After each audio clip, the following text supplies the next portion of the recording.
The prison that was visible. Imagine for a moment the life of a factory worker in 1920s Detroit. His name is William. He is 34 years old, married, and has 3 children. He lives in a cramped boarding house with his family, 2 small rooms that smell of coal dust and stale cooking oil. The walls are thin. He can hear the neighbors arguing, the babies crying, the constant shuffle of lives lived on top of one another. William's day begins at 5:30 a.m. with the shrill blast of a factory whistle. The sound cuts through the pre-dawn darkness like a blade. He rises. The architecture of the disciplinary society. To understand where we are, we must first understand where we came from.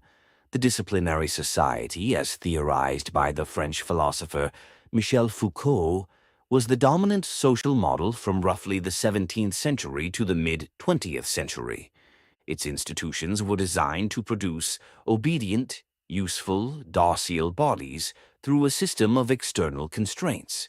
Foucault called this process discipline, not in the sense of punishment, but in the sense of training, shaping, and molding human beings into predictable, productive subjects. Discipline operates through 4 key mechanisms: hierarchical observation, normalizing judgment, examination, and the panopticon. Hierarchical observation is the constant surveillance of individuals by those in authority. Normalizing judgment is the evaluation of individuals against standards of normal behavior. Examination is the testing and assessment of individuals to determine their progress. The panopticon is the ideal of total surveillance, the sense that one is always being watched, even when no one is there.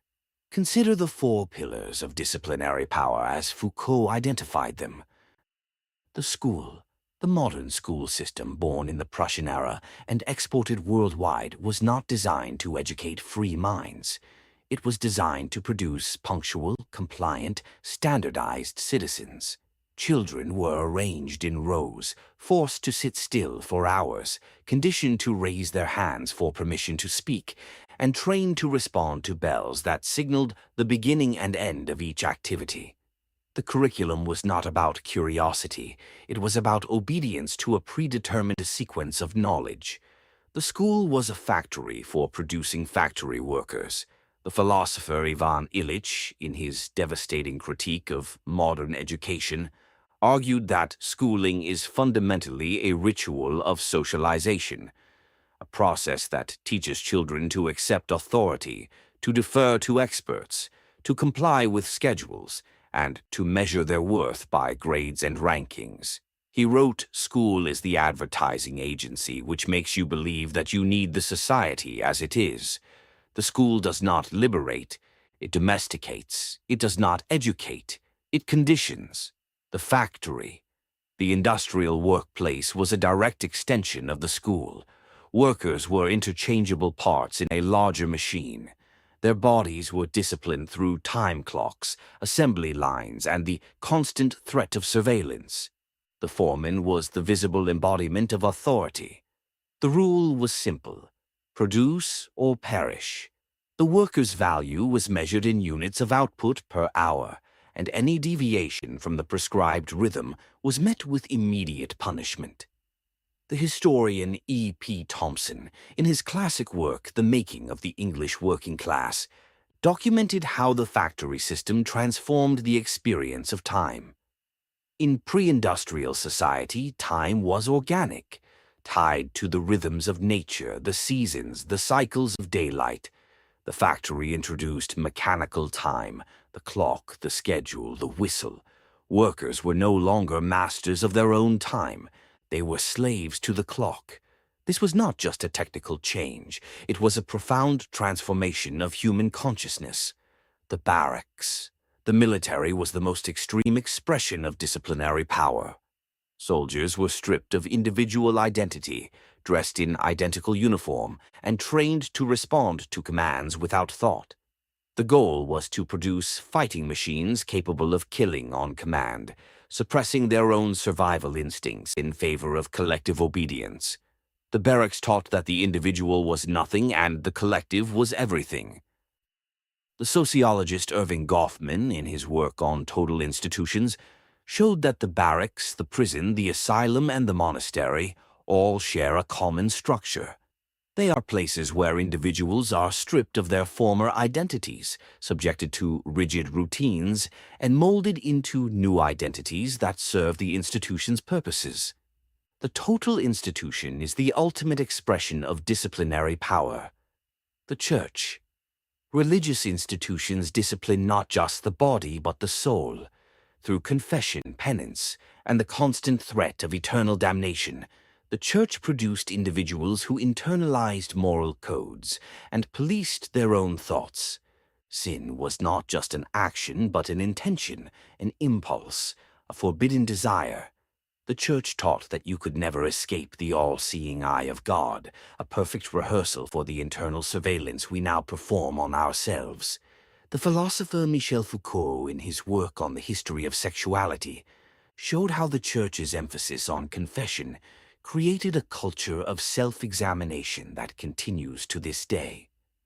We confess our sins not to priests, but to therapists, to social media, to ourselves. The disciplinary society taught us to police our bodies. The performance society teaches us to police our minds. In all these institutions, power flowed from the top down. It was visible, identifiable, and resistible. You could see the foreman. You could hate the teacher. You could desert the army. You could renounce the church. The enemy was outside, and that made it possible to fight back. The neoliberal revolution, freedom as control. The collapse of the disciplinary society did not happen by accident. It was the result of a deliberate ideological project known as neoliberalism, which began in the post-war period and achieved global dominance by the 1980s under leaders like Margaret Thatcher and Ronald Reagan. The core argument of neoliberalism was simple and seductive. The state is inefficient, the market is wise, and individual freedom is the highest good. But freedom in the neoliberal lexicon is not what it appears to be. It is not freedom from oppression or freedom to live a meaningful life. It is freedom to participate in the market as a self-interested actor, and, more importantly, freedom from collective protections, from social safety nets, from the constraints of solidarity. Margaret Thatcher famously declared, "There is no such thing as society. There are individual men and women, and there are families." This was not a statement of fact, but a declaration of war. If there is no society, there is no collective responsibility. There is no shared fate. There is only the individual, standing alone in the marketplace, responsible for his or her own success or failure. The state's role is not to protect citizens from the vicissitudes of capitalism, but to create the conditions for market competition, deregulation, privatization, flexible labor, and the dismantling of trade unions. The philosopher and economist Karl Polanyi, in his classic work The Great Transformation, predicted this development decades before it happened. He argued that the market, if left unchecked, would destroy the social fabric that sustains it. Capitalism depends on trust, cooperation, and solidarity, values that the market itself erodes. The neoliberal revolution was the triumph of the market over society, and its consequences are still unfolding.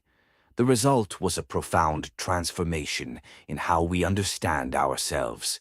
We stopped being workers, citizens, or members of communities. We became human capital, assets to be invested in, optimized, and monetized. The language of business colonized every aspect of life.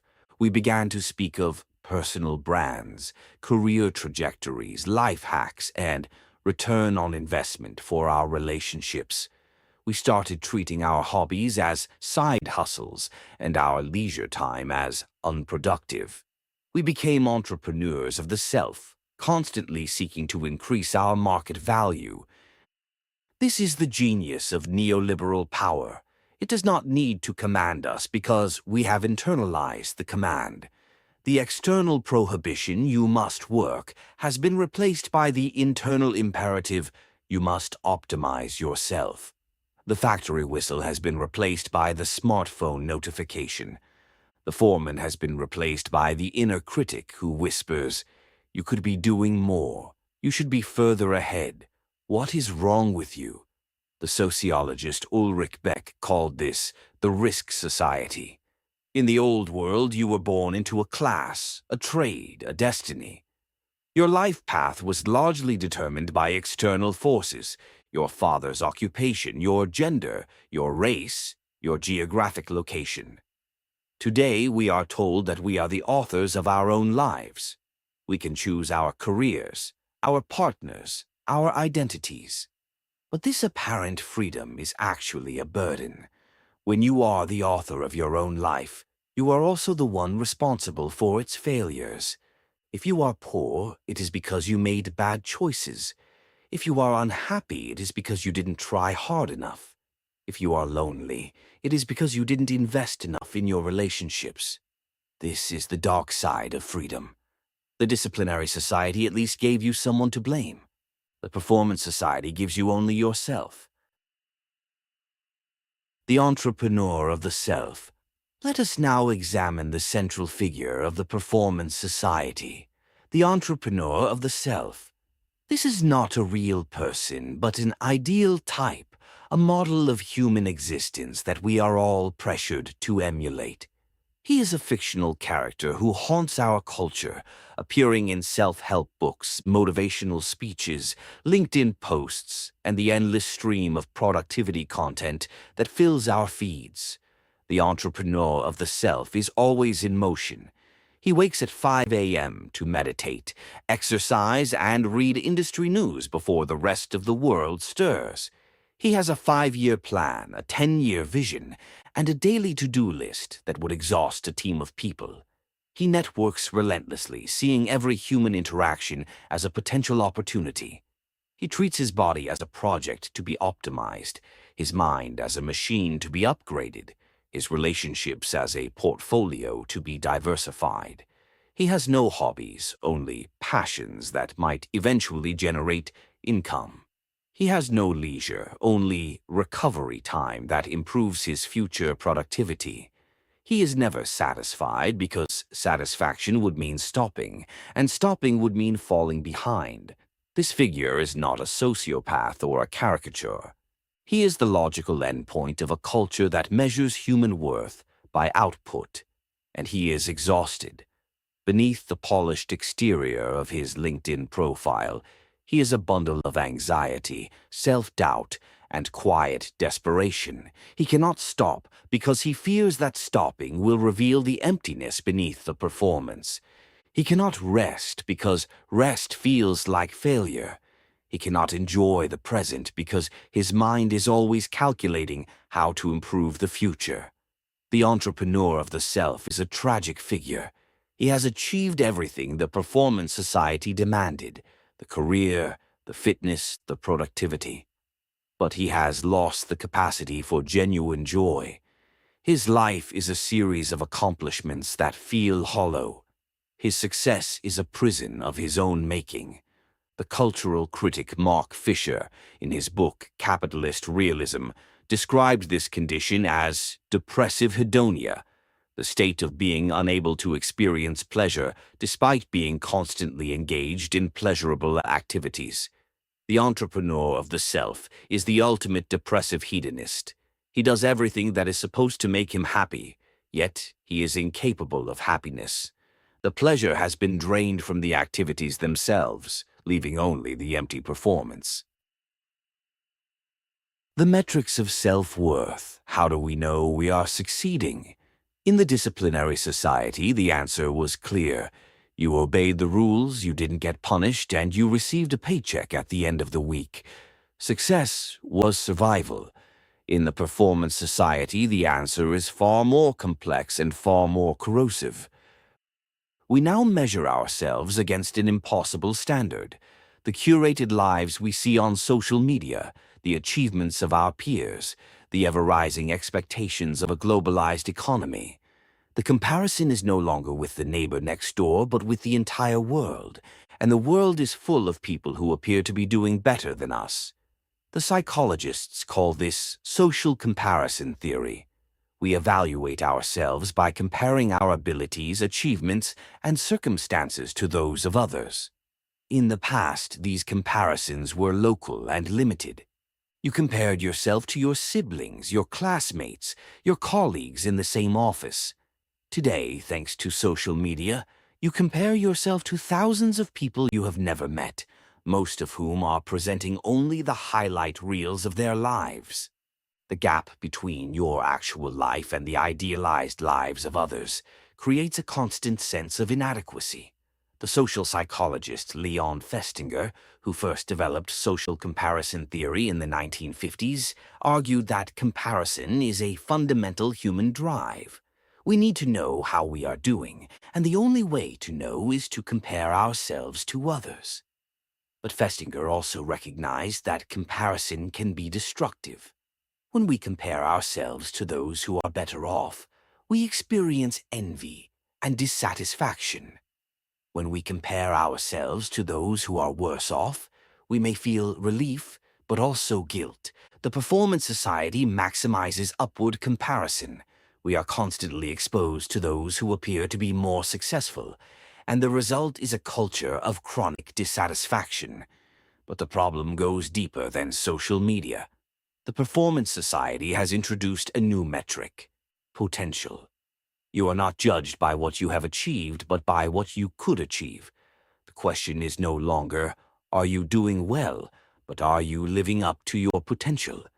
This is an infinitely moving target. There is always more potential to realize, more growth to pursue, more self to optimize. You can never be enough because enough is always one step ahead. The philosopher Alain Badiou called this the tyranny of the possible. In the old world, your life was constrained by external limits, your class, your education, your social position. Those constraints were oppressive, but they also provided a kind of certainty. You knew your place. Today, the limits have been removed, and we are faced with an endless horizon of possibilities. Every choice is a decision to close off other possibilities. Every commitment is a rejection of alternative futures. We live in a state of perpetual FOMO, fear of missing out, unable to commit fully to anything because something better might come along. The result is a profound crisis of identity. In the disciplinary society, you knew who you were because society told you. You were a factory worker, a housewife, a soldier, a priest. Your identity was given, not chosen. Today, identity is a project.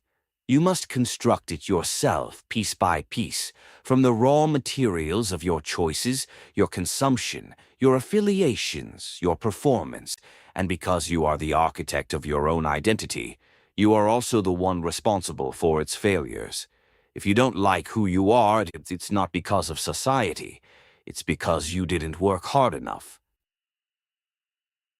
The data speaks. We are working more. The shift from discipline to achievement is not just a philosophical abstraction. It is a measurable reality. Let us look at the numbers. In 1970, the average American worker put in about 1,700 hours per year. Today, that figure has climbed to over 1,800 hours, and that's for the workers who have stable full-time employment. For those in the gig economy, the hours are even longer and far more precarious. The concept of the 40-hour work week, which was achieved through decades of labor struggle, is now a fading memory. A 2018 Gallup poll found that the average American worker works 47 hours per week, with nearly half reporting that they work more than 50 hours. And these figures do not include the hours spent checking emails, responding to messages, or mentally preparing for the next workday. The situation is worse in other developed countries. Japan has a word for death from overwork: karoshi. In 2019, the Japanese government reported that over 1,900 people died from karoshi, and the actual number is likely much higher.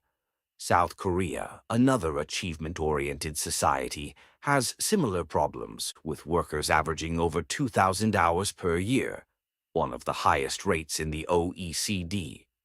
Even in Europe, where labor protections are stronger, the trend is toward longer hours, more flexibility, which often means more availability, and increased burnout. The economist John Maynard Keynes famously predicted in 1930 that by the year 2030, technological progress would allow people to work only 15 hours per week. He was spectacularly wrong. We have more technology, more automation, more efficiency, yet we are working longer hours than ever before. The reason is that we have not used technology to liberate ourselves from work. We have used it to intensify work. We are always connected, always available, always productive. The boundaries between work and life have dissolved, and work has colonized every corner of existence. But the data on hours worked tells only part of the story. The more significant shift is in the quality of work. The disciplinary society was characterized by alienated labor, work that was monotonous, repetitive, and disconnected from meaning. You did what you were told, you received your paycheck, and you went home. The performance society, by contrast, demands emotional labor, cognitive labor, and affective labor. You are not just selling your time, you are selling your personality, your enthusiasm, your creativity, and your capacity to care. In 1977, the sociologist Arlie Hochschild introduced the concept of emotional labor to describe work that requires managing one's own emotions and the emotions of others. Flight attendants, she observed, were not just serving drinks. They were being trained to smile, to reassure, to make passengers feel cared for. Today, emotional labor has spread far beyond the service sector. Knowledge workers must maintain positive attitudes in meetings, respond empathetically to emails, and perform enthusiasm for projects they may not believe in. This emotional performance is exhausting in ways that physical labor is not. You cannot clock out of your emotions. The illusion of choice. Let us pause here and address a question that has likely been forming in your mind.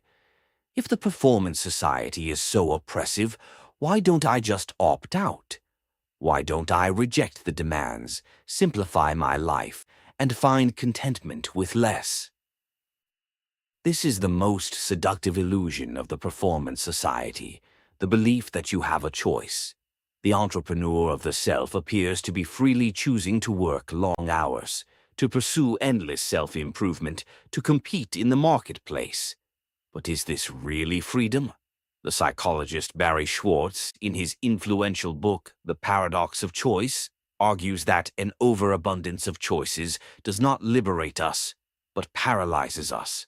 The more options we have, the higher our expectations and the greater our disappointment when our choices fail to deliver perfect satisfaction. We live in a culture that tells us we can have everything: the perfect career, the perfect partner, the perfect body, the perfect life, and we feel like failures when we settle for anything less. But the illusion of choice goes deeper. The performance society does not need to force you to work because it has convinced you that work is the path to meaning. You are not a victim of exploitation. You are a voluntary participant in a system that promises fulfillment in exchange for your labor. The promise is a lie, but it is a deeply seductive lie.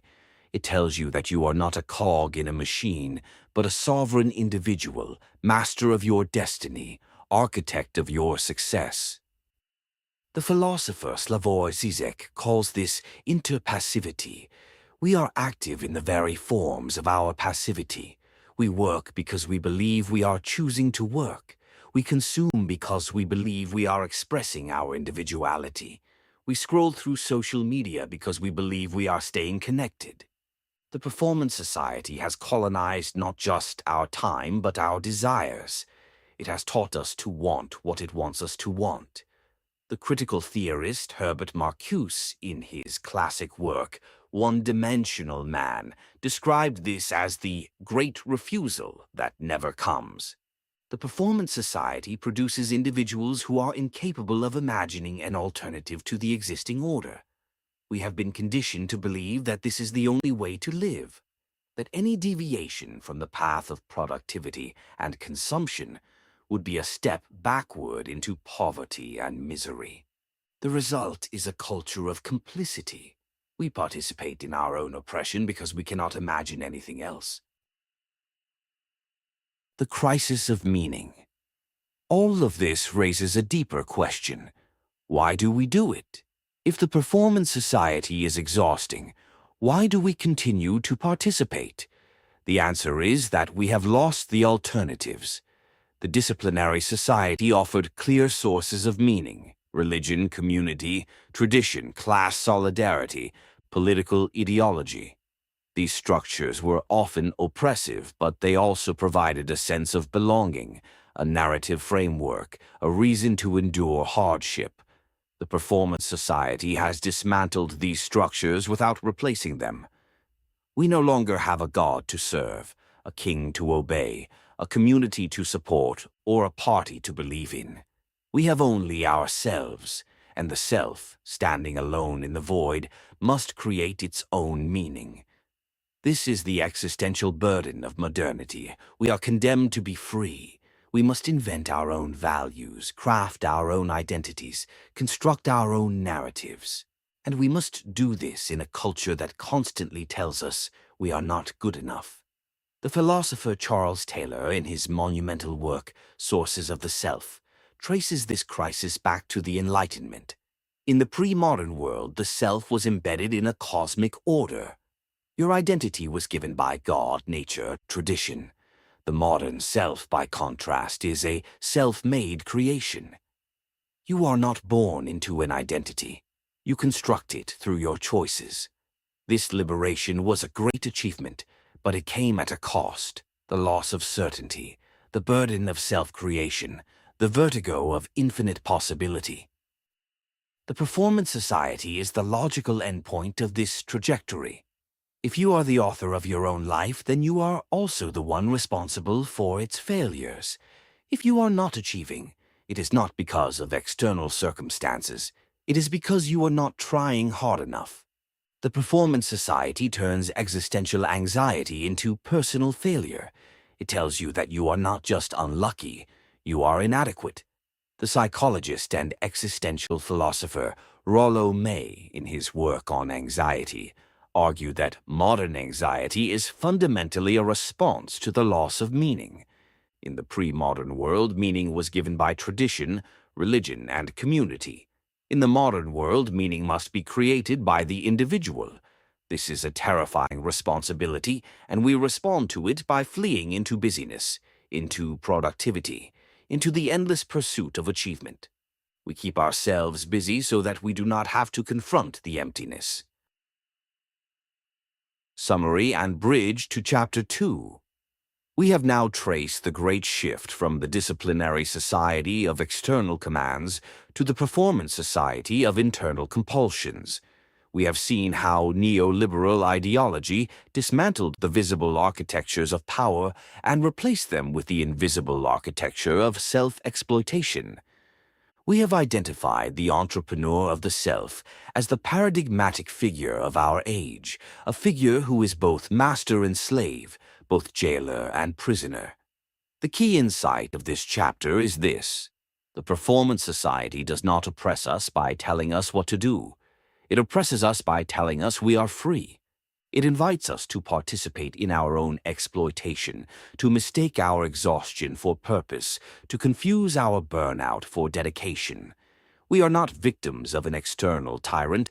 We are volunteers in a system that has colonized our very desires. But this is only the first layer of the diagnosis. In the next chapter, we will examine a force even more insidious than the demand to work: the tyranny of positivity. We will explore how our culture's relentless insistence on optimism, positivity, and growth mindset has become a form of violence, one that denies the reality of suffering, pathologizes negative emotion, and drives us deeper into exhaustion. We will see that the performance society's demand is not just to produce, but to feel good about producing. And we will begin to understand why the constant pressure to be happy is making us profoundly unhappy. Chapter 2: The Tyranny of Positivity. The violence of yes, you can. There is a word you have heard 1,000 times. It appears on motivational posters in corporate offices, on the covers of self-help books, in the speeches of commencement ceremonies, and in the comments of well-meaning friends. The word is yes. More specifically, the phrase, yes, you can. This phrase seems harmless, even uplifting. It is the opposite of the disciplinary society's no, you can't. It is the cry of empowerment, the anthem of liberation, the affirmation of infinite possibility. But what if yes, you can is not a gift but a command? What if it is not an invitation to freedom, but a demand to submit? What if the positivity of the performance society is more oppressive than the prohibitions of the old world? Consider the difference between the two societies. In the disciplinary society, the dominant command was the negative imperative. You shall not. You shall not steal. You shall not lie. You shall not be late. You shall not question authority. These commands were constraining, but they were also clear. They told you what not to do, leaving the rest of your life relatively free. You could work, rest, play, and love, as long as you stayed within the boundaries of prohibition. The performance society replaces the negative imperative with the positive imperative. You shall be able. Or more directly, you can, therefore you must. This is far more demanding. It does not merely restrict your behavior. It commands you to expand, to grow, to exceed, to become more than you are. There is no limit, no boundary, no point at which you are allowed to stop. The positive imperative is an infinite demand, and infinite demands inevitably lead to exhaustion. The German-Korean philosopher Byung-Chul Han captures this distinction with characteristic precision. In his book, The Burnout Society, he writes, "The positivity of the achievement society is a violence of excess. It is more devastating than the violence of prohibition because it leaves no room for resistance. Against prohibition you can rebel. Against the imperative to be positive there is no rebellion, only failure." To understand this, we must recognize that the positive imperative is not just a demand to achieve, it is a demand to be happy about achieving. The performance society does not just want you to work, it wants you to love working. It does not just want you to succeed, it wants you to celebrate your success. It does not just want you to be productive, it wants you to find meaning in productivity. This is the tyranny of positivity. It is not content with your compliance. It demands your enthusiasm. It is not satisfied with your effort. It demands your joy. It is not enough that you do what is required. You must do it with a smile. The psychologist and author Barbara Ehrenreich, in her devastating critique of positive thinking, Bright-Sided, argues that the demand for positivity has become a form of social control. She writes, "American optimism, which once served as a source of resilience and hope, has been corrupted into a form of coercion. It tells us that we have no right to be angry, no right to complain, no right to grieve.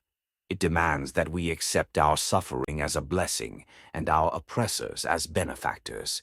This is not a philosophy of liberation. It is a philosophy of submission." The violence of positivity is the violence of invalidation. When you are told to be positive, your negative emotions are invalidated. Your sadness, your anger, your fear, they are not real. They are not legitimate. They are not allowed. You must suppress them, deny them, or transform them into something positive. This is not just uncomfortable, it is damaging. It teaches you to distrust your own emotions, to doubt your own perceptions, to deny your own reality. The self-help industry as coercion. Consider the self-help industry, which generates over $10 billion annually in the United States alone. This vast ecosystem of books, courses, podcasts, coaching programs, and Instagram influencers tells a single story. You are not limited by your circumstances, only by your mindset. You can achieve anything if you believe in yourself. Your failure is not the result of systemic inequality, bad luck, or simple human limitation. It is the result of your own negative thinking. This is the doctrine of positive psychology, which emerged in the 1990s as a supposed corrective to the pathology-focused approaches of traditional psychology. Its founder, Martin Seligman, argued that psychology should study not just mental illness, but human flourishing.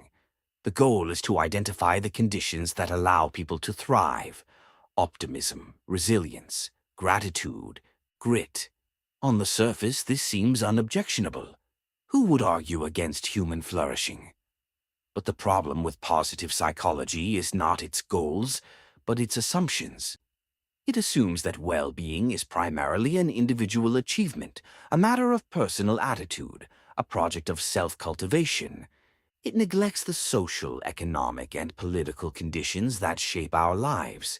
It blames the individual for the failure to thrive, even when the deck is stacked against them.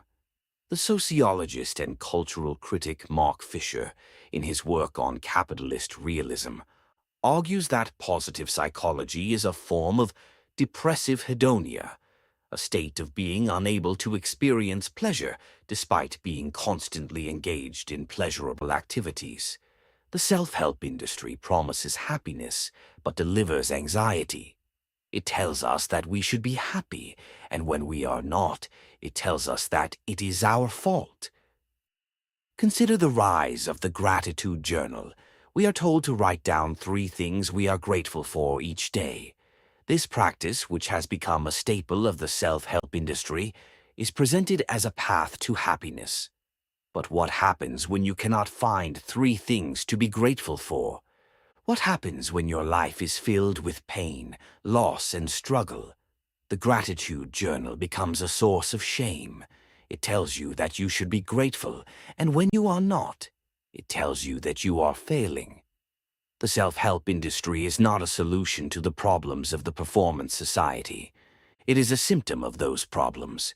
It offers individual solutions to systemic problems, telling us that we can fix ourselves without fixing the world that is breaking us. It sells the illusion that we are in control, that our destiny is in our hands, that we have only ourselves to blame for our unhappiness. This is not empowerment. It is a sophisticated form of social control. The philosopher and sociologist Pierre Bourdieu, in his work on cultural capital, argued that self-help is a form of symbolic violence. It imposes a particular vision of the good life, one that privileges individual achievement, self-reliance, and personal responsibility, while ignoring the structural inequalities that make that vision unattainable for many.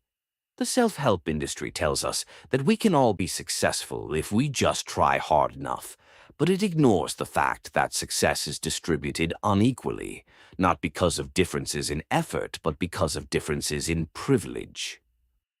Bourdieu writes, "Symbolic violence is the violence of the dominant culture. It imposes a vision of the world that serves the interests of the dominant group. The self-help industry is a form of symbolic violence. It tells us that success is a matter of individual effort, ignoring the structural inequalities that make success so unevenly distributed." Toxic positivity in everyday life. The positivity imperative is not just a feature of the self-help industry, it pervades everyday life. Consider the following scenarios which you have likely experienced. Scenario 1. You are having a difficult day at work. You feel overwhelmed, frustrated, and deeply tired. A colleague notices your mood and says, "Hey, just stay positive. It could be worse. You're lucky to have this job." You feel worse. Your legitimate emotion have been invalidated. The message is clear. Your suffering is not real, not valid, not permissible. You should be grateful for your oppression. Scenario 2. You are grieving a loss, a breakup, a death, a career disappointment. A friend, trying to console you, says, "Everything happens for a reason. This is just opening the door to something better." The message is the same. Your grief is not real. It should be transformed into optimism. You are not allowed to sit with your pain. You must immediately move toward a more positive future. Scenario 3. You post on social media about a struggle you are facing. Mental health challenges, financial stress, relationship difficulties. The comments quickly fill with variations of, "You've got this," sending positive vibes, "Just manifest better energy." Your struggle has been reduced to a lack of positivity. The solution is not practical help, emotional support, or political change. It is just more good vibes. This is what psychologists now call toxic positivity. The belief that no matter how difficult a situation is, one should maintain a positive mindset. It is toxic because it denies reality, invalidates emotions, and isolates people in their suffering. It tells us that negative emotions are dangerous, even sinful, and that we must suppress them at all costs. The therapist and author Whitney Goodman, in her work on toxic positivity, argues that the demand for positivity is a form of emotional gaslighting. It tells us that our feelings are wrong, that our perceptions are distorted, that we should not trust our own emotional responses. She writes, "Toxic positivity is the belief that no matter how difficult a situation is, one should maintain a positive mindset. It is toxic because it denies reality, invalidates emotions, and isolates people in their suffering. The result is a culture of emotional suppression. We learn to hide our sadness, our anger, our fear, our grief. We put on a happy face for the world, even as we feel ourselves falling apart. We perform positivity even when we feel nothing at all. This performance is not just dishonest, it is exhausting. Maintaining a positive facade requires constant effort, a draining of emotional resources that could be directed toward genuine connection and self-care. The sociologist Irving Goffman, in his classic work, The Presentation of Self in Everyday Life, argued that social interaction is like a theatrical performance. We are all actors on a stage, presenting carefully crafted versions of ourselves to our audiences. In the performance society, the role we are expected to play is that of the happy achiever. We must smile even when we are suffering. We must affirm even when we are doubting. We must celebrate even when we are grieving. The performance is relentless, and the audience is everywhere. Our colleagues, our friends, our families, and the anonymous masses on social media who will judge our curated lives. The pathologization of negativity. The positivity imperative does not just discourage negative emotions, it pathologizes them. If you are sad, you are depressed. If you are anxious, you have an anxiety disorder. If you are angry, you have an anger management problem. If you are tired, you have burnout. Negative emotions are no longer seen as natural responses to difficult circumstances. They are seen as symptoms of individual dysfunction, to be treated with therapy, medication, or self-improvement. This is the medicalization of human suffering. The psychiatrist and social critic Tomas argued decades ago that many conditions labeled as mental illness are not diseases at all, but problems of living, legitimate responses to difficult circumstances. Depression, for example, is often a reasonable response to an oppressive job, a failing relationship, or an unjust society. To label it as a chemical imbalance and treat it with medication is to ignore the real causes of suffering. Sass wrote, "Mental illness is a myth. It is not a disease. It is a problem of living. Depression, anxiety, and other conditions are legitimate responses to difficult circumstances. To label them as diseases and treat them with medication is to ignore the real causes of suffering." The historian of medicine, Edward Shorter, in his work on the history of psychiatry, has shown that the boundaries between mental health and mental illness are not natural but socially constructed. They shift over time in response to cultural trends, economic interests, and professional power dynamics. The medicalization of negative emotions is a relatively recent phenomenon, driven in part by the pharmaceutical industry's interest in selling medications and the therapy industry's interest in selling treatments. Shorter writes, "The boundaries between mental health and mental illness are not natural. They are socially constructed. They shift over time in response to cultural trends, economic interests, and professional power dynamics." The medicalization of negative emotions is a recent phenomenon, driven by the interests of the pharmaceutical and therapy industries. But the positivity imperative goes further than medicalization. It moralizes suffering. Negative emotions are not just symptoms, they are failures. If you are depressed, you have failed to be positive. If you are anxious, you have failed to trust the universe. If you are angry, you have failed to practice forgiveness. The language of self-help has transformed psychological suffering into spiritual deficiency. You are not just ill, you are weak, lazy, or unenlightened.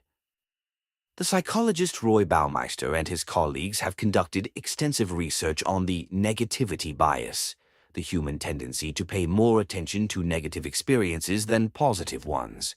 This bias has evolved for survival. It is better to overreact to a threat than to ignore it. But in the performance society, the negativity bias is seen as a problem to be overcome.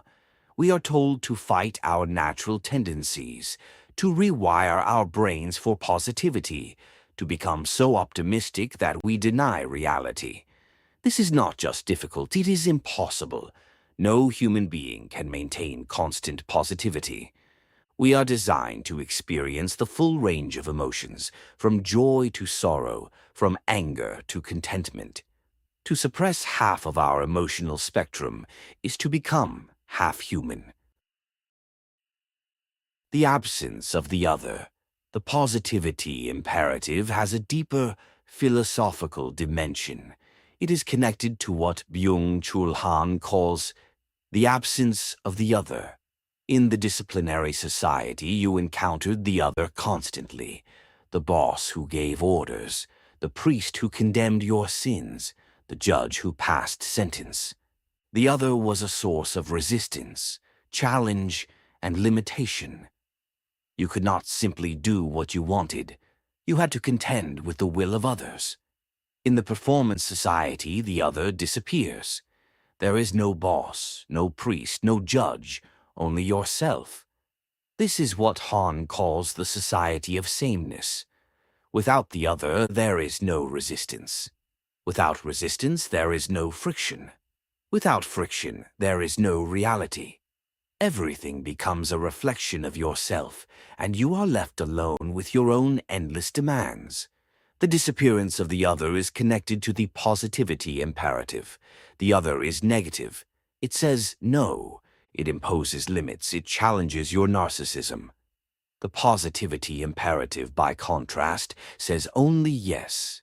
It affirms everything. It imposes no limits. It lets you do whatever you want as long as you are positive about it. But this permissive affirmation is actually a form of abandonment. It withdraws the resistance that gives life form, meaning, and depth. Consider the experience of falling in love. In love, you encounter another person who is radically different from you, a mystery you will never fully penetrate. This encounter with alterity is what makes love exciting, transformative, and sometimes painful. But in the performance society, even love has been flattened. Online dating apps present potential partners as products to be consumed, evaluated, and discarded. You are not encountering another. You are swiping through reflections of your own preferences. The philosopher Emmanuel Levinas argued that the ethical relationship begins with the encounter with the other. The other calls us to responsibility, to care, to response. Without the other, there is no ethics.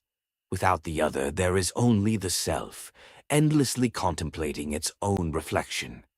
The performance society is a world without the other, a world of narcissistic self-absorption. Levinas writes, "The other is the source of ethics. It is the encounter with the other that calls us to responsibility. Without the other, there is no ethics. Without the other, there is only the self, endlessly reflecting on itself. The loss of the other is also a loss of vitality. The other is the source of surprise, novelty, and excitement. When everything is familiar, life becomes flat and colorless. We are bored because we have eliminated the very source of interest. We are indifferent because we have nothing to care about." The problem of boredom. Another consequence of the positivity imperative is the death of boredom. Boredom, that uncomfortable state of having nothing to do, is one of the great resources of human creativity. It is in moments of boredom that we daydream, reflect, and generate new ideas. It is in moments of idleness that we discover what we truly want. But the performance society cannot tolerate boredom. Boredom is unproductive. Boredom is negative. Boredom is a failure to be positive. We must fill every moment with stimulation, with work, with content, with social interaction, with entertainment. We are terrified of the empty space, the silence, the pause. The philosopher and social critic Siegfried Kracauer, writing in the early 20th century, described the cult of distraction that emerged with the rise of mass entertainment. Today, that cult has become total. We are never without our devices, never without stimulation, never with ourselves. Our attention is constantly fragmented, pulled in 100 directions, never allowed to settle on any one thing for more than a few seconds. Kracauer wrote, "The cult of distraction is the response to the emptiness of modern life. We fill our lives with entertainment, with stimulation, with activity, because we are afraid of the silence. But the distraction never satisfies. It only creates a deeper hunger for more. This fragmentation has profound consequences for our ability to think, to feel, and to connect." The neuroscientist Daniel Levitin, in his book The Organized Mind, explains that attention is a finite resource. Every distraction, every interruption, every switch of focus depletes that resource. We are living in a state of chronic attention deficit, not because we have a disorder, but because our culture has made it impossible to focus. Levitin writes, "Attention is a finite resource. Every distraction, every interruption, every switch of focus depletes that resource. We are living in a state of chronic attention deficit, not because we have a disorder, but because our culture has made it impossible to focus. The result is a pervasive sense of emptiness. We are constantly stimulated but never satisfied. We have everything but feel nothing. We are surrounded by information but starved of meaning. We are connected to thousands of people but deeply lonely. This is the hell of the performance society, a world of endless stimulation that leaves us feeling dead inside."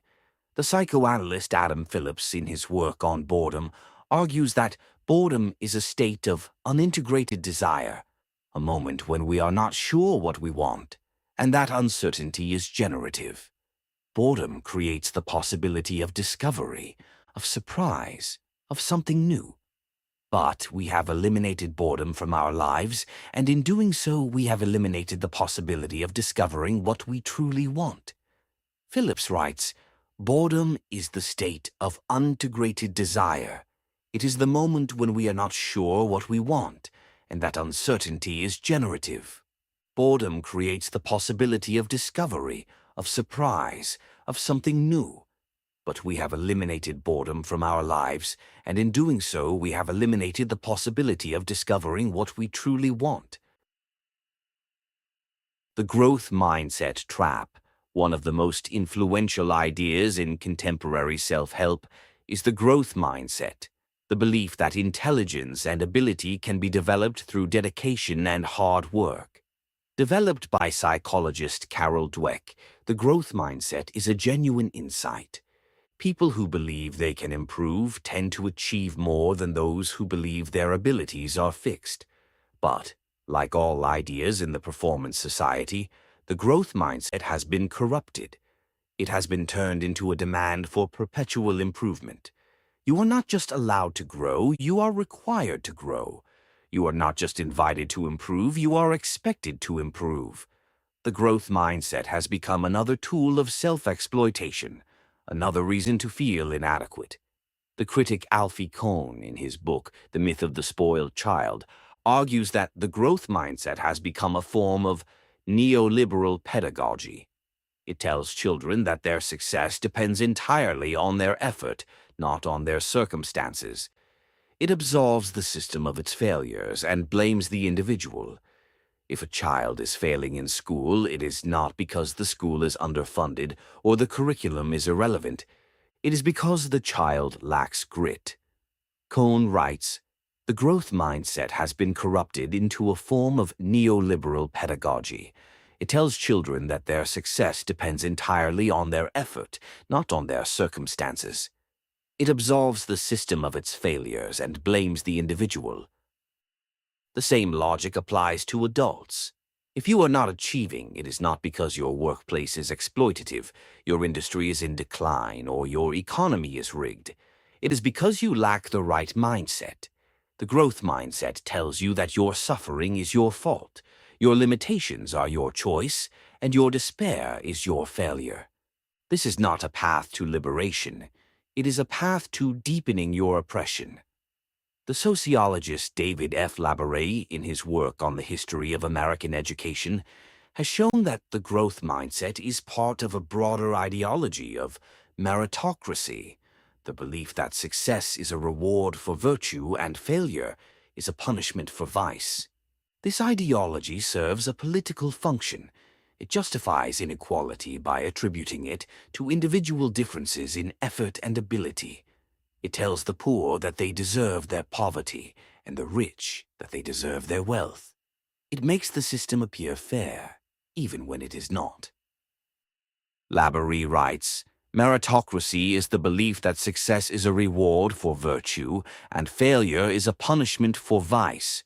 This ideology serves a political function.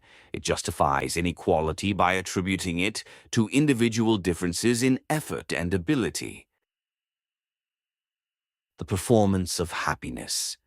At the end of this chapter, we must address the most visible manifestation of the positivity imperative, the relentless performance of happiness. On social media, in the office, at family gatherings, we are expected to present ourselves as happy, successful, and fulfilled. Any deviation from this script is met with discomfort, suspicion, or pity. Consider the phenomenon of the highlight reel on social media. Platforms like Instagram, Facebook, and TikTok are built on the premise of sharing our lives with others. But what we share is almost exclusively positive. Vacations, promotions, romantic moments, fitness achievements, aesthetic meals. We rarely share our failures, our struggles, our loneliness, or our despair. And when we do, it is often framed as a vulnerability post that ultimately reinforces the narrative of overcoming and growth, another form of positivity. The result is a culture of comparative suffering. We see the highlight reels of others and assume that their lives are better than ours. We feel inadequate not because our lives are objectively worse, but because we are comparing our behind-the-scenes reality to their carefully edited performance. The gap between our actual experience and the projected happiness of others creates a pervasive sense of failure. We are not just unhappy, we are unhappy because we are not happy enough.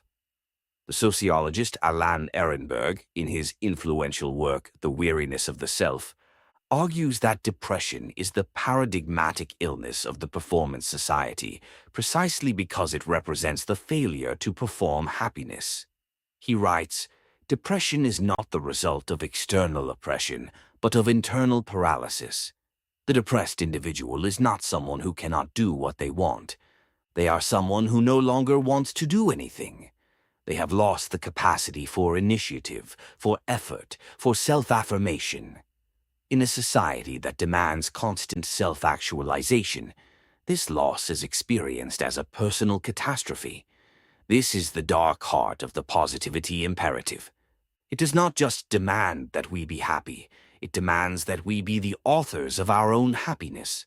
If we fail, it is not because the world is difficult, it is because we are inadequate. The performance of happiness becomes yet another arena in which we can fail, yet another source of anxiety and self-criticism. The connection to consumerism, the positivity imperative, is not a philosophical accident. It serves a powerful economic function. A population that is satisfied with what it has is a population that does not consume. A population that accepts its limitations is a population that does not buy self-improvement products. A population that experiences negative emotions is a population that needs and must be convinced to purchase solutions. Consumer capitalism thrives on dissatisfaction. It tells you that you are incomplete, inadequate, insufficient, and that the solution is to buy something. A new car will make you happy. A new diet will make you attractive. A new course will make you successful. A new meditation app will make you calm. The promise is always the same. Consumption will fill the void. The reality is that the void cannot be filled by consumption. It can only be temporarily masked. The philosopher Zygmunt Bauman, in his concept of liquid modernity, describes a world in which everything is transient, unstable, and disposable.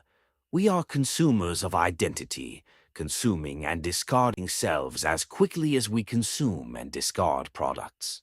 The performance society accelerates this process.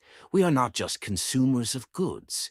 We are consumers of experiences, of relationships, of selves. We are perpetually dissatisfied because dissatisfaction is the engine of consumption. Bauman writes, "In liquid modernity, everything is transient.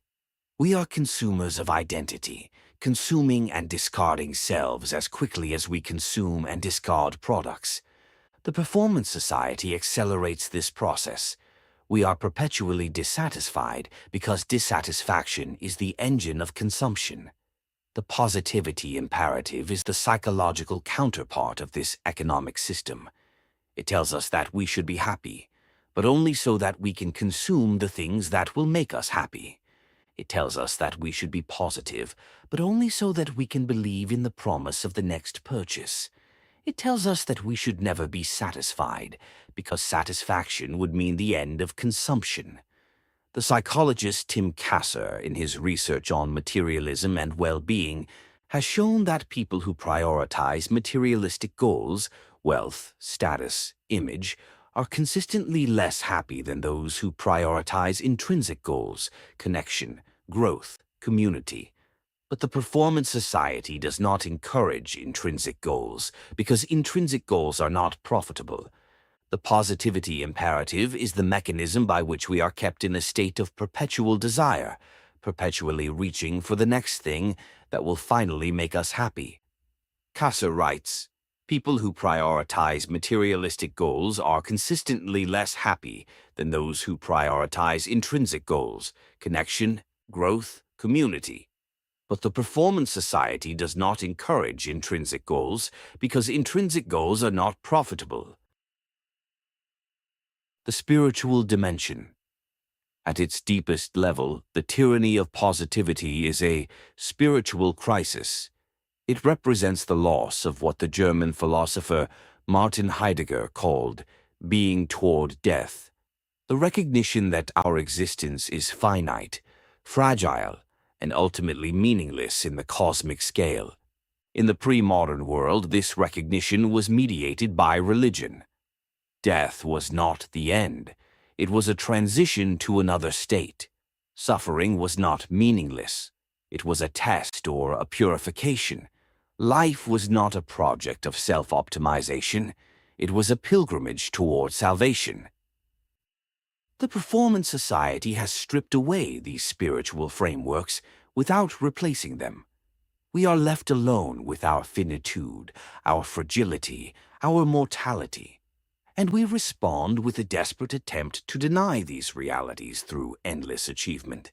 If we can just accomplish enough, we can outrun death. If we can just perform enough, we can avoid the void. If we can just stay positive enough, we can forget that we are ultimately nothing.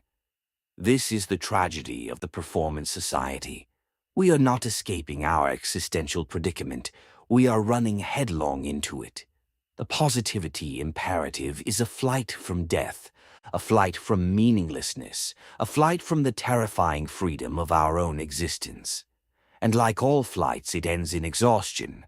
The existential psychologist Irvin Yalom, in his work on death anxiety, argues that the fear of death is the primary human anxiety, and that much of our behavior is an attempt to deny or transcend it.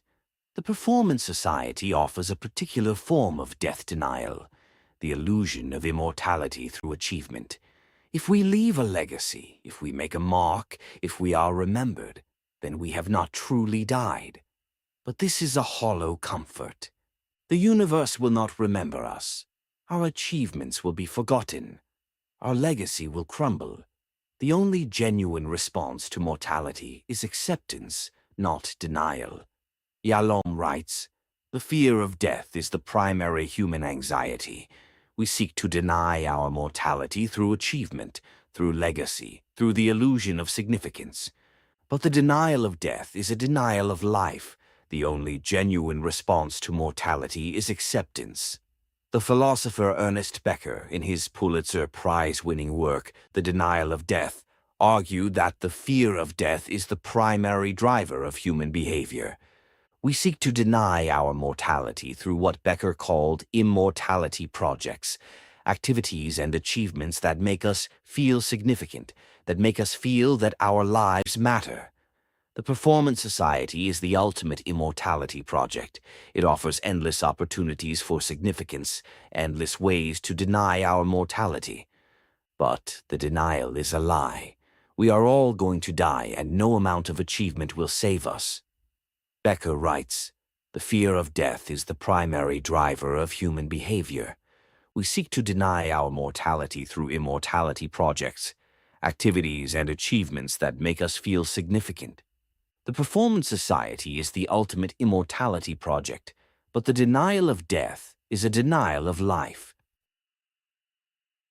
Summary and bridge to Chapter 3. We have now explored the second layer of our diagnosis, the tyranny of positivity. We have seen how the Performance Society replaces the negative imperative of prohibition with the positive imperative of achievement, and how this positive imperative is more demanding, more exhausting, and more insidious than the disciplinary commands of the old world.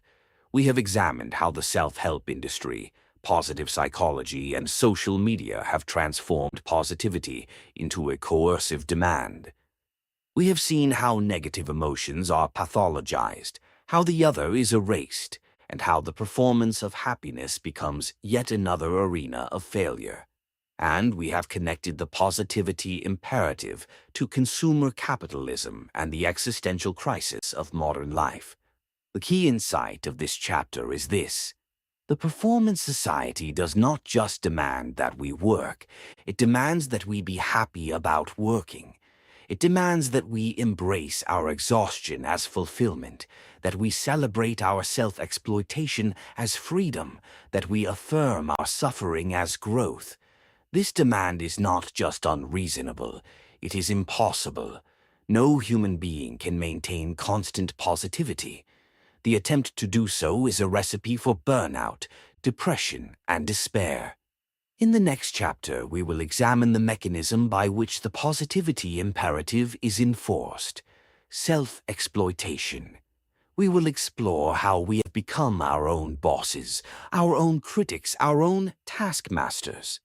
We will see how the internalization of the performance imperative leads to a relentless drive that consumes our time, our energy, and our sense of self. And we will understand why we cannot simply choose to stop, because the choice has been taken away from us. Chapter 3: Self-Exploitation, the Invisible Prison. The master who is also the slave. In the previous 2 chapters, we have traced the shift from external discipline to internal compulsion, and from negative prohibition to positive imperative. We have seen how the performance society replaced the visible authorities of the disciplinary society with an invisible network of internal demands. We have explored how the positivity imperative transformed the simple command to obey into an endless demand to achieve, to grow, to optimize, to be happy about it all.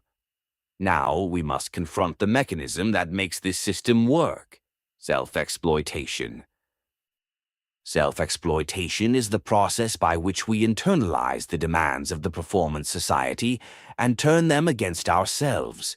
We become both the master who commands and the slave who obeys. We are the CEO of our own life, setting impossible targets and punishing ourselves for missing them. We are the employee, working longer and longer hours to meet the standards we have set. We are the critic, constantly evaluating our performance and finding ourselves wanting. We are the judge, the jury, and the executioner, all in one. This is the invisible prison of the performance society. Unlike the disciplinary society, which had visible walls and identifiable jailers, the performance society has no walls and no jailers. The prison is inside us. We carry it with us everywhere. We cannot escape it, because we are it.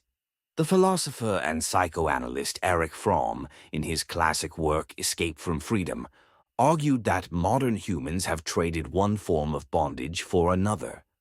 We have escaped the external authorities of the Middle Ages, the church, the king, the feudal lord, only to become enslaved to our own internal authorities. We are free from external masters, but we are not free from the inner voice that tells us what we should do, what we should be, what we should achieve. Fromm wrote, "Modern man lives in the illusion that he knows what he wants, while he actually wants what he is supposed to want. The inner voice of the social conscience has replaced the external commands of the church or the state. The jailer is now within." This is the essence of self-exploitation. We are not coerced into working. We are compelled by an inner drive that feels like our own desire. We are not forced to improve. We are driven by an internal pressure that feels like ambition. We are not commanded to compete. We are motivated by a sense of inadequacy that feels like self-awareness. The self-help industry, which we examined in the previous chapter, is the handmaiden of self-exploitation. It provides the tools and techniques for optimizing ourselves, but it does not ask whether optimization is what we truly want. It assumes that we want to be more productive, more successful, more accomplished. It never asks whether we might want something else entirely: rest, connection, meaning, joy. The philosopher Michel Foucault, in his later work on Technologies of the Self, argued that modern power operates not by commanding us, but by shaping our self-understanding. We are not told what to do. We are taught to understand ourselves in ways that make us want to do what the system requires. The self-help industry is a technology of the self. It teaches us to see ourselves as projects to be optimized, as entrepreneurs to be managed, as products to be improved. This self-understanding is not natural. It is constructed, and it serves the interests of the performance society. Foucault wrote, "Technologies of the self are the practices by which individuals shape their own identities. They are not neutral. They serve the interests of power." The self-help industry is a technology of the self. It teaches us to see ourselves as projects to be optimized, and this self-understanding serves the demands of the performance society. The psychology of self-exploitation. How does self-exploitation work at the psychological level? The answer lies in the structure of the achievement subject, the individual who has internalized the performance imperative and made it a core part of their identity. The achievement subject is not born. They are made. They are shaped by years of conditioning, by the constant messages of the performance society, by the internalization of its demands. The achievement subject is characterized by several key traits that work together to create a self-perpetuating cycle of exploitation. Perfectionism. The achievement subject sets impossibly high standards and is never satisfied with their performance. They are constantly focused on what they have not yet achieved rather than what they have accomplished. This is not the productive perfectionism of a craftsman who takes pride in their work. It is the pathological perfectionism of someone who cannot tolerate failure, not even in themselves. The psychologist Thomas, in his research on perfectionism, distinguishes between perfectionistic strivings, healthy standards, and perfectionistic concerns, pathological anxiety about failure. The performance society encourages perfectionistic concerns by creating an environment of constant comparison and evaluation. We are not just trying to do our best, we are trying to avoid being exposed as inadequate. Curran and his colleague Andrew Hill conducted a meta-analysis of perfectionism studies spanning several decades. They found that perfectionism has increased significantly among young people, driven in part by the pressures of the performance society. Young people are more anxious about failure, more concerned with meeting external expectations, and more critical of themselves than previous generations. This is not a sign of individual pathology. It is a sign of a sick culture. Curran writes, "Perfectionism has increased significantly among young people. They are more anxious about failure, more concerned with meeting external expectations, and more critical of themselves than previous generations. This is not a sign of individual pathology, it is a sign of a sick culture." Self-criticism. The achievement subject is their own harshest critic. They constantly evaluate their performance, find flaws, and punish themselves for their perceived failures. This self-criticism is not just uncomfortable, it is exhausting. It consumes mental energy that could be directed toward productive work, and it erodes self-esteem over time. The psychologist Kristin Neff, who has pioneered research on self-compassion, argues that self-criticism is a particularly destructive form of self-treatment.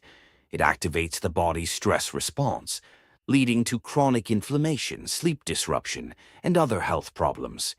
It also undermines motivation because it creates a sense of shame and inadequacy that makes it difficult to persist in the face of challenges. Neff distinguishes between self-criticism and self-compassion. Self-criticism is the voice of the internalized boss, the voice that tells us we are not good enough. Self-compassion is the voice of kindness and understanding, the voice that tells us we are human, that we are doing our best, that we deserve care. The performance society encourages self-criticism and discourages self-compassion. It tells us that we must be hard on ourselves to succeed. But the opposite is true. Self-compassion is the foundation of resilience. Neff writes, "Self-criticism activates the body's stress response, leading to chronic inflammation, sleep disruption, and other health problems. It also undermines motivation because it creates a sense of shame and inadequacy. Self-compassion, by contrast, is the foundation of resilience." The guilt of rest. Perhaps the most telling symptom of self-exploitation is the guilt that accompanies rest. The achievement subject cannot relax without feeling that they are wasting time, falling behind, or failing to meet their obligations. Even when they are physically exhausted, they feel compelled to do something, to check emails, to plan the next project, to scroll through social media, to engage in some form of productive activity. The sociologist Thomas Piketty, in his work on inequality, has argued that the rich are not the only ones who are overworked. The working class is also increasingly stretched. But the guilt of rest is not limited to the working class. It pervades all levels of society. Even those who have achieved great success, who have accumulated wealth and status, often cannot stop working. They have become addicted to productivity, and they are terrified of what they might find if they stopped. The journalist and author Oliver Burkeman, in his book 4,000 Weeks, describes this phenomenon with painful honesty. He writes, "The feeling that you should be using your time more productively is a form of anxiety that has become so pervasive that we no longer recognize it as anxiety. We think it's just normal. But it's not normal. It's a symptom of a culture that has lost sight of what it means to be human." The addiction to busyness. In the performance society, busyness is a status symbol. It signals importance, value, and significance. To say, "I am so busy," is to say, "I am needed, I am essential, I am successful." The entrepreneur of the self takes pride in their packed schedule, their endless to-do list, their lack of free time. But this is not a sign of health. It is a sign of pathology. It is a symptom of the addiction to busyness that pervades our culture. The journalist Tim Kreider, in a famous essay titled "The Busy Trap," describes the problem. Busyness serves as a kind of existential reassurance, a hedge against emptiness. Obviously, your life cannot possibly be silly or trivial or meaningless if you are so busy, completely booked, in demand every hour of the day. But the opposite is also true. If you are always busy, you never have time to reflect on what you are doing. You never have to confront the question of whether your life has meaning. The addiction to busyness is closely connected to the fear of boredom. We keep ourselves busy because we are afraid of the empty space, the silence, the pause. We fill our lives with activities so that we do not have to confront the void, but the void is still there, waiting. No amount of activity can fill it. The internalized boss. The concept of the internalized boss helps us understand how self-exploitation works at a deeper level. In the disciplinary society, the boss was external. You went to work, you received orders, you complied, you went home. The command structure was clear and the relationship was contractual. You sold your labor for a wage, and when you left the workplace, the transaction was complete. In the performance society, the boss has been internalized. There is no external authority telling you what to do, but there is an internal voice that is even more demanding. This voice is the internalized boss, the part of yourself that sets goals, monitors performance, evaluates results, and administers punishment for failure. The internalized boss has several characteristics that make it more demanding than any external authority. It never takes a vacation. The external boss goes home at the end of the day, takes weekends off, and goes on vacation. The internalized boss is always on. It wakes you up in the middle of the night with thoughts about unfinished projects. It whispers to you during your leisure time that you should be working. It follows you on vacation, reminding you that you are falling behind. The psychoanalyst D.W. Winnicott described this phenomenon as the false self, a persona that we present to the world that is not our authentic self. The false self is the internalized boss, the voice that tells us what we should be, what we should do, what we should achieve. The false self is a defense mechanism. It protects us from the anxiety of being our authentic selves, but it also imprisons us. Winnicott wrote, "The false self is a defense mechanism. It protects us from the anxiety of being our authentic selves, but it also imprisons us. The false self is the voice of the internalized boss, the voice that tells us what we should be, what we should do, what we should achieve. It is a perfectionist. The external boss may be satisfied with good enough. The internalized boss demands excellence in everything. It is never satisfied because satisfaction would mean relaxation, and relaxation is not allowed. The internalized boss sets standards that are impossible to meet and then punishes us for not meeting them. The psychologist Brené Brown, in her research on shame and vulnerability, argues that perfectionism is a form of shame-based thinking. It is not the pursuit of excellence. It is the fear of being seen as inadequate. The internalized boss is the voice of shame, the voice that tells us we are not enough. Brown writes, "Perfectionism is a form of shame-based thinking. It is not the pursuit of excellence. It is the fear of being seen as inadequate. The internalized boss is the voice of shame, the voice that tells us we are not enough. It cannot be bargained with. The external boss can be reasoned with. You can negotiate deadlines, request extensions, and explain constraints. The internalized boss is relentless. It does not care about your limitations, your exhaustion, or your need for rest. It only cares about the work." The philosopher and social critic David Foster Wallace, in his work on addiction and the self, described the internalized boss as the tyrant of the mind. It is the voice that tells us we must be more, do more, achieve more. It is the voice that never stops, never rests, never gives us peace. Wallace wrote, "The tyrant of the mind is the voice that tells us we must be more, do more, achieve more. It is the voice that never stops, never rests, never gives us peace. It is the internalized boss, and it is relentless. It is punishing. When you fail to meet the internalized boss's expectations, you are not fired. You are subjected to an even more brutal punishment, self-criticism, shame, and the sense that you are fundamentally inadequate. This punishment is worse than any external reprimand because it confirms your deepest fears about yourself." The psychologist Paul Gilbert, who developed compassion-focused therapy, argues that shame and self-criticism are among the most destructive psychological forces. They undermine our sense of worth, our motivation, and our capacity for joy. They are the weapons of the internalized boss. Gilbert writes, "Shame and self-criticism are among the most destructive psychological forces. They undermine our sense of worth, our motivation, and our capacity for joy.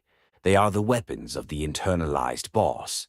The internalized boss is the mechanism by which the Performance Society enforces self-exploitation.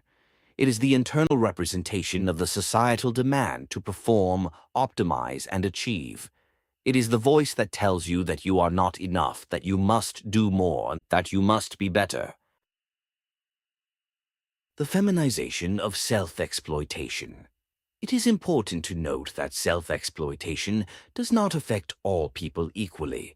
There is a significant gender dimension to the phenomenon. Women, in particular, are subject to intense pressures to perform in multiple domains: career, family, appearance, relationships. They are expected to be successful professionals, devoted mothers, attractive partners, supportive friends, and engaged citizens. The demand is not just to be good at one thing, it is to be good at everything. The sociologist Arlie Hochschild, in her classic work, The Second Shift, showed that working women still perform the majority of domestic labor, even when they work full-time outside the home. This is not just a division of labor, it is a division of responsibility. Women are expected to manage not just their own lives, but the lives of their families. They are the emotional caretakers, the household managers, the social coordinators. This emotional and organizational labor is largely invisible, but it is deeply exhausting. Hochschild writes, "Working women still perform the majority of domestic labor, even when they work full-time outside the home. They are expected to manage not just their own lives, but the lives of their families. This emotional and organizational labor is largely invisible, but it is deeply exhausting. The performance society intensifies this pressure. Women are not just expected to do more, they are expected to do more and to feel good about it. The having it all narrative that women can and should have successful careers and happy families is a particularly cruel form of the positivity imperative. It sets an impossible standard and then blames women for failing to meet it. The feminist writer Anne-Marie Slaughter, in her influential essay, Why Women Still Can't Have It All, argued that the structure of work and family life makes it impossible for women to achieve equal success in both domains. But the response to her essay was telling. Many commentators attacked Slaughter for being insufficiently positive, for not believing in the possibility of having it all. The positivity imperative demanded that she deny reality and affirm an impossible ideal. Slaughter wrote, "The structure of work and family life makes it impossible for women to achieve equal success in both domains."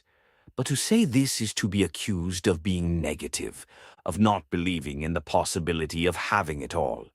The positivity imperative demands that we deny reality and affirm an impossible ideal. The sociologist Sylvia Ann Hewlett, in her research on executive women, found that women in leadership positions often experience what she calls the maternal wall, the assumption that women who are mothers are less committed to their careers.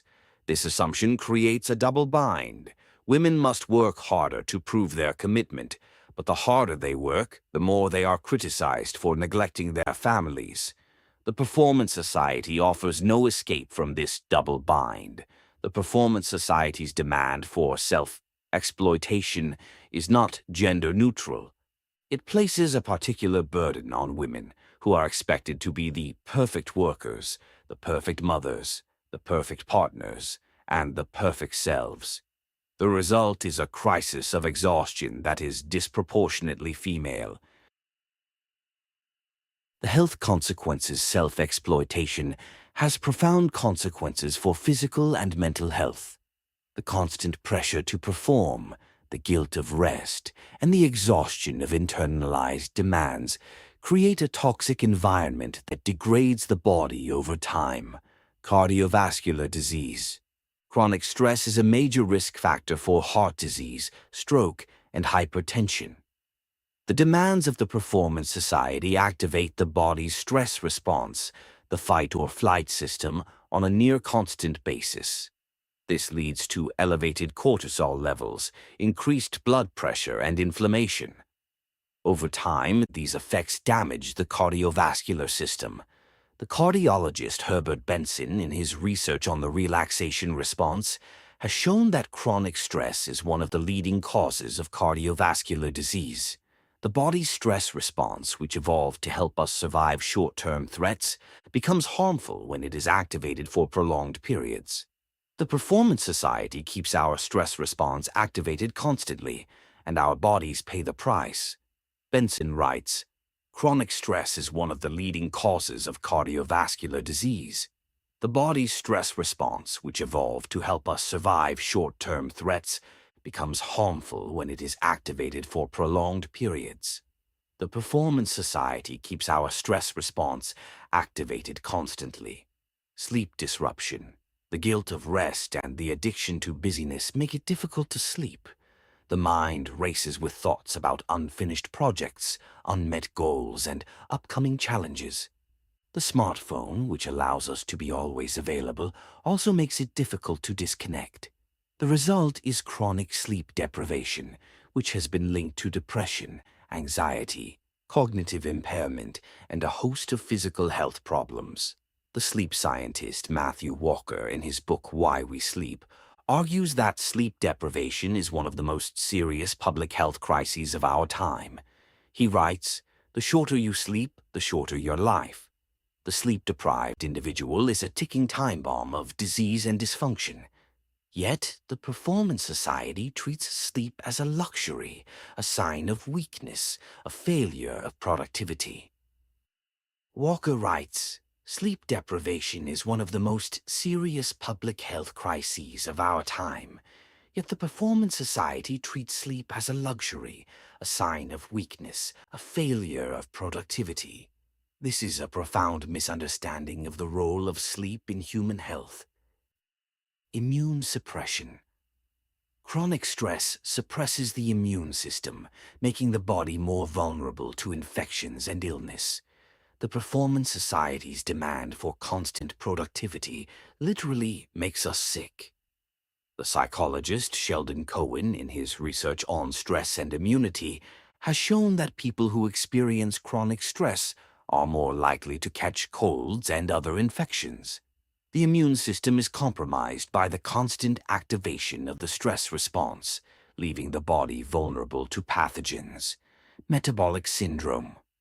Chronic stress is also linked to metabolic syndrome, a cluster of conditions that include high blood pressure, high blood sugar, excess body fat around the waist, and abnormal cholesterol levels. These conditions increase the risk of heart disease, stroke, and diabetes. The endocrinologist Robert Sapolsky, in his research on stress, has shown that chronic stress disrupts the body's metabolic processes. The stress response favors the storage of fat, particularly around the abdomen, and impairs the body's ability to regulate blood sugar. The result is a cascade of metabolic problems that contribute to the chronic diseases of modernity. Sapolsky writes, chronic stress disrupts the body's metabolic processes. The stress response favors the storage of fat and impairs the body's ability to regulate blood sugar. The result is a cascade of metabolic problems that contribute to the chronic diseases of modernity. Mental health disorders. The most visible consequences of self-exploitation are mental health disorders, depression, anxiety, burnout, and addiction. These are not personal failures. They are logical responses to an inhuman system. The Achievement Society makes us sick because it demands that we be more than we can be. The epidemiologist Richard Wilkinson, in his research on social determinants of health, has shown that mental health disorders are more common in societies with high levels of inequality. The Performance Society is a highly unequal society, and the inequality is a source of psychological distress. We are constantly comparing ourselves to others, constantly feeling that we are falling behind, constantly feeling that we are not enough. Wilkinson writes, mental health disorders are more common in societies with high levels of inequality. The Performance Society is a highly unequal society, and the inequality is a source of psychological distress. The Paradox of Choice Revisited. In Chapter 1, we introduced the paradox of choice, the idea that an overabundance of choices does not liberate, but paralyzes. This paradox is central to understanding self-exploitation. The Performance Society tells us that we are free to choose our own lives, but the choices are overwhelming. We must choose a career, a partner, a city, a lifestyle, an identity. Each choice narrows our possibilities, and each narrowed possibility feels like a loss. The psychologist Barry Schwartz, in his work on the paradox of choice, argues that choice overload leads to decision fatigue, the depletion of cognitive resources that makes it increasingly difficult to make decisions.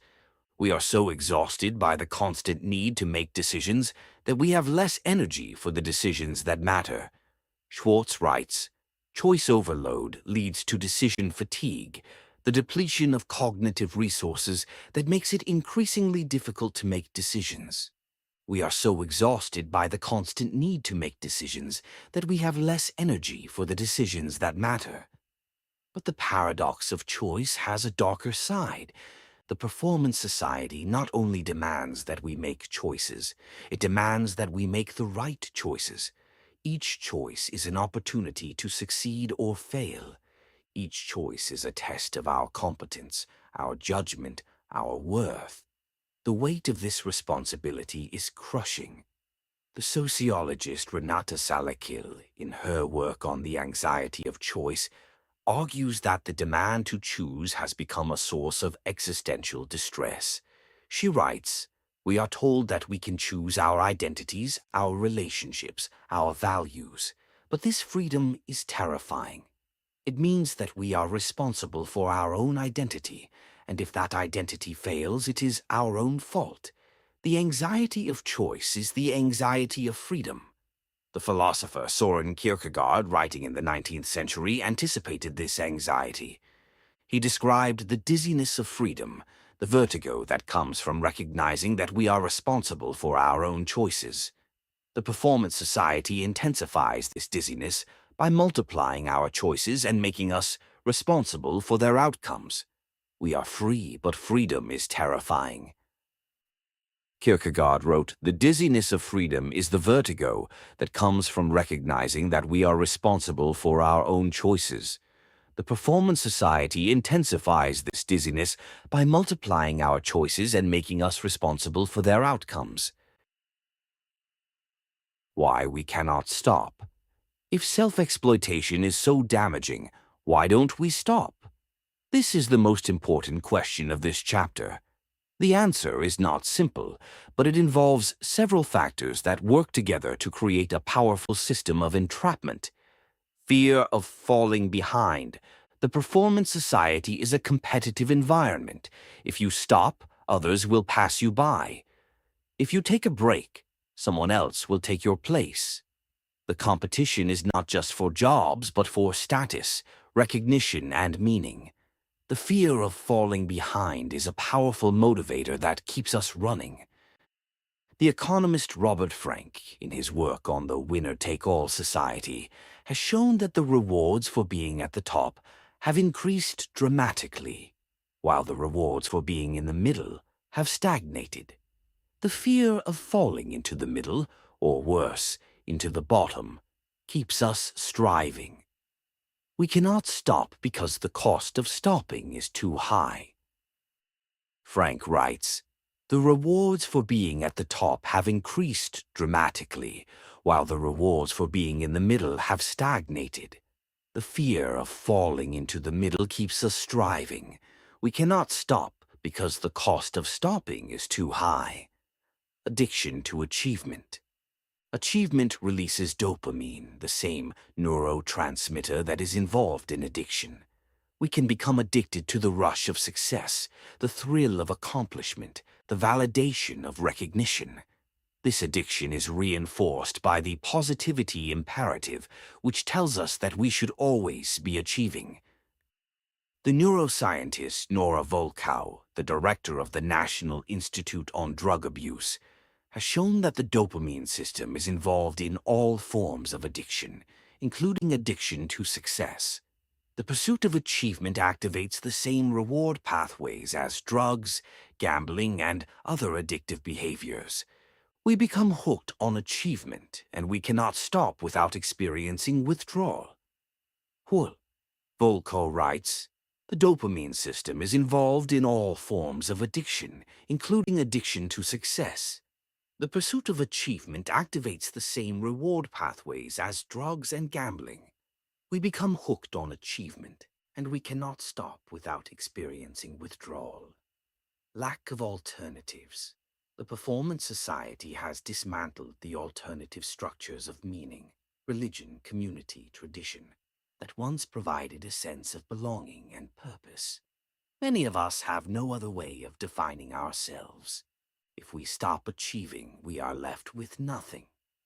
The sociologist Emile Durkheim, in his work on suicide, argued that a sense of belonging is essential for psychological well-being. When individuals are not integrated into a community, they are at greater risk of despair. The performance society has fragmented communities, leaving individuals isolated and alone. The only source of identity left is achievement. Durkheim wrote, "A sense of belonging is essential for psychological well-being. When individuals are not integrated into a community, they are at greater risk of despair. The performance society has fragmented communities, leaving individuals isolated and alone. Internalized guilt. The guilt of rest is not just a feeling, it is a moral judgment. To rest is to be lazy, to fail, to be worthless. This judgment is internalized so deeply that we cannot even conceive of an alternative.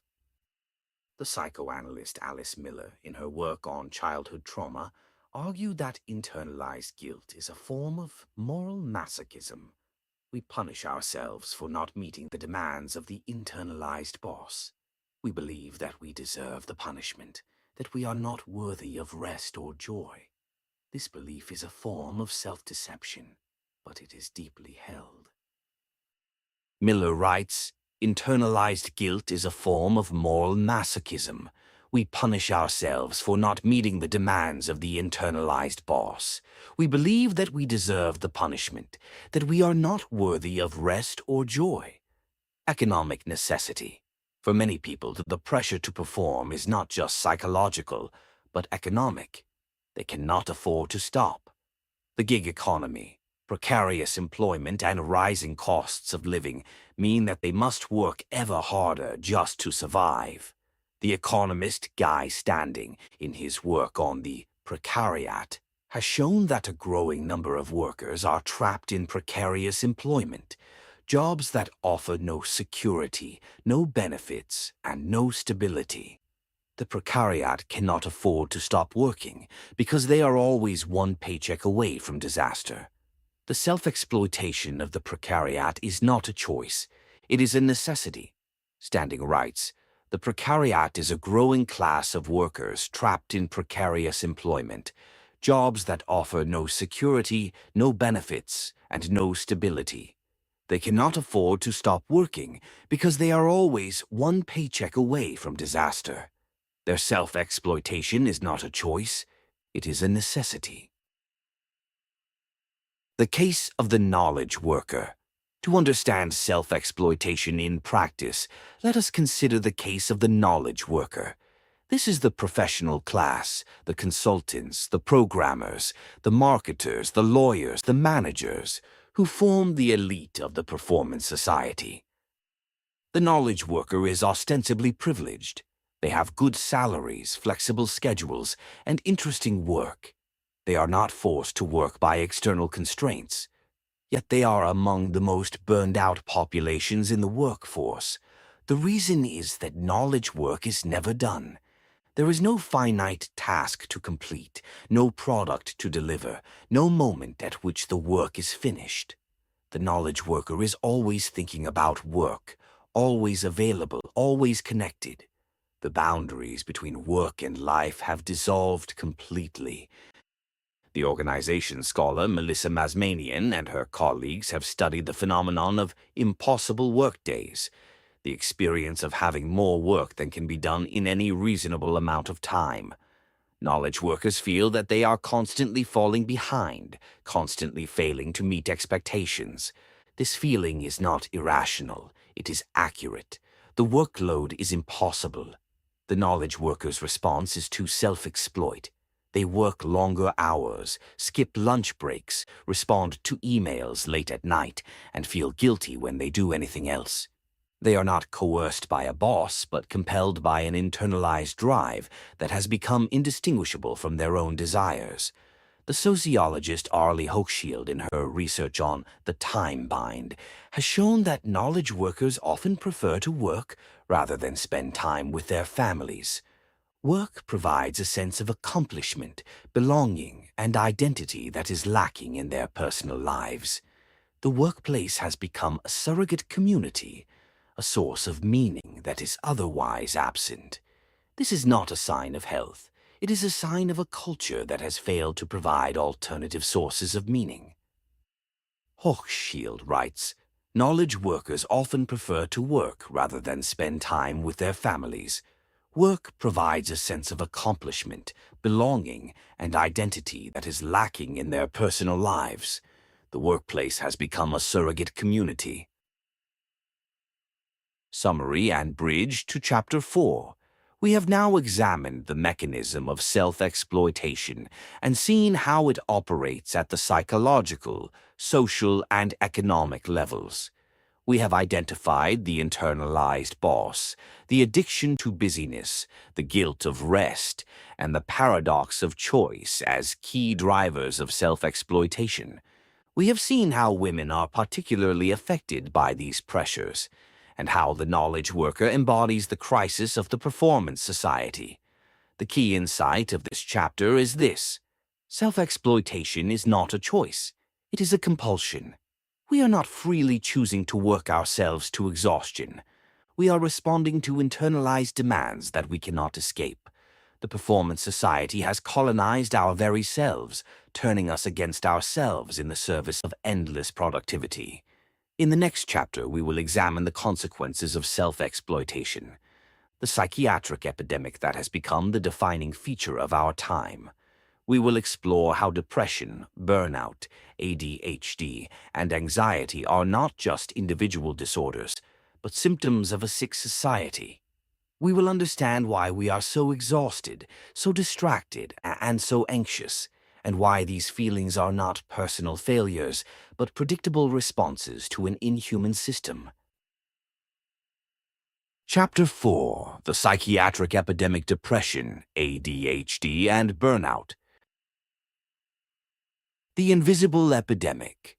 We are living through a psychiatric epidemic. Rates of depression, anxiety, ADHD, and burnout have risen dramatically over the past several decades. In the United States, the National Institute of Mental Health reports that nearly 1 in 5 adults lives with a mental illness.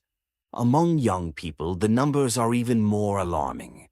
The Centers for Disease Control and Prevention reports that the suicide rate among Americans aged 10 to 24 increased by nearly 60% between 2007 and 2018. These numbers are not just statistics. They represent millions of people suffering, struggling, and in many cases dying. They represent families torn apart by despair, careers derailed by exhaustion, and lives diminished by chronic anxiety. They represent a human catastrophe that we have largely normalized, accepted, and even blamed on the victims. The conventional explanation for this epidemic is that mental illness is primarily a biological condition, a chemical imbalance in the brain that can be treated with medication. There is some truth to this explanation. Genetics and neurochemistry play a role in mental health, but this explanation is insufficient. It cannot explain why rates of mental illness have increased so dramatically in such a short period. It cannot explain why mental illness is more common in advanced societies than in traditional ones. It cannot explain why the epidemic has worsened as our material conditions have improved. The hypothesis of this chapter is that the psychiatric epidemic is not a biological accident, but a social symptom. Depression, anxiety, ADHD, and burnout are the predictable consequences of the performance society. They are the price we pay for self-exploitation, the cost of the positivity imperative, the wages of the achievement society. The psychiatrist and historian Edward Shorter, in his work on the history of psychiatry, argues that the boundaries between mental health and mental illness are not fixed, but shift over time in response to cultural and social conditions. The rise of depression, anxiety, and burnout in the late 20th and early 21st centuries is not just a change in diagnostic labels. It is a change in how we experience and express distress. The performance society has created new forms of suffering, and we have given them new names. Shorter writes, "The boundaries between mental health and mental illness are not fixed. They shift over time in response to cultural and social conditions. The rise of depression, anxiety, and burnout is not just a change in diagnostic labels. It is a change in how we experience and express distress. The sociologist Alan Horwitz, in his work on the medicalization of everyday life, argues that many conditions labeled as mental illness are actually normal responses to stressful circumstances. Depression is often a reasonable response to an oppressive job, a failing relationship, or an unjust society. To label it as a chemical imbalance and treat it with medication is to ignore the real causes of suffering. The psychiatric epidemic is not a biological accident, it is a social crisis dressed in medical clothing. Horwitz writes, many conditions labeled as mental illness are actually normal responses to stressful circumstances. Depression is often a reasonable response to an oppressive job, a failing relationship, or an unjust society. The psychiatric epidemic is not a biological accident, it is a social crisis dressed in medical clothing. Depression, the illness of the achievement society. Depression is the paradigmatic illness of the performance society. It is the condition that results when the achievement subject can no longer achieve. It is the exhaustion that follows endless striving, the emptiness that follows relentless performance, the despair that follows the realization that achievement does not bring fulfillment. The psychiatrist and philosopher Karl Jaspers described depression as a limit situation, a confrontation with the fundamental limits of human existence. In depression, the individual encounters their own finitude, their own vulnerability, and their own inability to be all that they are supposed to be. This encounter is devastating because the performance society has taught us that there are no limits. We can be anything. We can do anything. The failure to achieve is not a limitation. It is a personal failing. Jaspers wrote, depression is a limit situation. It is a confrontation with the fundamental limits of human existence. The depressive encounters their own finitude, their own vulnerability, their own inability to be all that they are supposed to be. The phenomenology of depression is characterized by several key features that together create a devastating picture of human suffering. Anhedonia, the loss of pleasure in activities that were once enjoyable. The depressive cannot find joy in food, sex, social interaction, or hobbies. The world becomes gray, flat, and meaningless. This is the logical result of the positivity imperative. If happiness is a demand and you cannot meet that demand, then the desire for happiness itself becomes painful. The psychologist Paul Gilbert, who developed compassion-focused therapy, argues that anhedonia is a form of submissive behavior. When we cannot meet the demands of the performance society, we shut down our capacity for pleasure. We stop seeking joy because seeking joy would require energy, and we have no energy left. We are conserving resources in a hopeless situation. Gilbert writes, anhedonia is a form of submissive behavior. When we cannot meet the demands of the performance society, we shut down our capacity for pleasure. We stop seeking joy because seeking joy would require energy, and we have no energy left. Fatigue. The depressive is chronically exhausted. This is not ordinary tiredness. It is a profound depletion of energy that makes even the simplest tasks feel monumental. This is the consequence of self-exploitation. The depressive has worked themselves to exhaustion and can no longer summon the energy to continue. The psychiatrist Robert Sapolsky, in his research on stress, has shown that chronic stress depletes the body's resources. The adrenal glands become exhausted, and the body can no longer mount an appropriate stress response. The result is a state of profound fatigue that is not relieved by rest. This is the biological reality of depression. Sapolsky writes, chronic stress depletes the body's resources. The adrenal glands become exhausted, and the body can no longer mount an appropriate stress response. The result is a state of profound fatigue that is not relieved by rest. Guilt. The depressive is consumed by guilt. They feel that they have failed, that they are inadequate, that they are a burden to others. This is the internalized voice of the performance society, turned against the self. The depressive punishes themselves for their failure to meet the demands of the achievement society. The psychoanalyst Melanie Klein, in her work on guilt and depression, argued that guilt is a form of moral masochism.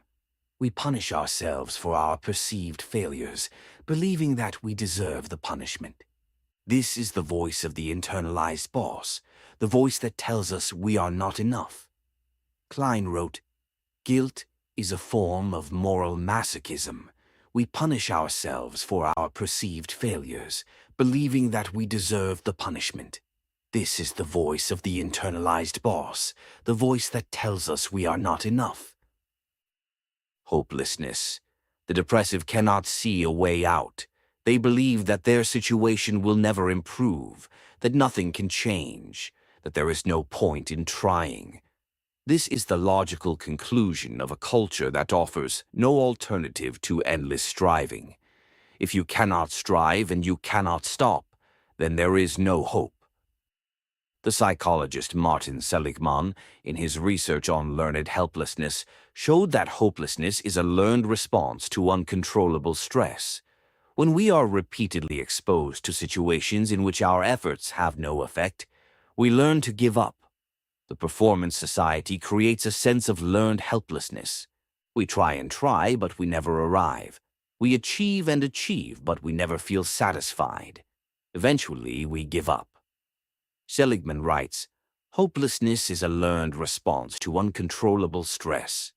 When we are repeatedly exposed to situations in which our efforts have no effect, we learn to give up. The performance society creates a sense of learned helplessness." The sociologist Alan Ehrenberg, in his work on depression, argues that it is the illness of a society that demands initiative and responsibility. He writes, "Depression is not the result of external constraint, but of the exhaustion of internal possibility. The depressive is someone who has lost the capacity to act, to decide, to be autonomous. This is the dark side of the right to be oneself. The depressed individual is not a passive victim of authority. They are an active subject who has exhausted their own resources." Ehrenberg's analysis is crucial because it reframes depression not as a personal failure but as a social symptom. The depressive is not weak, they are exhausted. They are not defective, they are depleted. The performance society has demanded too much, and the depressive has collapsed under the weight. ADHD, the medicalization of distraction attention deficit. Hyperactivity disorder, ADHD, is the second major psychiatric condition of the performance society. Its core symptoms, inattention, hyperactivity, and impulsivity, are not just individual traits, they are adaptations to a culture of distraction. The performance society demands constant attention, but provides no respite. We are bombarded with information, notifications, and demands from every direction. Our attention is fragmented, pulled in 100 directions, never allowed to settle on any one thing. This is not a personal failing, it is a feature of the environment. The psychiatrist Richard Friedman, in a critique of the overdiagnosis of ADHD, argues that we are pathologizing a normal response to an abnormal environment. He writes, "We have created a culture that is increasingly hostile to attention. We are constantly interrupted, constantly stimulated, constantly on alert. It is no surprise that many people have difficulty focusing. But to label this difficulty as a disorder is to blame the victim for the assault. The ADHD diagnosis is a perfect example of the medicalization of social problems. It takes a response to a toxic environment and treats it as an individual pathology. The solution is medication, not social change. The individual is treated while the environment that caused the problem remains unchanged."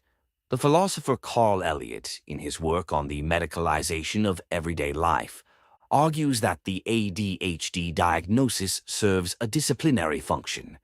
It tells us that our inability to focus is our own fault. that we are defective, that we need treatment. This is a form of social control that reinforces the demands of the performance society.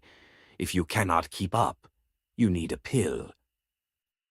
Elliot writes, the ADHD diagnosis serves a disciplinary function. It tells us that our inability to focus is our own fault, that we are defective, that we need treatment. This is a form of social control that reinforces the demands of the performance society. The historian of medicine, Andrew Scull, in his work on the history of psychiatry, has shown that the ADHD diagnosis emerged in the context of a culture that demands constant attention and productivity. Children are expected to sit still in school for hours, to focus on tasks that are not intrinsically interesting, to perform to standardized expectations. The diagnosis of ADHD is a way of managing the children who cannot or will not comply. Scull writes, the ADHD diagnosis emerged in the context of a culture that demands constant attention and productivity. Children are expected to sit still in school for hours, to focus on tasks that are not intrinsically interesting, to perform to standardized expectations. The diagnosis of ADHD is a way of managing the children who cannot or will not comply. The pharmaceutical industry has played a significant role in the ADHD epidemic.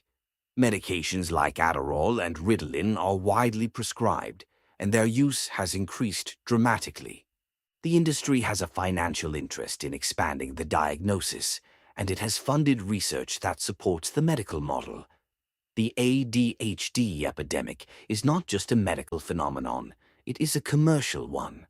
The psychiatrist and historian David Healy, in his work on the pharmaceutical industry, has shown that the industry has systematically exaggerated the benefits of psychiatric medications and minimized their risks. The ADHD epidemic is a product of this marketing. Healy writes, the pharmaceutical industry has systematically exaggerated the benefits of psychiatric medications and minimized their risks. The ADHD epidemic is a product of this marketing. The overdiagnosis of ADHD is particularly concerning in children. Children are being labeled with a disorder and treated with powerful medications that have long-term effects on their developing brains. They are being told that they are defective, that they need treatment, that they cannot function without medication. This is not just a medical intervention. It is a form of social control. Burnout, the exhaustion of the achiever. Burnout is the most recent addition to the psychiatric lexicon, but it is arguably the most characteristic condition of the performance society. Unlike depression, which is characterized by hopelessness, burnout is characterized by exhaustion. Unlike ADHD, which is characterized by distraction, burnout is characterized by the inability to engage. The psychologist Herbert Freudenberger, who coined the term in the 1970s, defined burnout as a state of emotional exhaustion, depersonalization, and reduced personal accomplishment. It is the result of chronic stress, prolonged effort, and the failure to achieve a desired outcome. Freudenberger wrote, burnout is a state of emotional exhaustion, depersonalization, and reduced personal accomplishment. It is the result of chronic stress, prolonged effort, and the failure to achieve a desired outcome. In the performance society, burnout is almost inevitable. The demands are endless, the rewards are fleeting, and the goalposts are constantly moving. The achievement subject invests everything in their work, only to find that it is never enough. The result is a profound exhaustion that affects not just the body but the mind and spirit. The sociologist Arlie Hochschild, in her work on the emotional labor of flight attendants, showed that burnout is not just a problem of the caring professions. It affects knowledge workers, professionals, and managers who are required to perform emotionally as well as intellectually. The demand for emotional labor, to be enthusiastic, empathetic, and positive, exhausts the resources that are necessary for genuine emotional connection. Hochschild writes, "Burnout is not just a problem of the caring professions. It affects knowledge workers, professionals, and managers who are required to perform emotionally as well as intellectually. The demand for emotional labor exhausts the resources that are necessary for genuine emotional connection." The burnout syndrome has several key features that distinguish it from other psychiatric conditions. Emotional exhaustion. The burned-out individual has no emotional energy left. They feel drained, depleted, and unable to engage with others. This is not just physical tiredness. It is a profound sense of emptiness. The emotional tank is empty and there is no way to refill it. The psychologist Christina Maslach, who has conducted extensive research on burnout, describes emotional exhaustion as the core dimension of burnout. It is the feeling of being used up, of having nothing left to give. This is the consequence of chronic emotional labor, the constant effort to maintain a positive facade, to be empathetic, to care. Maslach writes, "Emotional exhaustion is the core dimension of burnout. It is the feeling of being used up, of having nothing left to give. This is the consequence of chronic emotional labor." Depersonalization. The burned-out individual becomes cynical and detached. They see others as obstacles, not as people. They lose the capacity for empathy and connection. This is a defense mechanism. When you have no emotional energy left, you protect yourself by cutting off. Depersonalization is a form of emotional withdrawal. When we cannot care, we stop caring. When we cannot connect, we stop trying. The burned-out individual becomes isolated, cut off from the relationships that could sustain them. Reduced personal accomplishment. The burned-out individual feels that they are failing. They cannot meet their own standards or the standards of others. They feel ineffective, incompetent, and worthless. This is the result of setting impossible goals and then punishing yourself for not meeting them. Reduced personal accomplishment is the voice of the internalized boss. It tells us that we are not enough, that we are failing, that we are worthless. The burned-out individual internalizes the demands of the performance society and blames themselves for not meeting them. Burnout is not just a personal tragedy. It is a social disaster. It affects performance, relationships, and health. It leads to turnover, absenteeism, and reduced productivity. It creates a cycle in which the exhausted worker cannot perform, and the failure to perform increases the exhaustion. The World Health Organization has recognized burnout as an occupational phenomenon in its International Classification of Diseases. This recognition is a step forward, but it also reflects the problem. Burnout is treated as a workplace issue, not a social issue. The solution is better workplace management, not social change. The overlap and distinctions. Depression, ADHD, and burnout are distinct conditions, but they overlap in significant ways. Many people with burnout also experience depression. Many people with ADHD also experience anxiety. The boundaries between these conditions are not clear, and they often co-occur. The reason for this overlap is that these conditions are all responses to the same underlying cause, the performance society. They are different ways of reacting to the same impossible demands. Some people exhaust themselves and then collapse into depression. Others cannot focus because the demands are too scattered.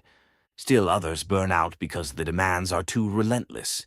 The psychiatrist Kenneth Kendler, in his research on the comorbidity of mental disorders, has shown that the boundaries between psychiatric conditions are not as clear as the diagnostic manuals suggest.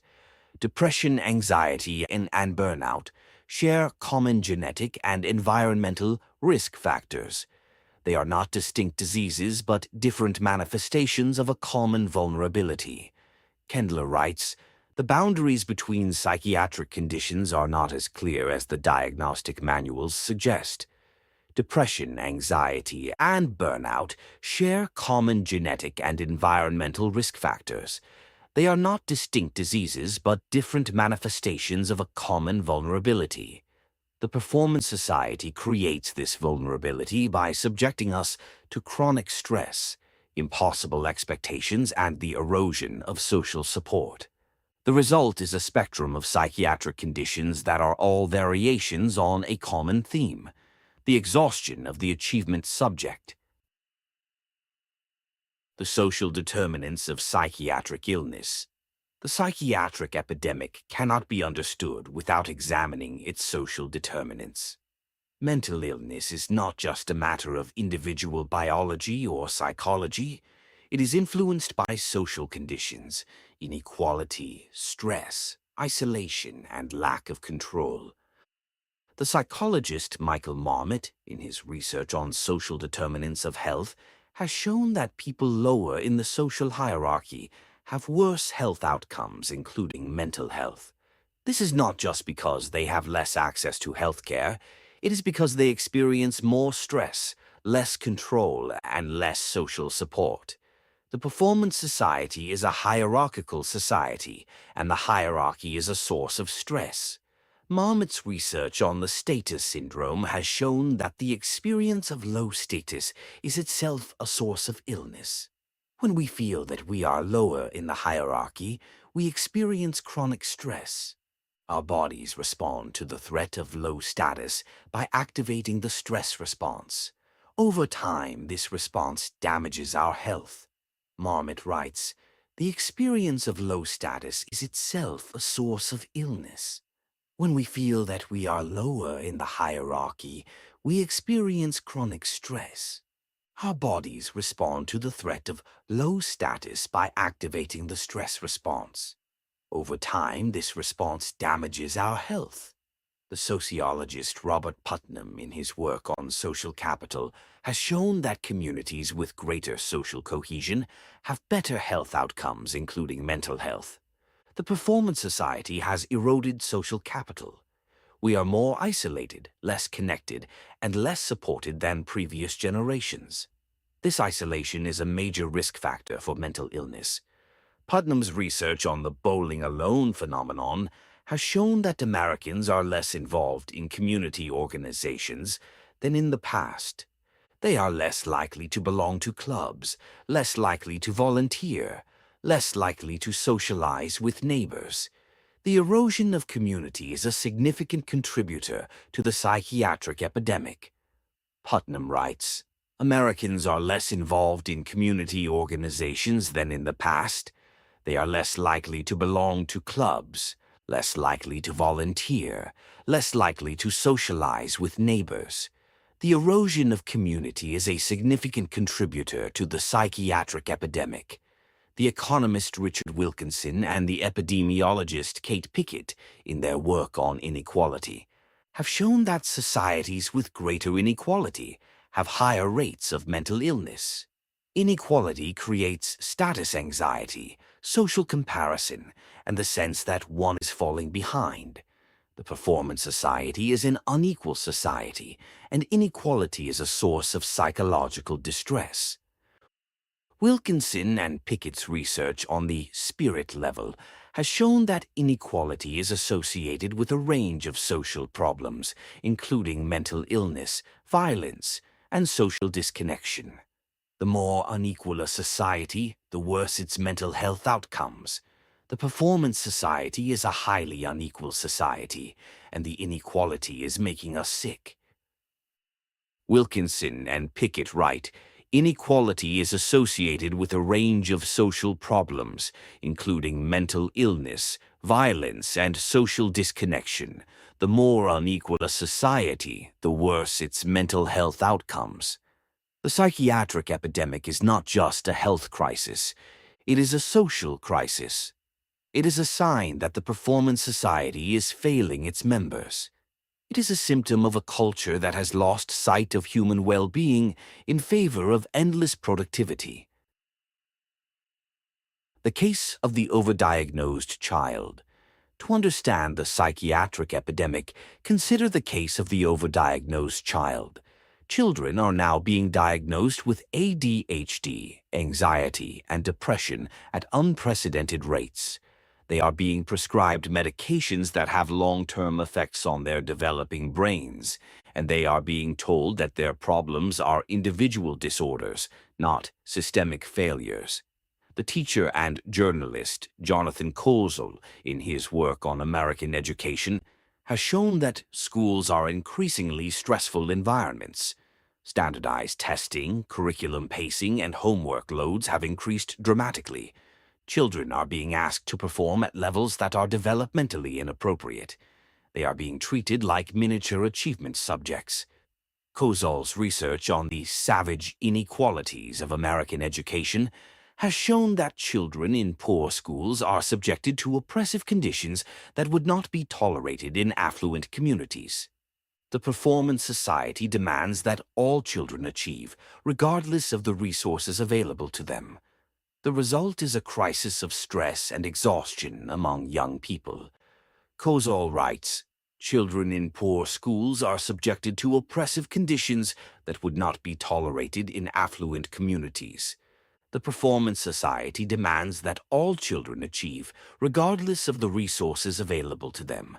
The result is a crisis of stress and exhaustion among young people."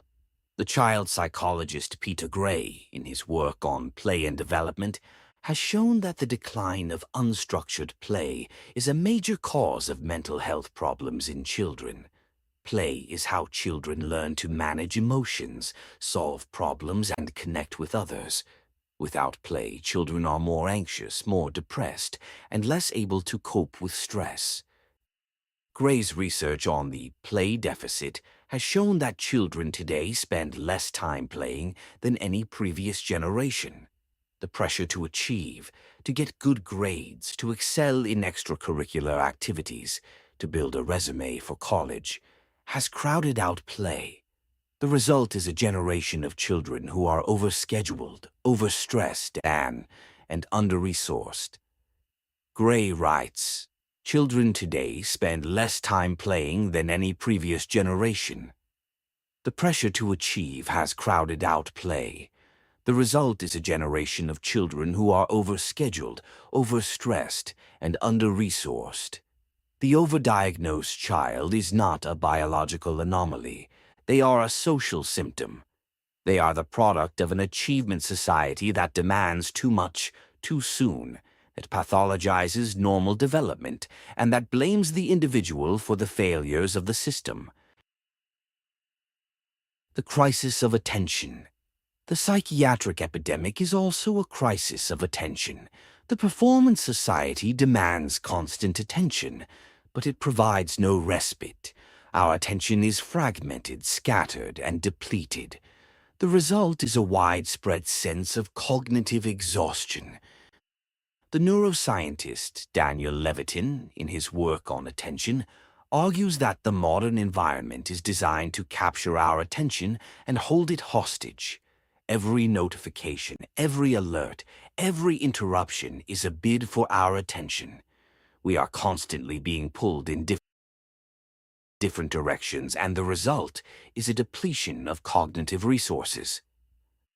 Levitin's research on the organized mind has shown that attention is a finite resource. We have only so much attention to allocate, and when it is depleted, we make poor decisions. The Performance Society depletes our attention, leaving us less able to focus on what matters. Levitin writes, "Attention is a finite resource. We have only so much attention to allocate, and when it is depleted, we make poor decisions.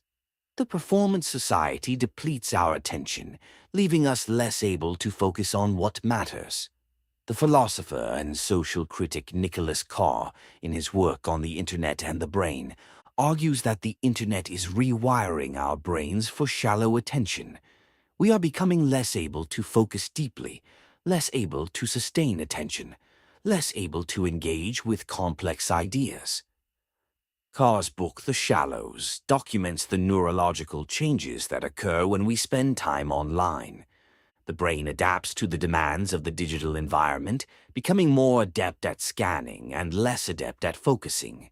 The result is a population that is increasingly distractible and increasingly exhausted. Carr writes, "The internet is rewiring our brains for shallow attention. We are becoming less able to focus deeply, less able to sustain attention, less able to engage with complex ideas. The result is a population that is increasingly distractible and increasingly exhausted." The crisis of attention is not just an individual problem, it is a social problem. It affects our ability to think, to learn, to connect. It undermines democracy as citizens become less able to engage with complex political issues. It undermines relationships as we become less able to give our full attention to those we love. The pharmaceutical fix. The psychiatric epidemic has been met with a pharmaceutical fix. Antidepressants, stimulants, and anti-anxiety medications are widely prescribed. The use of these medications has increased dramatically over the past several decades. The pharmaceutical industry has a financial interest in the expansion of the psychiatric epidemic. Medications are profitable, and the industry has funded research that supports the medical model of mental illness. The result is a culture in which medication is the first response to psychological distress. The psychiatrist Irving Kirsch, in his research on the effectiveness of antidepressants, has shown that the benefits of these medications are largely due to the placebo effect. Antidepressants are no more effective than placebos for mild to moderate depression. The pharmaceutical industry has exaggerated their effectiveness, and the medical profession has accepted the exaggeration. Kirsch's research on the Emperor's New Drugs has been controversial, but it has also been influential. It has raised questions about the medical model of mental illness and the role of the pharmaceutical industry in shaping our understanding of mental health. Kirsch writes, "The benefits of antidepressants are largely due to the placebo effect.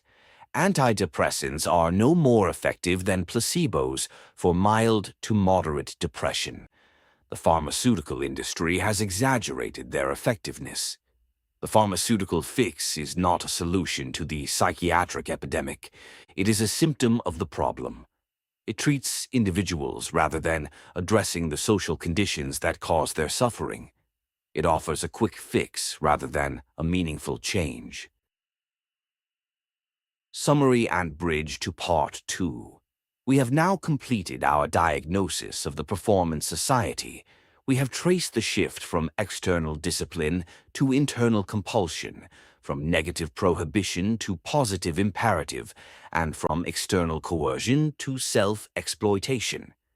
We have seen how the positivity imperative creates a culture of toxic optimism that denies reality and pathologizes suffering.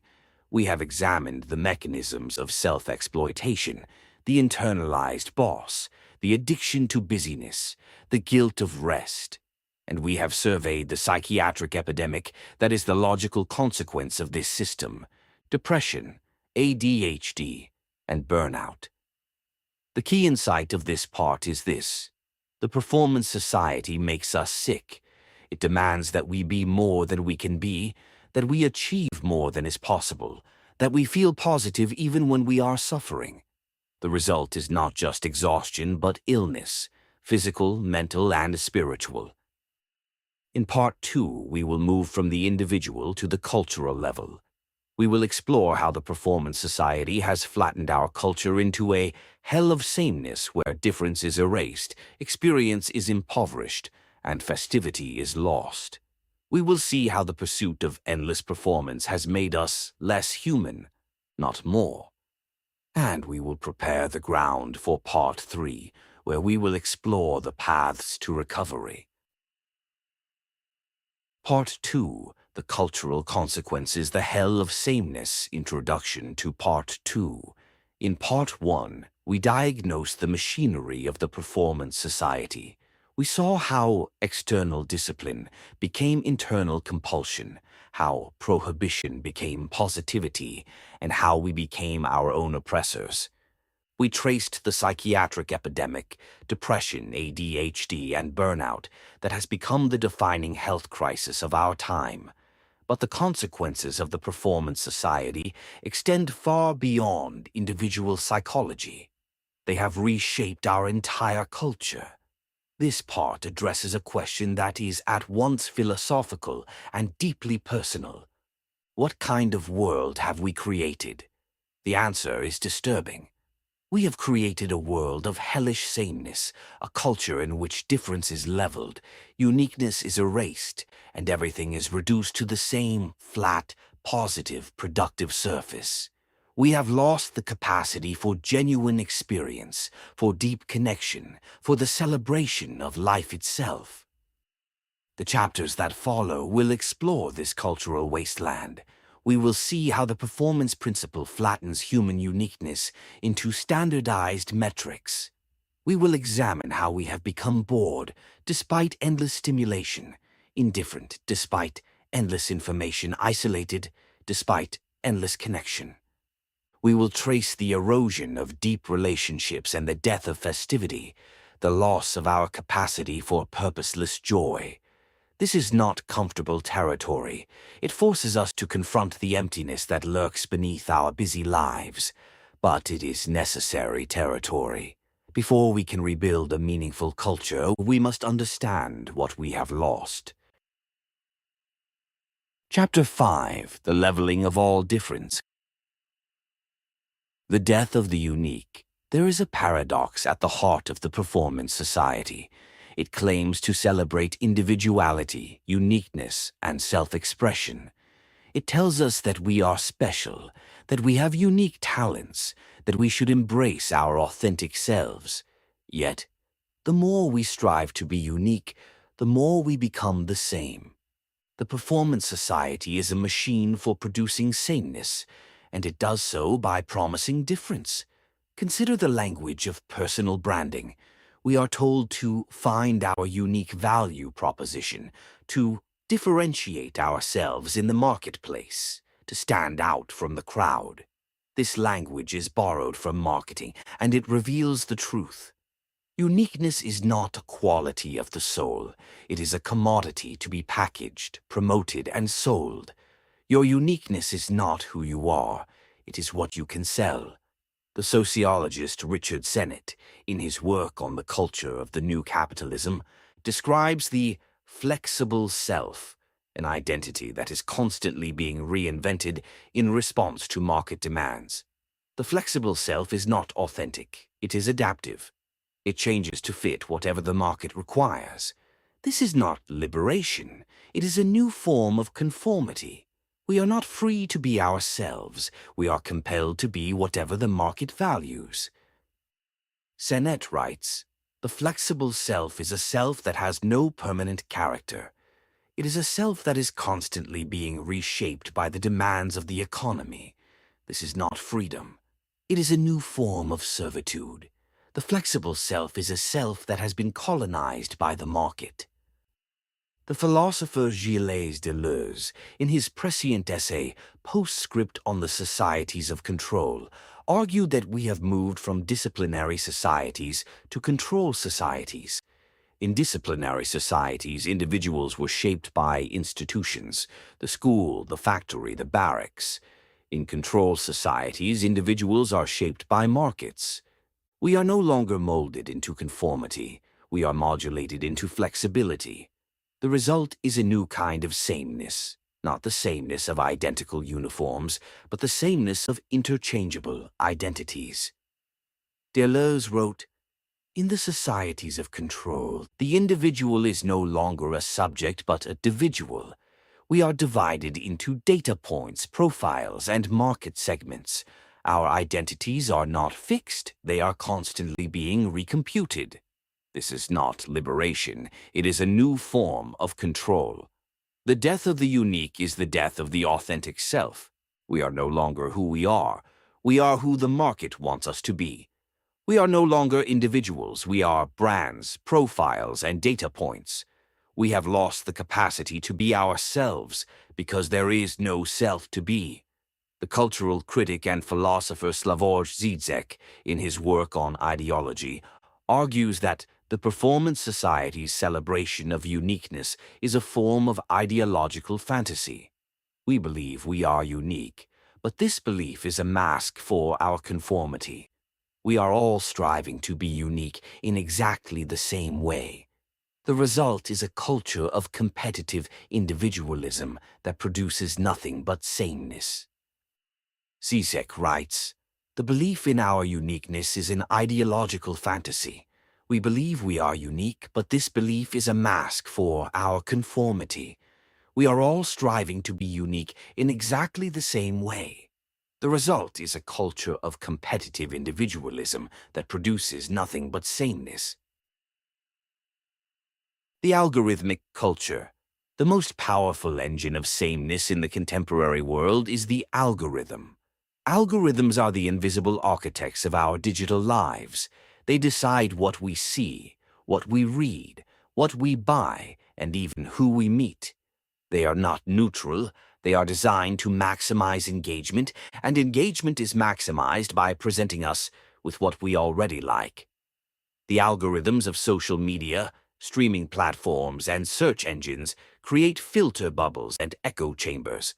We are shown content that confirms our existing beliefs and preferences. We are connected to people who are like us. We are recommended products that align with our past purchases. The result is a world that is increasingly homogeneous, increasingly predictable, increasingly devoid of surprise. The media scholar Eli Pariser, who coined the term filter bubble, argues that this is a profound threat to democracy and human flourishing. He writes, "The filter bubble is not just about what we see, it is about who we become. When we are only exposed to what we already like, we lose the capacity for encounter, for surprise, for growth. We become trapped in a world of our own making, a world that reflects us back to ourselves." Pariser's research on filter bubbles has shown that the algorithms of social media platforms are designed to keep us engaged, not to inform us or challenge us. The platforms profit from our engagement, and the most engaging content is the content that confirms our biases. The result is a polarization of society, a fragmentation of the public sphere, and a loss of the capacity for genuine dialogue. Pariser writes, "The algorithms of social media platforms are designed to keep us engaged, not to inform us or challenge us. The most engaging content is the content that confirms our biases. The result is a polarization of society and a fragmentation of the public sphere." The algorithmic culture does not just filter content, it shapes identity. When we are constantly shown content that confirms our identity, we become more rigid, more defensive, more closed to difference. Our identities become performances for an imagined audience, curated to maximize likes and validation. We are not being ourselves. We are being what the algorithm wants us to be. The philosopher and media theorist Marshall McLuhan, in his famous dictum, said that the medium is the message. The algorithms are the medium, and the message is sameness. The algorithms do not just deliver content. They shape the very structure of our experience. They determine what we see, what we think, and who we become. McLuhan wrote, "The medium is the message. The algorithms are the medium, and the message is sameness." The algorithms do not just deliver content. They shape the very structure of our experience. They determine what we see, what we think, and who we become. The algorithmic culture is also a culture of recommendation. We are constantly told what to watch, what to read, what to buy, what to listen to. The algorithm knows us better than we know ourselves, or so we are told. But the algorithm does not know us. It knows our data. It knows our past behavior, not our potential. It knows our preferences, not our possibilities. The algorithm traps us in a loop of our own past, preventing us from discovering anything new. The standardization of education. Nowhere is the leveling of difference more visible than in education. The Performance Society has transformed schools into factories for producing standardized graduates. Standardized tests, curriculum frameworks, and accountability systems have reduced education to a set of measurable outcomes. The goal is not to educate unique individuals, but to produce identical outputs. The educator and critic John Taylor Gatto, in his book Dumbing Us Down, argued that the modern school system is designed to produce compliant, mediocre citizens. He writes, "The school system is a machine for producing sameness. It teaches children to value conformity, to fear difference, to measure themselves against standardized benchmarks. It destroys curiosity, creativity, and the love of learning. It produces graduates who are interchangeable, replaceable, and docile." Gatto, who was a teacher for 30 years, documented the ways in which schooling suppresses individuality. Children are taught to sit still, to raise their hands, to follow instructions, to complete assignments on time. They are not taught to think for themselves, to question authority, or to pursue their passions. The school system is a factory for producing obedient workers. Gatto writes, "Children are taught to sit still, to raise their hands, to follow instructions, to complete assignments on time. They are not taught to think for themselves, to question authority, or to pursue their passions. The school system is a factory for producing obedient workers." The emphasis on standardized testing has particularly damaging effects. Teachers are forced to teach to the test, reducing the curriculum to what can be measured. Creative subjects, art, music, drama, are cut. Critical thinking is sacrificed to rote memorization. The unique talents and interests of students are ignored in favor of a one-size-fits-all approach. The psychologist Howard Gardner, in his theory of multiple intelligences, argued that human intelligence is not a single dimension, but a range of abilities: linguistic, logical, mathematical, spatial, musical, bodily kinesthetic, interpersonal, intrapersonal, and naturalistic. The standardized education system focuses almost exclusively on linguistic and logical mathematical abilities, marginalizing students who excel in other areas. These students are labeled as underachievers or learning disabled, not because they lack talent, but because their talents are not valued. Gardner writes, "The traditional education system is a one-size-fits-all system that ignores the diversity of human intelligence. It values only a narrow range of abilities and marginalizes those who do not fit the mold. This is not education, it is a form of discrimination." The standardization of education is also a standardization of aspiration. Students are told that success means going to college, getting a good job, and making money. They are not encouraged to pursue unconventional paths, to follow their passions, or to question the definition of success. The result is a generation of young people who are ambitious but empty, driven to achieve but unsure of why. The sociologist Pierre Bourdieu, in his work on cultural reproduction, argued that the education system reproduces social inequality by imposing the culture of the dominant class. The standardized curriculum is not neutral. It reflects the values and interests of the powerful. Students who do not share these values are marginalized, labeled as failures, and pushed to the margins. Bourdieu writes, "The education system reproduces social inequality by imposing the culture of the dominant class. The standardized curriculum is not neutral. It reflects the values and interests of the powerful. Students who do not share these values are marginalized." The homogenization of culture.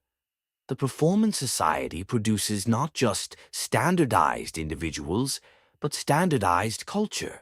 The cultural products of our time, films, music, television, literature, are increasingly homogeneous, increasingly safe, increasingly designed for mass consumption.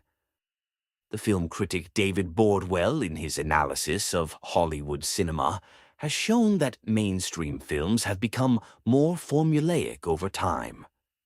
They follow predictable narrative structures, feature stereotypical characters, and rely on familiar special effects. The goal is not artistic expression, but commercial success. The result is a culture of sameness, in which every film feels like a slight variation of the same template. Bordwell's research on classical Hollywood cinema has shown that the narrative structure of mainstream films has remained remarkably consistent over the decades. The hero's journey, the love story, the redemption arc, these are templates that are endlessly recycled. The result is a cinema of repetition, not innovation. Bordwell writes, "The narrative structure of mainstream films has remained remarkably consistent over the decades. The hero's journey, the love story, the redemption arc, these are templates that are endlessly recycled.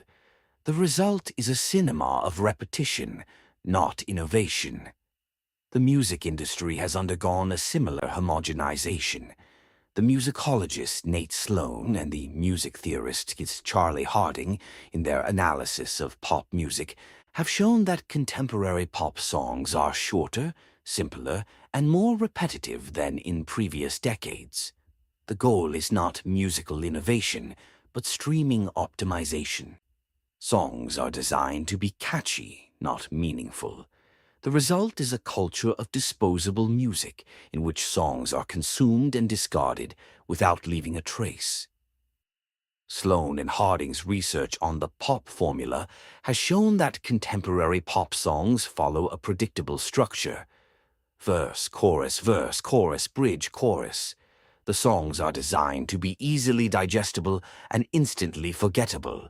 They are not meant to be listened to deeply. They are meant to be consumed. Sloan and Harding write, "Contemporary pop songs follow a predictable structure: verse, chorus, bridge, chorus. The songs are designed to be easily digestible and instantly forgettable. They are not meant to be listened to deeply. They are meant to be consumed." The literary world is not immune. The publishing industry, increasingly dominated by a few large corporations, favors books that fit predictable categories. Genre fiction dominates, while literary fiction struggles for attention. Authors are encouraged to write sequels and series, not original works. The result is a culture of repetition, in which readers are offered more of what they already like. The literary critic James Wood, in his work on contemporary fiction, has lamented the homogenization of literature. He writes, "The publishing industry is increasingly risk-averse.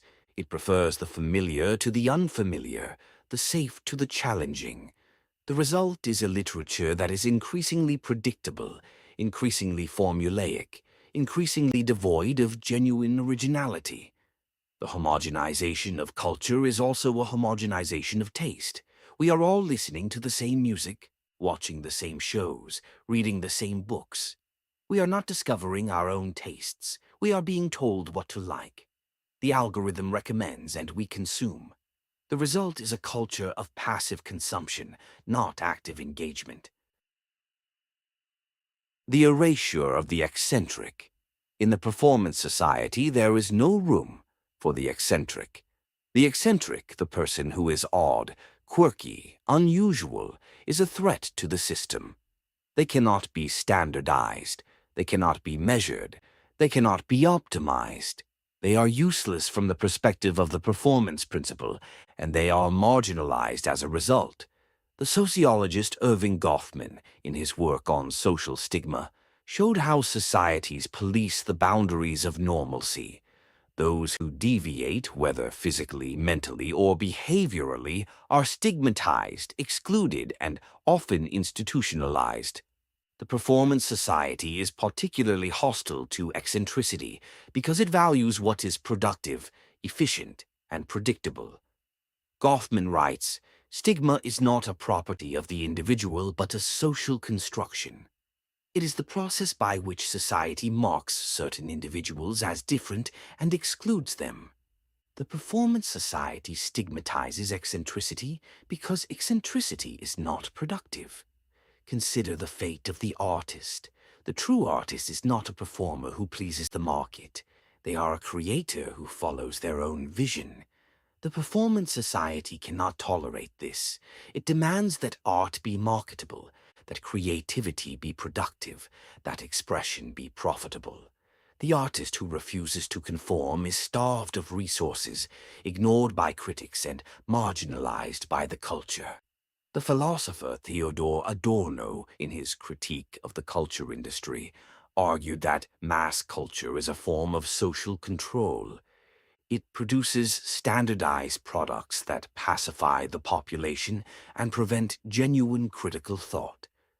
He wrote, "The culture industry notifies the consumer that the primary requirements of the market have been met. It gives them what they want, but it gives them what they want in a way that prevents them from wanting anything else." The erasure of the eccentric is a loss not just for the individual but for society. Eccentricity is the source of innovation, creativity, and cultural vitality. When we eliminate the eccentric, we eliminate the possibility of genuine change. We are left with a culture that endlessly reproduces itself, a culture of sameness that is slowly suffocating. The historian of science Thomas Kuhn, in his work on scientific revolutions, showed that paradigm shifts are driven by eccentrics, scientists who think differently, who challenge the dominant paradigm, who imagine new possibilities. The performance society eliminates the eccentrics, and the result is a stagnation of creativity and progress. Kuhn wrote, "Paradigm shifts are driven by eccentrics, scientists who think differently, who challenge the dominant paradigm, who imagine new possibilities. The performance society eliminates the eccentrics, and the result is a stagnation of creativity and progress." The Paradox of Choice Revisited. In Chapter 1, we introduce the paradox of choice, the idea that an overabundance of choices does not liberate, but paralyzes. The leveling of difference is the macro-level version of this paradox. We are told that we have endless options, endless opportunities, endless possibilities. Yet these options are all essentially the same. They are variations on a theme, not genuine alternatives. Consider the experience of online dating. Tinder, Bumble, Hinge, and other apps promise to connect you with the perfect partner. They give you endless profiles to swipe through, endless matches to pursue. Yet, the experience is deeply unsatisfying. You are not encountering unique individuals. You are encountering profiles that have been optimized for the market. The person behind the profile has been reduced to a set of data points: age, occupation, interests, appearance. The encounter is not with a person, but with a product. The philosopher Byung-Chul Han, in his work on the society of sameness, argues that the online dating experience is a reflection of the broader culture. We have lost the capacity for genuine encounter. We encounter only what is already familiar, what is already predictable, what is already marketable. Han writes, "The online dating experience is a reflection of the broader culture. We have lost the capacity for genuine encounter. We encounter only what is already familiar, what is already predictable, what is already marketable." The same flattening occurs in all areas of consumption. We can choose from 100 varieties of coffee, but they are all variations on the same industrialized product. We can choose from 1,000 vacation destinations, but they are all variations on the same tourist experience. We can choose from millions of songs, but they are all variations on the same commercial formula. The promise of infinite choice is the reality of infinite sameness. The economist Joseph Stiglitz, in his work on the economics of information, argues that the proliferation of choices can be a form of exploitation. When consumers are overwhelmed with options, they become confused and make suboptimal decisions. The producer can exploit this confusion to sell products that are not in the consumer's best interest. The same logic applies to the performance society. We are overwhelmed with choices, and we are exploited by a system that profits from our confusion. Stiglitz writes, "The proliferation of choices can be a form of exploitation. When consumers are overwhelmed with options, they become confused and make suboptimal decisions. The producer can exploit this confusion to sell products that are not in the consumer's best interest." The loss of the other. The leveling of difference is ultimately about the loss of the other. The other is the person or thing that is radically different from us, the mystery we cannot comprehend, the stranger we cannot fully know. In the pre-modern world, the other was everywhere. It was the foreigner, the enemy, the alien, the supernatural. The other was a source of fear, but also of wonder, challenge, and growth. The performance society has largely eliminated the other. We encounter only what is familiar, comfortable, and affirming. Our social media feeds show us what we already believe. Our news sources confirm our biases. Our friends are chosen for their similarity to us. We have lost the capacity to confront what is strange, difficult, or challenging. The philosopher Emmanuel Levinas argued that the ethical relationship begins with the encounter with the other. The other calls us to responsibility, to care, to response. Without the other, there is no ethics. Without the other, there is only the self, endlessly contemplating its own reflection. The performance society is a world without the other, a world of narcissistic self-absorption. Levinas writes, "The other is the source of ethics. It is the encounter with the other that calls us to responsibility. Without the other, there is no ethics. Without the other, there is only the self, endlessly reflecting on itself. The loss of the other is also a loss of vitality. The other is the source of surprise, novelty, and excitement. When everything is familiar, life becomes flat and colorless. We are bored because we have eliminated the very source of interest. We are indifferent because we have nothing to care about." The cultural critic and philosopher Slavoj Žižek, in his work on the other, argues that the loss of the other is a loss of desire. Desire is not the desire for what we have. It is the desire for what we lack. The other is the embodiment of lack, the source of longing. Without the other, there is no longing. Without longing, there is no vitality. Zizek writes, "The loss of the other is a loss of desire. Desire is not the desire for what we have. It is the desire for what we lack.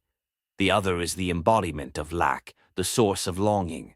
Without the other, there is no longing. Without longing, there is no vitality."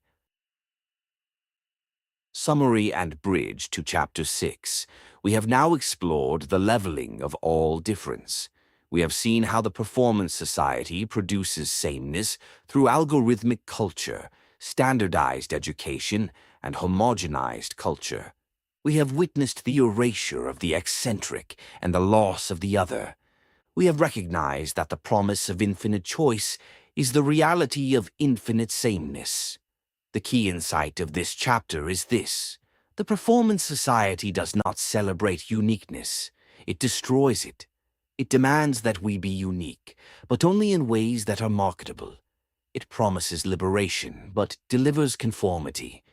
It tells us we are free, but we are trapped in a world of our own making. In the next chapter, we will examine the consequences of this flattening for our inner lives. We will explore the crisis of experience, the paradox of boredom in a world of endless stimulation, the indifference that follows constant engagement, and the loss of genuine meaning. We will understand why we feel so empty, despite having so much. Chapter 6. The Crisis of Experience, Boredom, Indifference, and Hyperstimulation. The paradox of boredom. We live in the most stimulating era in human history. We have access to more information, entertainment, and connection than any previous generation. Yet we are also more bored than ever. This is the paradox of boredom. The more stimulation we receive, the more bored we become. Boredom is not the absence of stimulation. It is the inability to find meaning in the stimulation we receive. It is a state of restlessness and dissatisfaction, a feeling that something is missing, a sense that life is flat and colorless. In the performance society, boredom has become an epidemic, a condition that affects the young and old, the rich and poor, the successful and the struggling. The philosopher Soren Kierkegaard, who wrote extensively about boredom, described it as a fundamental existential condition. He distinguished between active boredom, the restless search for distraction, and deep boredom, the state of being alone with oneself, confronting the emptiness of existence. The performance society encourages active boredom and suppresses deep boredom. We are constantly distracted, constantly entertained, constantly busy. We never have to confront our own emptiness. Kierkegaard wrote, "Boredom is the root of all evil. It is the state of being that drives us to seek distraction, to avoid ourselves, to flee from the emptiness of existence. But the flight from boredom only deepens the boredom. We must learn to sit with our boredom, to confront it, to allow it to transform us." The cultural critic Walter Benjamin, in his analysis of the modern city, described the experience of shock, the constant bombardment of sensory stimuli that characterizes urban life. The modern individual develops defenses against this shock, a kind of numbness, a detachment, a protection against the overwhelming flow of impressions. This numbness is not just a defense, it is a form of boredom. We protect ourselves from stimulation by becoming indifferent to it. Benjamin wrote, "The shock experience is the experience of the modern city. We are bombarded with stimuli, and we develop a numbness, a detachment, a protection against the overwhelming flow. But this numbness is not a solution. It is a new form of suffering. The paradox of boredom is a paradox of meaning. We are surrounded by stimulation, but we are starved of meaning. We have endless things to do, but nothing that matters. We are constantly engaged, but never fulfilled. The performance society has filled our lives with activity, but emptied them of significance." The sociologist and philosopher Georg Simmel, in his work on the metropolis and mental life, anticipated this paradox over a century ago. He observed that the modern city bombards the individual with so many stimuli that they develop a blasé attitude, a protective numbness that shields them from the overwhelming flow. This blasé attitude is the precursor to the boredom of the performance society. Simmel wrote, "The metropolis bombards the individual with so many stimuli that they develop a blasé attitude, a protective numbness that shields them from the overwhelming flow. This blasé attitude is the precursor to the boredom of the modern world." The neuroscience of overstimulation. The neuroscience of overstimulation helps us understand the paradox of boredom. The brain is designed to process a certain amount of information. When that capacity is exceeded, the brain adapts by becoming less sensitive. This is the phenomenon of neural habituation, the process by which the brain stops responding to repeated stimuli. The neuroscientist Daniel Levitin, in his work on attention, explains that the brain has a limited capacity for sustained focus. When we are constantly multitasking, constantly switching our attention, we deplete this capacity. The result is not just exhaustion, but a diminished ability to engage deeply with any single thing. We become shallow processors of information, unable to sustain the attention necessary for genuine experience. Levitin writes, "The brain is not designed for multitasking. When we try to do multiple things at once, we are not actually doing them simultaneously. We are rapidly switching our attention from one thing to another. This switching comes at a cost. It depletes our cognitive resources and leaves us exhausted. Levitin's research has shown that the average person switches tasks every 3 minutes in a digital environment. Each switch comes with a cognitive cost, a loss of focus, a depletion of mental resources. Over the course of a day, these switches accumulate, leaving us mentally exhausted and emotionally drained. We are not just bored, we are cognitively depleted. The neuroscientist Michael Merzenich, a pioneer in the study of neuroplasticity, has shown that the brain's ability to focus is like a muscle. It can be trained or degraded. The constant stimulation of the digital environment degrades our ability to focus, making us more distractible, more restless, and more bored. We are not just addicted to our devices. We are being rewired by them. Merzenich's research on plasticity has shown that the brain is constantly changing in response to experience. The more we engage in shallow, distracted activity, the more our brains become adapted to shallow, distracted activity. We are literally losing the capacity for deep attention. Merzenich writes, "The brain is constantly changing in response to experience. The more we engage in shallow, distracted activity, the more our brains become adapted to shallow, distracted activity. We are literally losing the capacity for deep attention." The phenomenon of dopamine fatigue is also relevant. Dopamine is the neurotransmitter associated with reward and motivation. The constant stimulation of the digital environment, the likes, the notifications, the endless stream of novel content, releases dopamine in a way that is addictive. But over time, the brain becomes less responsive to dopamine, requiring more stimulation to achieve the same effect. The result is a cycle of ever-increasing stimulation that never quite satisfies. The psychiatrist Anna Lembke, in her research on dopamine and addiction, has shown that the modern environment is designed to hijack our dopamine system. We are constantly exposed to stimuli that release dopamine, and our brains adapt by reducing the number of dopamine receptors. The result is a state of chronic dopamine deficit, a feeling of emptiness that we try to fill with more stimulation. The cycle is endless. Lemke writes, "The modern environment is designed to hijack our dopamine system. We are constantly exposed to stimuli that release dopamine, and our brains adapt by reducing the number of dopamine receptors. The result is a state of chronic dopamine deficit, a feeling of emptiness that we try to fill with more stimulation." The death of deep attention. The Performance Society has destroyed our capacity for deep attention. Deep attention is the ability to focus on a single thing for a sustained period, to read a book, to have a conversation, to contemplate a problem, to experience a piece of art. This capacity has been eroded by the constant demands of the digital environment.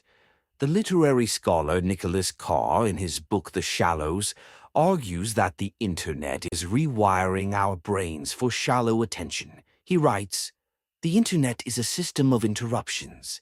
It is designed to be a source of constant novelty, constant distraction, constant engagement. This is not an incidental feature, it is the fundamental design principle. The Internet is a machine for fragmenting attention." Carr's research on the neurological effects of Internet use has shown that the brain adapts to the demands of the digital environment. When we spend time online, our brains become more adept at scanning and less adept at focusing. We become better at processing large amounts of information quickly and worse at sustained, deep engagement. Carr writes, "When we spend time online, our brains become more adept at scanning and less adept at focusing. We become better at processing large amounts of information quickly and worse at sustained, deep engagement." The death of deep attention has profound consequences for our experience of the world. Without deep attention, we cannot read a novel, appreciate a symphony, or understand a complex argument. We cannot develop expertise, cultivate wisdom, or experience beauty. We are reduced to consumers of surface impressions, unable to penetrate beyond the superficial. The psychologist Mihaly Csikszentmihalyi, in his theory of flow, described the state of deep immersion in an activity. Flow is characterized by deep attention, high involvement, and a sense of timelessness. It is one of the most rewarding states of human experience, yet flow is increasingly rare. We are so distracted, so fragmented, so restless that we cannot achieve it. Csikszentmihalyi writes, "Flow is the state of being completely absorbed in an activity. It is the state in which we lose track of time, forget ourselves, and experience a sense of deep satisfaction. But flow requires attention, and attention is increasingly scarce. The death of deep attention is also a death of contemplation. Contemplation is the practice of sustained, focused attention on a single object, a text, a work of art, a natural phenomenon, a question of meaning. Contemplation is the source of wisdom, insight, and transformation. Without it, we are condemned to a life of surface impressions and shallow engagement." The philosopher and theologian Thomas Merton, a Trappist monk, wrote extensively about the contemplative tradition. He understood that contemplation requires silence, stillness, and sustained attention. The performance society, with its constant noise and distraction, is the enemy of contemplation. Merton wrote, "Contemplation requires silence, stillness, and sustained attention. It is the practice of being fully present to what is. The performance society, with its constant noise and distraction, is the enemy of contemplation." The indifference of the modern soul. Boredom is often accompanied by indifference. We become indifferent to the world around us, indifferent to others, indifferent to ourselves. This indifference is a defense mechanism, a way of protecting ourselves from the overwhelming demands of the performance society. The sociologist Zygmunt Bauman, in his concept of liquid modernity, describes a world in which everything is transient, unstable, and disposable. Relationships are liquid. They can be ended with a swipe. Identities are liquid. They can be changed at any time. Values are liquid. They can be adapted to whatever is convenient. This liquidity creates a kind of indifference. We cannot commit to anything because everything is temporary. Bauman writes, "In liquid modernity, everything is unstable. Relationships are fragile, identities are fluid, values are negotiable. This creates a kind of indifference. We cannot commit to anything because nothing lasts. We cannot care deeply because caring requires permanence." The philosopher Peter Sloterdijk, in his work on cynicism, describes the modern individual as a post-cynic, someone who knows that the system is corrupt but participates anyway. This post-cynicism is a form of indifference. We know that our consumption is destroying the planet, but we continue to consume. We know that our work is meaningless, but we continue to work. We know that our relationships are shallow, but we continue to seek shallow connections. Sloterdijk writes, "The post-cynic is someone who knows that the system is corrupt, but participates anyway. This is not apathy. It is a form of adaptation. The post-cynic has given up on the possibility of change. They have accepted the system as inevitable. The indifference of the modern soul is not apathy. It is a form of adaptation. We adapt to the demands of the performance society by becoming numb. We protect ourselves from the pain of awareness by not caring. We survive by not feeling." The psychoanalyst Adam Phillips, in his work on indifference, argues that indifference is a form of emotional defense. When we are overwhelmed by demands, we protect ourselves by shutting down. We stop caring because caring is too painful. We stop feeling because feeling is too exhausting. The result is a life of emotional flatness, a life that is lived at a distance from ourselves. Phillips writes, "Indifference is a form of emotional defense. When we are overwhelmed by demands, we protect ourselves by shutting down. We stop caring because caring is too painful. We stop feeling because feeling is too exhausting.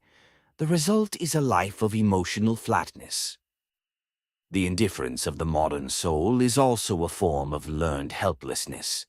When we have tried and failed to change our circumstances, we learn to stop trying.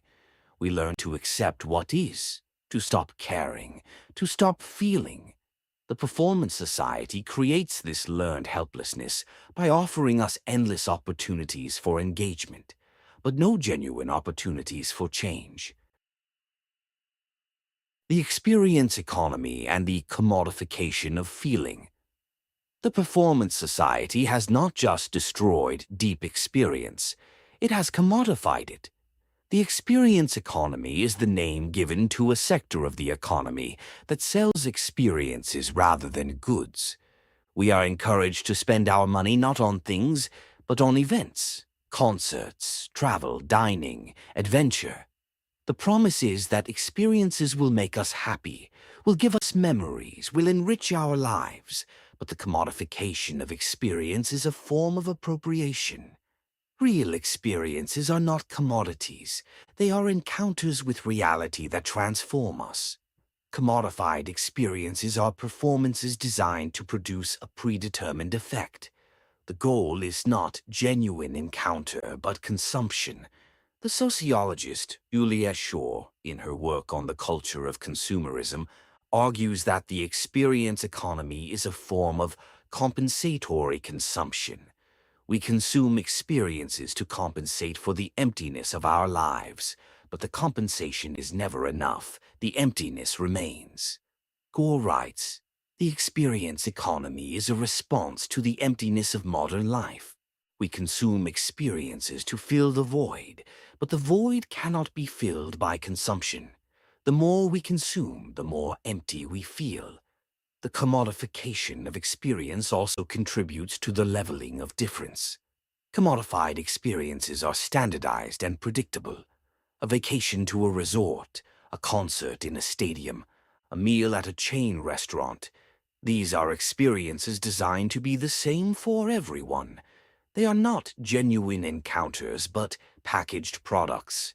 The philosopher and social critic Jean Baudrillard, in his concept of hyperreality, argued that we have lost the ability to distinguish between the real and the simulated. Our culture is a culture of simulacra, copies without originals, imitations without models. The commodification of experience is a form of hyperreality. We consume experiences that are not real but simulated. We pretend to have experiences that we are not actually having. Baudrillard wrote, "We live in a world of simulacra. The real has been replaced by the simulated. We consume experiences that are not real, that have no original, that are copies without models. This is the hyperreality of the modern world." The experience economy is also a form of social status. We consume experiences to signal our status, to show that we are cultured, sophisticated, and successful. The experience is not for us. It is for the audience. We are not having an experience, we are performing one. The search for authenticity. The Performance Society creates a hunger for authenticity. We are surrounded by the fake, the manufactured, the commodified. We long for something real, something genuine, something that is not a product. This longing is the source of much contemporary culture. The obsession with authentic food, authentic travel, authentic relationships. But the search for authenticity is often a trap. The Performance Society has learned to commodify authenticity. We are sold authentic experiences that are no more real than the experiences we are trying to replace. The authentic cafe that serves artisanal coffee is as much a product as the chain coffee shop it replaces. The authentic vacation in a remote village is as much a performance as a trip to Disneyland. The sociologist and cultural critic Eric Hobsbawm, in his concept of invented traditions, argued that many of the traditions we consider authentic are actually modern inventions. They are created to give a sense of continuity and meaning in a world that is rapidly changing. The search for authenticity is often a search for a past that never existed. Hobsbawm wrote, "Many of the traditions we consider authentic are actually modern inventions. They are created to give a sense of continuity and meaning in a world that is rapidly changing.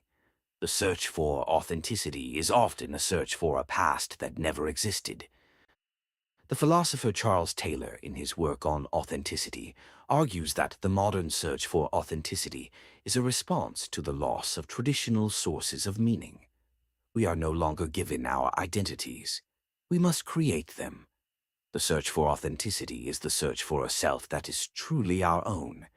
But the search is complicated by the fact that the self is itself a construction.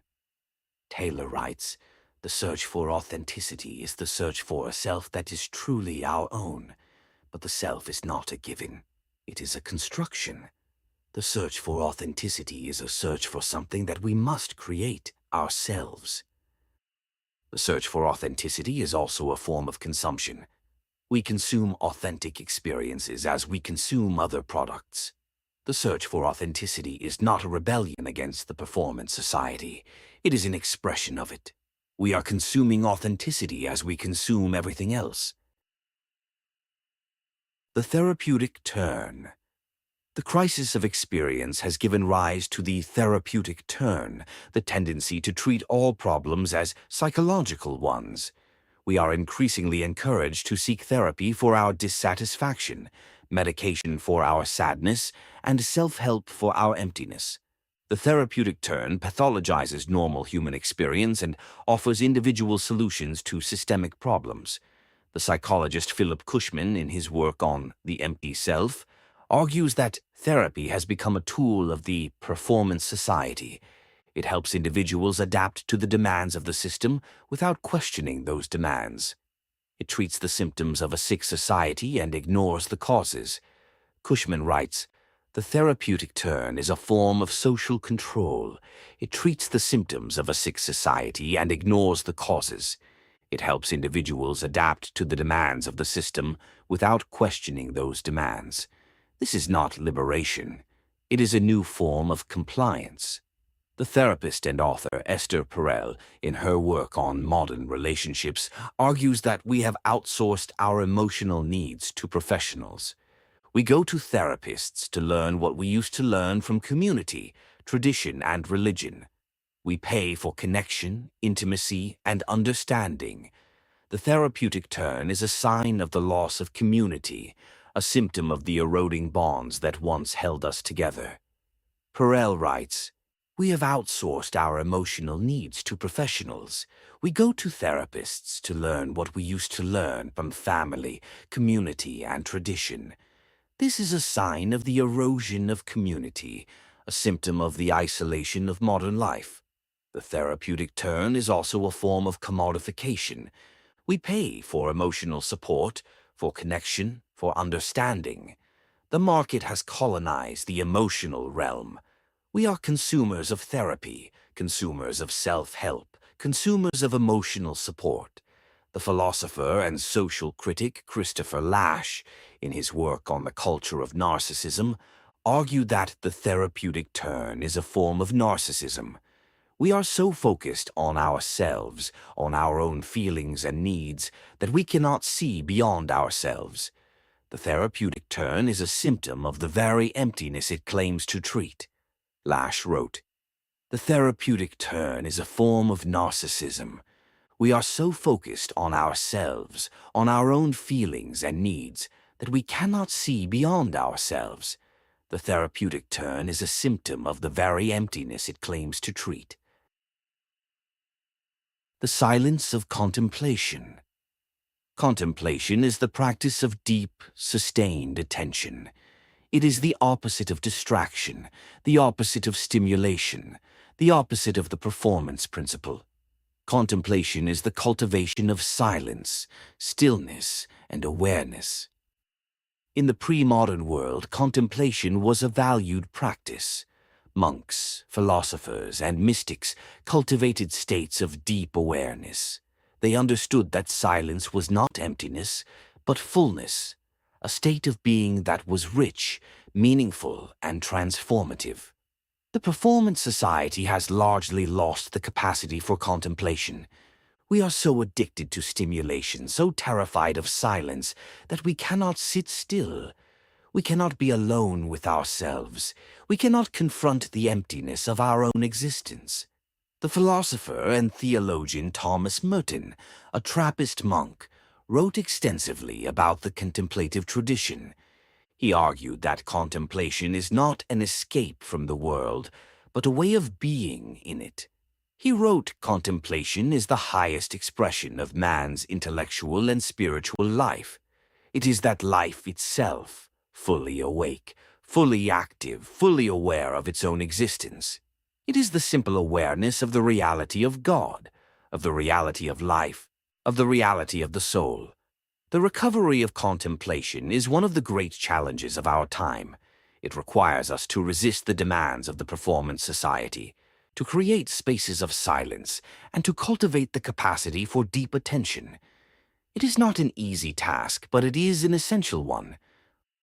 The Buddhist monk and teacher Thich Nhat Hanh, in his work on mindfulness, argues that the practice of contemplation is the practice of being fully present. He writes, "The present moment is the only moment available to us, and it is the door to all moments. To be fully present is to be fully alive. Contemplation is the practice of being fully present." Summary and bridge to Chapter 7. We have now explored the crisis of experience. We have seen how the paradox of boredom is a symptom of overstimulation, how the death of deep attention has impoverished our inner lives, and how indifference has become a defense mechanism against the demands of the performance society. We have examined the commodification of experience, the search for authenticity, and the therapeutic turn, and we have glimpsed the possibility of recovery through contemplation. The key insight of this chapter is this: the performance society has impoverished our inner lives. It has filled us with stimulation but starved us of meaning. It has connected us to everyone but isolated us from ourselves. It has promised fulfillment but delivered emptiness. In the next chapter, we will turn to the most profound cultural loss of all, the loss of festivity. We will explore how the performance society has destroyed our capacity for celebration, for ritual, for the purposeless joy that makes life worth living. We will understand why we have lost the ability to celebrate life itself. Chapter 7. The Loss of Festivity, when celebration became performance. What is festivity? Before we can understand the loss of festivity, we must understand what festivity is. Festivity is not just partying or having fun. It is a specific mode of human experience, a way of being together, of celebrating life, of transcending the ordinary. The philosopher Joseph Pieper, in his classic work, In Tune with the World, A Theory of Festivity, defines festivity as the celebration of existence itself. He writes, "Festivity is a special kind of activity. It is not a means to an end. It is an end in itself. It is the affirmation of life, the acceptance of being, the joyful acknowledgement of reality." Festivity has several key characteristics that distinguish it from the ordinary activities of daily life. Purposelessness. Festivity is not productive. It has no goal other than itself. It is not done to achieve something, and it is done to celebrate something. This purposelessness is its essence. In the performance society, where every activity must have a purpose, festivity is a form of resistance. The philosopher Immanuel Kant, in his work on aesthetics, distinguished between the beautiful and the useful. The beautiful is appreciated for its own sake. The useful is valued for what it produces. Festivity is an expression of the beautiful. It is valued for its own sake, not for what it produces. The performance society values only the useful. It has no room for the beautiful. Communality. Festivity is shared. It is not something one does alone. It is something one does with others. It creates and reinforces community bonds. The performance society fragments community. Festivity rebuilds it. The sociologist Emil Durkheim, in his work on religion, argued that collective celebrations are essential for social cohesion. They create what he called collective effervescence, a feeling of being part of something larger than oneself. Festivity is the source of this collective effervescence. Without festivity, there is no social cohesion. The destruction of festival time. In the pre-modern world, festivals were central to social life. They marked the seasons, celebrated harvests, honored the gods, and reinforced community bonds. They were times of suspension, when normal rules were relaxed, when boundaries were crossed, when the world was turned upside down. The historian Mikhail Bakhtin, in his work on the Carnivalesque, described the medieval carnival as a time of liberation. During Carnival, the rigid hierarchies of feudal society were temporarily suspended. The king became a fool.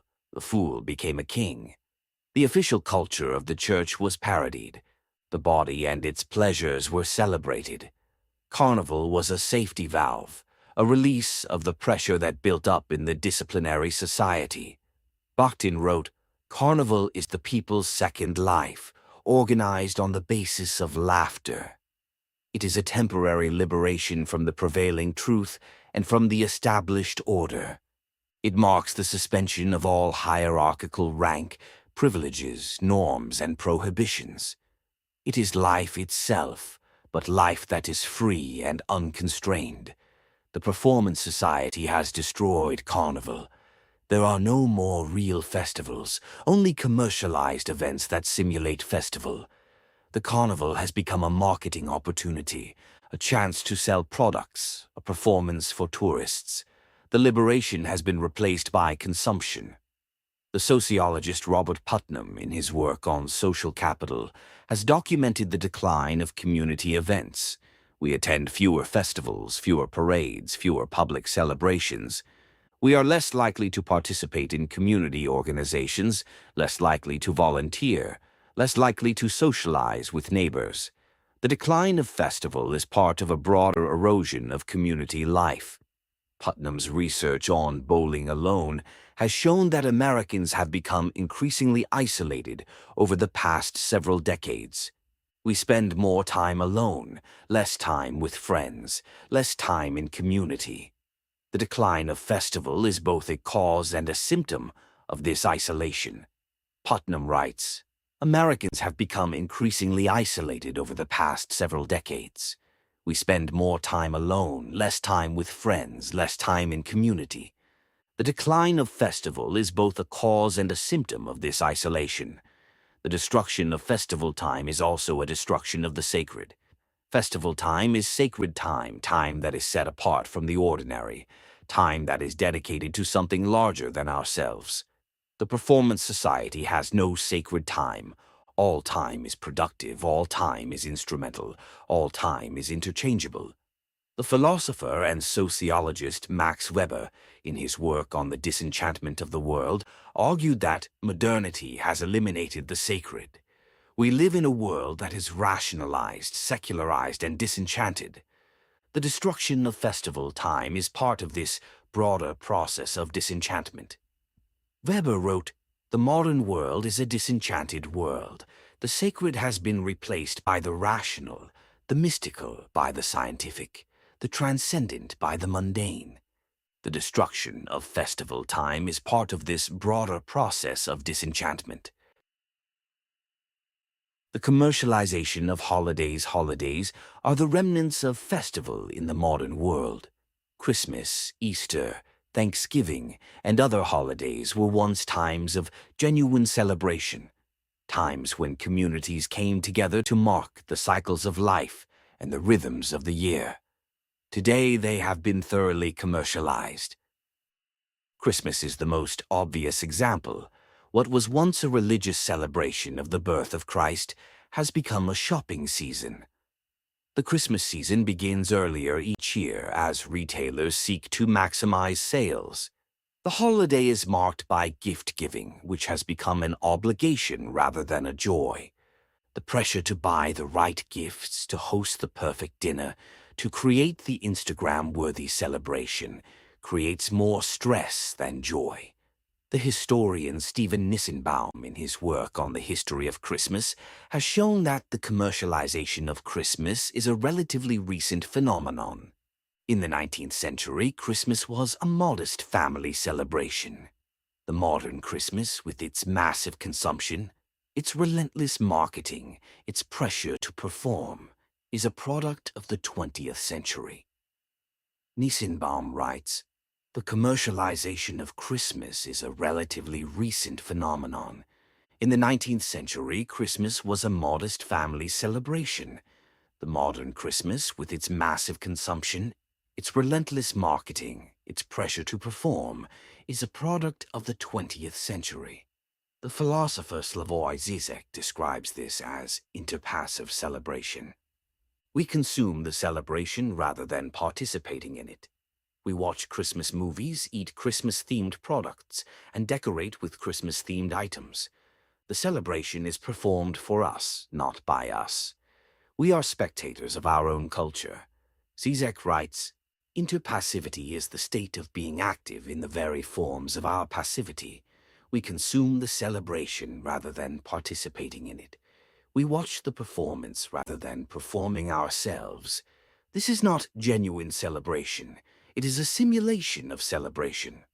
The commercialization of holidays is a form of appropriation. Real festivals are expressions of a culture's values. Commercialized holidays are expressions of the market's values. The market does not care about community, tradition, or transcendence. It cares about consumption." The sociologist and cultural critic Theodor Adorno, in his critique of the culture industry, argued that commercialized holidays are a form of social control.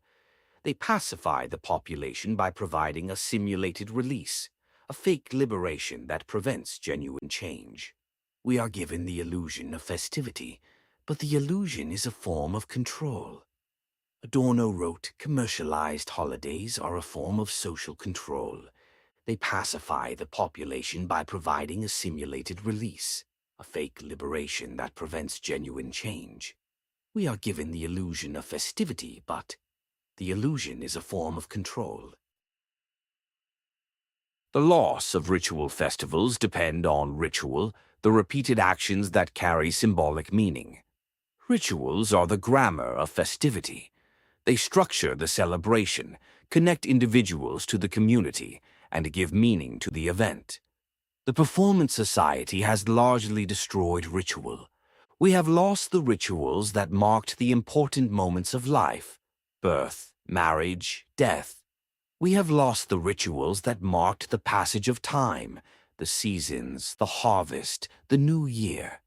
We have lost the rituals that connected us to something larger than ourselves, the religious rituals that once gave meaning to existence. The anthropologist Victor Turner, in his work on ritual, argued that rituals serve as liminal experiences, threshold moments in which the normal rules are suspended and transformation is possible. In ritual, we step outside the ordinary and encounter the extraordinary. We are changed by the encounter. Turner writes, "Ritual is a liminal experience. It is a threshold moment in which the normal rules are suspended and transformation is possible. In ritual, we encounter something beyond the ordinary. We are changed by the encounter. The loss of ritual is a loss of transformation. Without ritual, life becomes a flat sequence of events, each indistinguishable from the last. We are never changed, never transformed, never open to something new. We remain trapped in the mundane. The psychologist Jonathan Haidt, in his work on moral foundations, argues that rituals are essential for social cohesion. They create shared experiences, build trust, and reinforce values. The loss of ritual is a loss of community, a loss of meaning, a loss of connection. Haidt writes, "Rituals are the glue that holds society together. They create shared experiences, build trust, and reinforce values. Without ritual, society becomes fragmented, and individuals become isolated. The loss of ritual is also a loss of the symbolic. Rituals are rich in symbolism. They speak in a language that is beyond words. The performance society values only the literal, the measurable, the quantifiable. It has no room for the symbolic. The result is a world that is flat, literal, and devoid of meaning." The philosopher Paul Ricoeur, in his work on symbolism, argued that symbols are the gateway to meaning.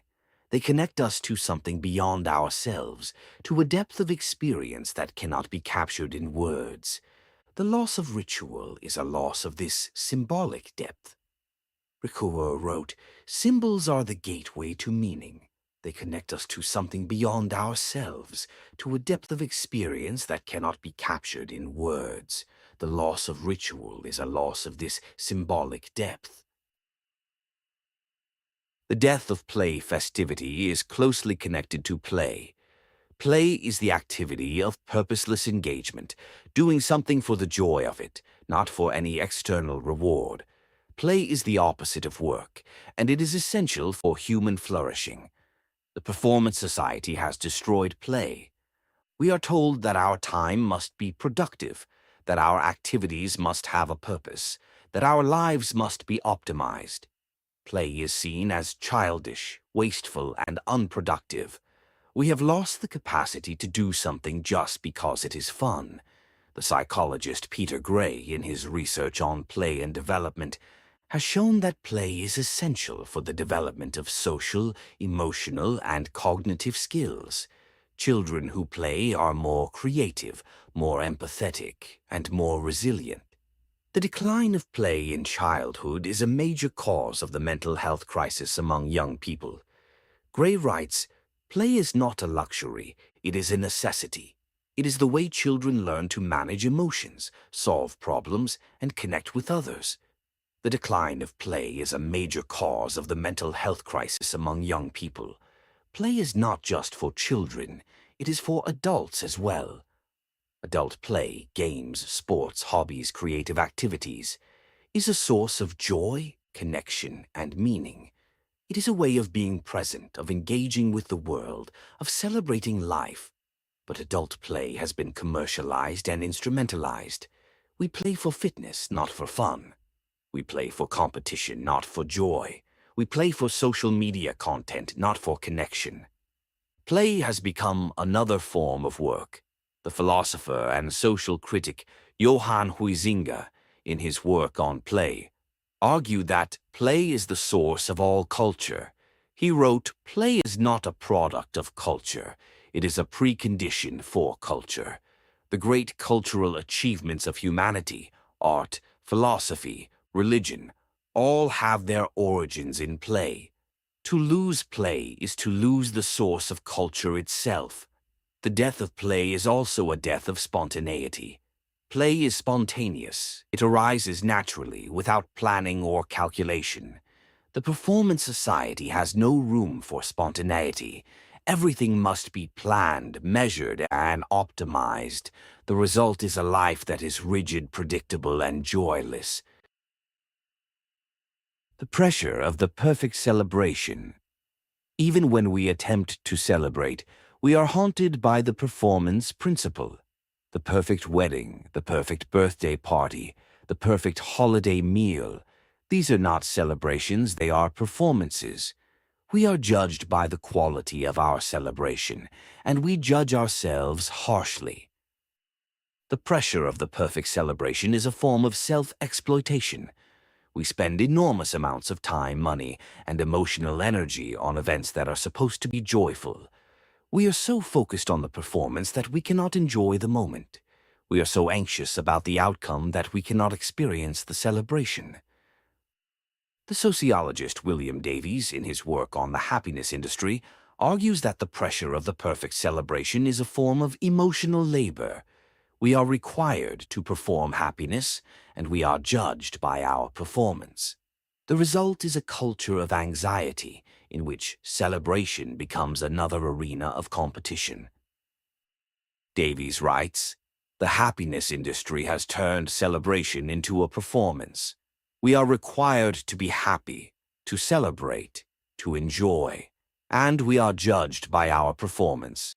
The result is a culture of anxiety in which celebration becomes another arena of competition."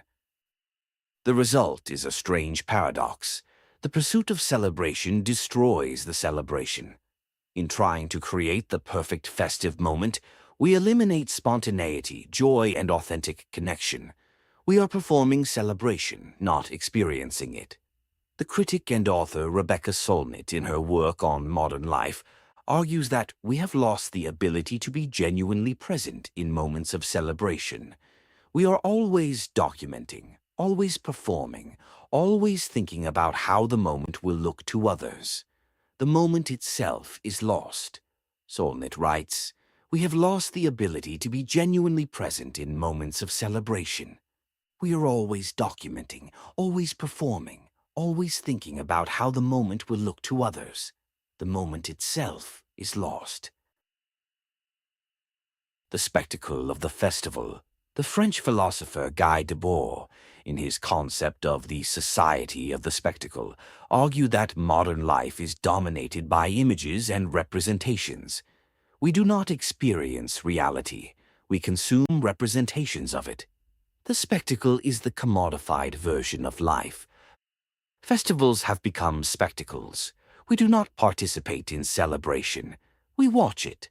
The Super Bowl, the Oscars, the New Year's Eve broadcast, these are celebrations that are performed for us, not by us.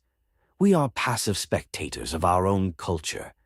Debord writes, "The spectacle is the commodity become image. It is the representation of life that has replaced life itself. In the society of the spectacle, we do not experience reality. We consume representations of it. We are passive spectators of our own culture. The spectacle of the festival is a form of disempowerment. We are no longer the creators of our own celebrations. We are the consumers of corporate productions. We are no longer active participants in our culture. We are passive audiences for someone else's creation." The recovery of festivity requires a rejection of the spectacle. It requires us to create our own celebrations, to participate actively in our culture, and to resist the commodification of joy. The philosopher and social critic Theodor Adorno, in his critique of the culture industry, argued that the spectacle is a form of social control. It pacifies the population by providing a fake liberation, a simulated release that prevents genuine change. The spectacle of the festival is a form of this control. Adorno wrote, "The spectacle is a form of social control. It pacifies the population by providing a fake liberation, a simulated release that prevents genuine change. The spectacle of the festival is a form of this control." The loss of sacred time. Festival time is sacred time. Time that is set apart from the ordinary. Time that is marked as special. Time that is dedicated to something larger than ourselves. The performance society has eliminated sacred time. All time is secular, productive, and interchangeable. The sociologist Emile Durkheim, in his work on religion, argued that sacred time is essential for social cohesion. It is the time when individuals come together, reaffirm their values, and experience collective effervescence, the feeling of being part of something larger than themselves. Durkheim writes, "Sacred time is the time of collective effervescence. It is the time when individuals come together, reaffirm their values, and experience the feeling of being part of something larger than themselves. Without sacred time, there is no social cohesion. The loss of sacred time is a loss of social cohesion. We are fragmented as individuals, isolated from each other, disconnected from any larger whole. We have no shared rituals, no shared celebrations, no shared experience of the sacred. The philosopher and sociologist Max Weber, in his work on the disenchantment of the world, argued that modernity has eliminated the sacred. We live in a world that is rationalized, secularized, and disenchanted. The loss of sacred time is part of this broader process of disenchantment. Weber wrote, "The modern world is a disenchanted world. The sacred has been replaced by the rational, the mystical by the scientific, the transcendent by the mundane. The loss of sacred time is part of this broader process of disenchantment. The recovery of sacred time is a recovery of community. It is a recognition that some moments are special, that some activities are meaningful, that some experiences are transcendent. It is a resistance to the flattening of time that characterizes the performance society." Summary and bridge to Chapter 8. We have now explored the loss of festivity. We have seen how the performance society has destroyed festival time, commercialized holidays, eliminated ritual, and killed play. We have examined the pressure of the perfect celebration and the spectacle of the festival. And we have recognized the loss of sacred time as a loss of social cohesion and meaning. The key insight of this chapter is this: the performance society has stolen our joy. It has taken the moments that are supposed to be celebrations and turned them into obligations. It has taken the activities that are supposed to be play and turned them into work. It has taken the time that is supposed to be sacred and turned it into productivity. In the next chapter, we will explore the most intimate consequence of the performance society: the erosion of deep relationships. We will see how the performance principle has infected love, friendship, and family, turning connection into transaction, intimacy into performance, and relationship into utility. Chapter 8: The Erosion of Deep Relationships. Love in the age of the app. Love was once a mystery, a force that could not be explained, controlled, or optimized. Today, love has been rationalized. Dating apps present potential partners as products to be evaluated, swiped, and discarded. Love has become a market, and we are the consumers. The sociologist Eva Illouz, in her work on the commodification of emotions, argues that love has been transformed by capitalism. She writes, "Romantic love has been colonized by the market. We now approach relationships as consumers approach products, comparing options, seeking value, calculating costs. The language of the market has replaced the language of the heart." Illouz's research on the history of romantic love has shown that love was once understood as a force that transcended rational calculation. It was a mystery, a passion, a fate. Today, love has been reduced to a set of criteria: compatibility, shared interests, mutual benefit. We have lost the sense of love as something that overcomes us, that transforms us, that is beyond our control. Illouz writes, "Love was once understood as a force that transcended rational calculation. It was a mystery, a passion, a fate. Today, love has been reduced to a set of criteria: compatibility, shared interests, mutual benefit. We have lost the sense of love as something that overcomes us." The consequences of this transformation are profound. Relationships are increasingly fragile, temporary, and disposable. We are more likely to end a relationship than to work through difficulties. We are more likely to seek the perfect partner than to appreciate the imperfect one we have. We are more likely to treat love as a transaction than as a commitment. The philosopher Alain Badiou, in his critique of contemporary love, argues that love is under threat from the safety of modern relationships. We seek to avoid risk, avoid vulnerability, avoid the profound uncertainty that genuine love entails. We want love without danger, intimacy without exposure, connection without commitment. Badiou writes, "Love is the risk of the encounter with the other. It is the willingness to be transformed by another person, to be vulnerable, to be open to the unknown." The modern approach to love seeks to eliminate this risk. It seeks a love that is safe, predictable, and controllable. But this is not love. It is the simulation of love. The rationalization of love is also a form of self-exploitation. We are expected to optimize our love lives, to find the perfect partner, to have the perfect relationship. The pressure to find love, to perform love, to maintain love becomes another source of anxiety and exhaustion. The dating app phenomenon is a perfect illustration of this rationalization. Tinder, Bumble, Hinge, and other platforms present potential partners as profiles to be swiped through, evaluated, and discarded. The encounter is reduced to a few photographs and a brief bio. The mystery of the other is eliminated. The risk of vulnerability is minimized. The result is a love that is safe, predictable, and ultimately unsatisfying. The philosopher Byung-Chul Han, in his work on the Society of Sameness, argues that dating apps eliminate the other. He writes, dating apps present potential partners as profiles to be consumed.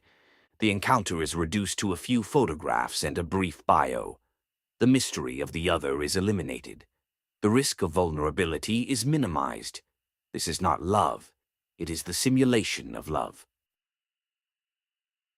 The performance of love has also become a performance. We are expected to perform love in ways that are visible, measurable, and marketable. The engagement ring, the wedding, the anniversary dinner, the Instagram post. These are not expressions of love. They are performances of love. The performance of love is a form of self-exploitation. We spend enormous resources on the performance, often at the expense of the relationship itself. We are so focused on the wedding that we neglect the marriage. We are so focused on the anniversary dinner that we forget the daily gestures that sustain love.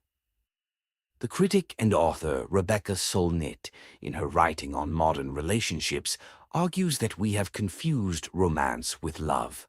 Romance is a performance, a scripted set of gestures and words. Love is the messy, difficult, and rewarding work of building a life with another person. Romance is easy, love is hard, and we are increasingly incapable of the hard work of love. Solnit writes, "We have confused romance with love.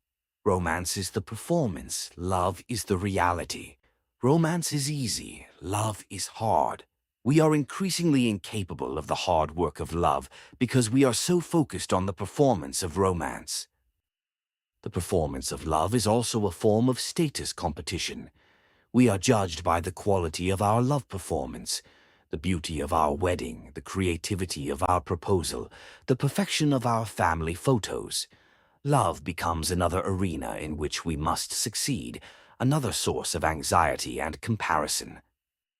The sociologist and cultural critic Eva Illouz, in her work on the emotional life of capitalism, argues that the performance of love is a form of emotional labor. We are required to perform love, and we are judged by our performance. The result is a culture of anxiety, in which love becomes another arena of competition. Illouz writes, "The performance of love is a form of emotional labor. We are required to perform love, and we are judged by our performance. The result is a culture of anxiety, in which love becomes another arena of competition. The performance of love is also a form of commodification.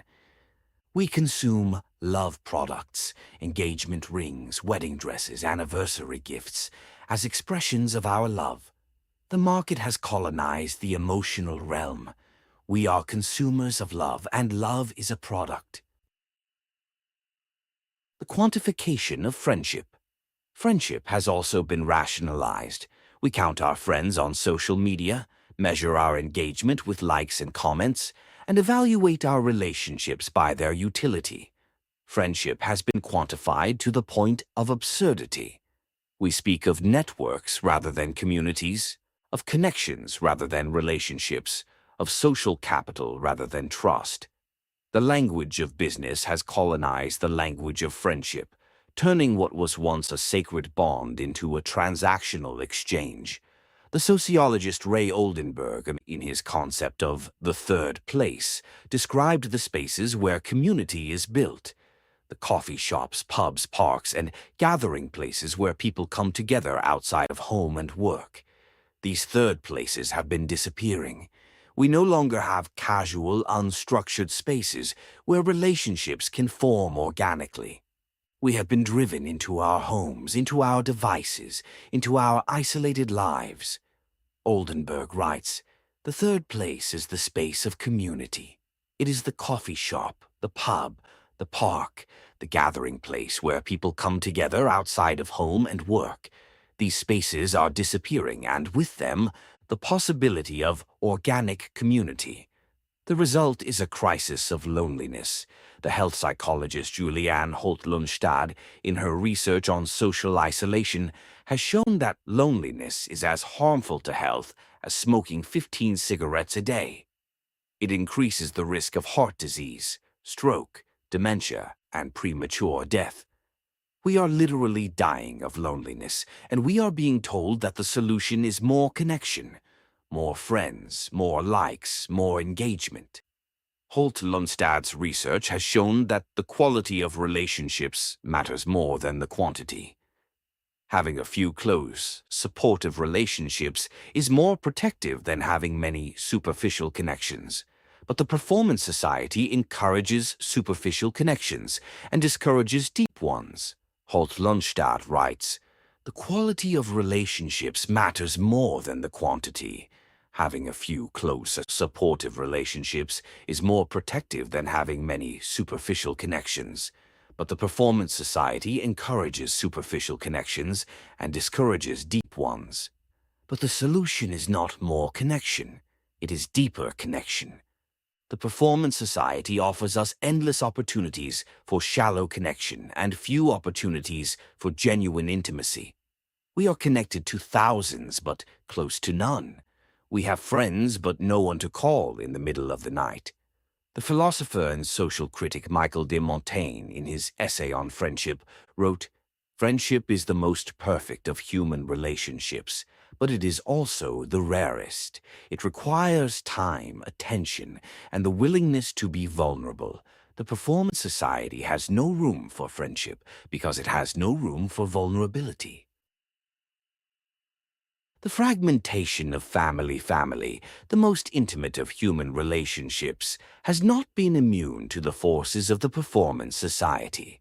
The family has been fragmented by the demands of work, the pressures of achievement, and the erosion of shared time. The historian Stephanie Kuntz, in her work on the history of the family, has documented the dramatic changes in family structure over the past century. Families are smaller, more mobile, and more diverse than in the past. These changes have brought new freedoms, but they have also brought new instabilities. Kuntz writes, "The family has undergone a dramatic transformation over the past century. Families are smaller, more mobile, and more diverse. These changes have brought new freedoms, but they have also brought new instabilities. The family is no longer the stable institution it once was."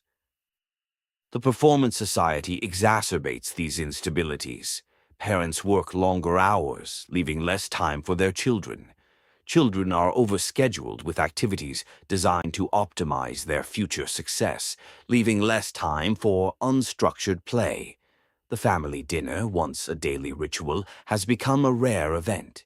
Family members eat separately, watch different screens, and communicate through texts rather than conversations.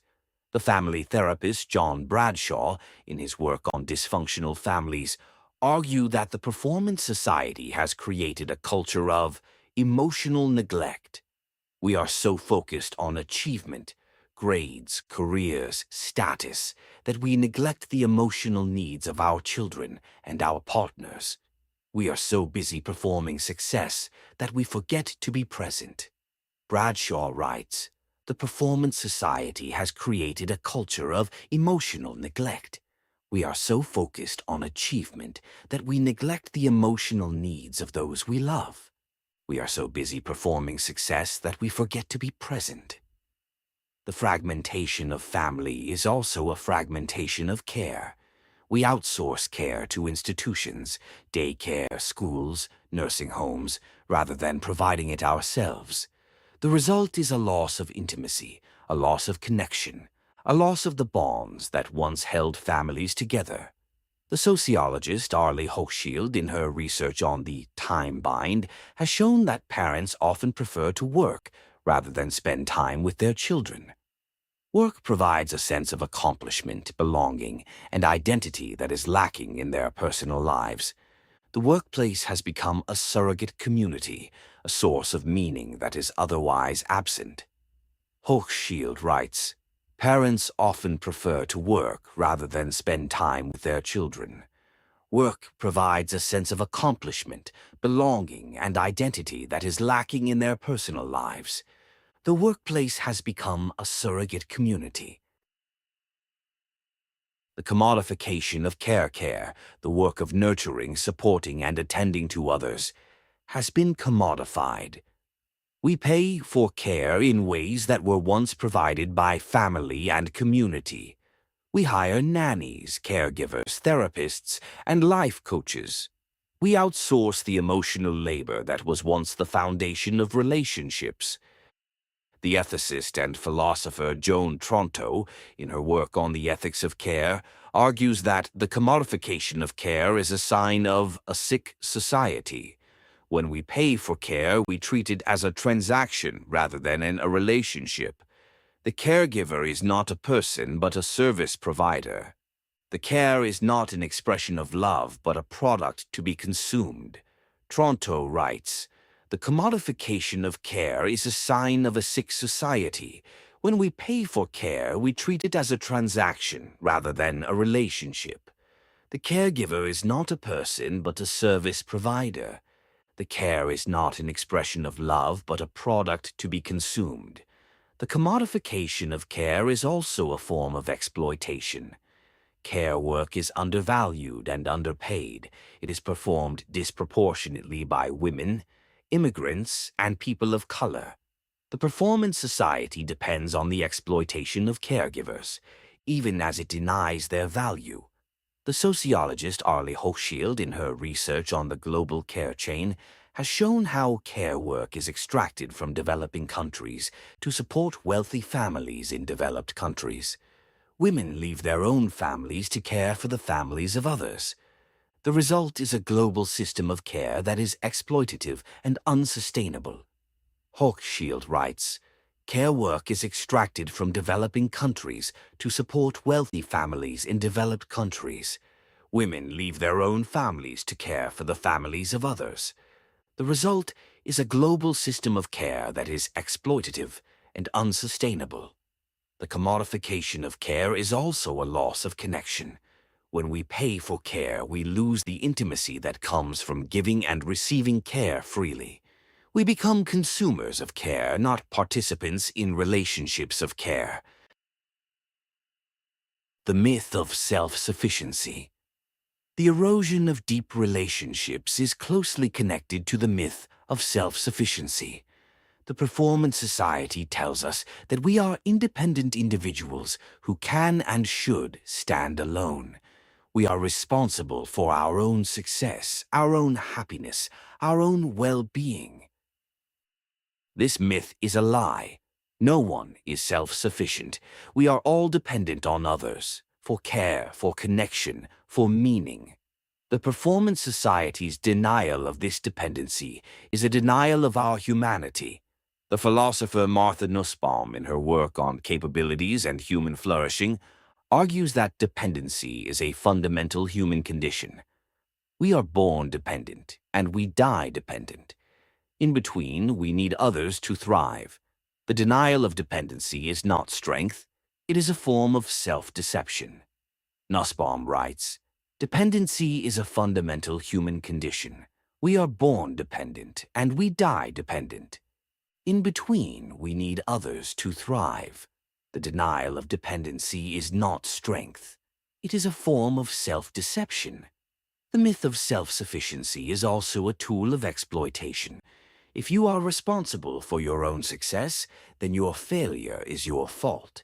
If you are responsible for your own happiness, then your unhappiness is your failure.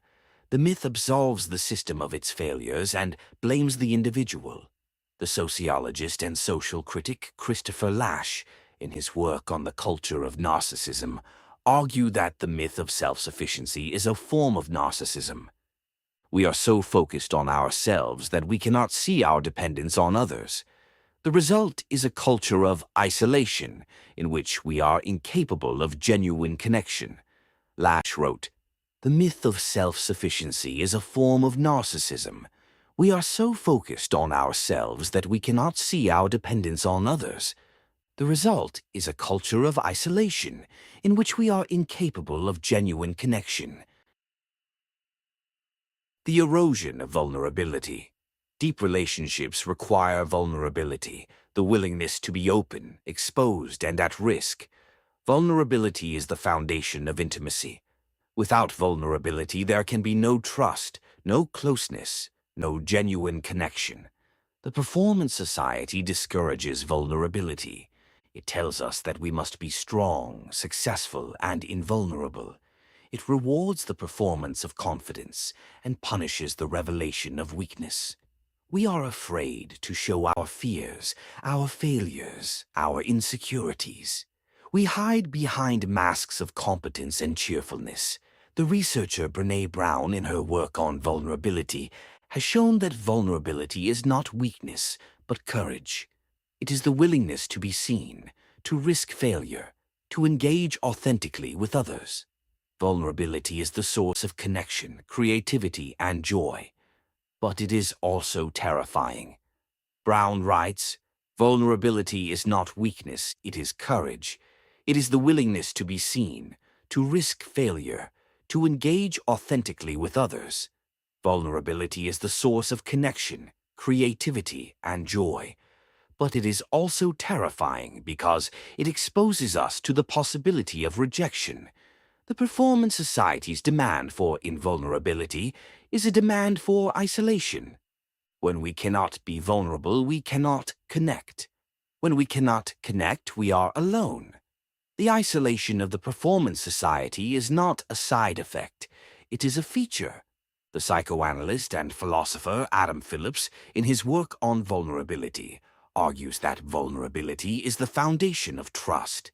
We cannot trust others if we are not willing to be vulnerable. We cannot be trusted if we are not willing to be vulnerable. Vulnerability is the currency of connection. Phillips writes, "Vulnerability is the foundation of trust. We cannot trust others if we are not willing to be vulnerable.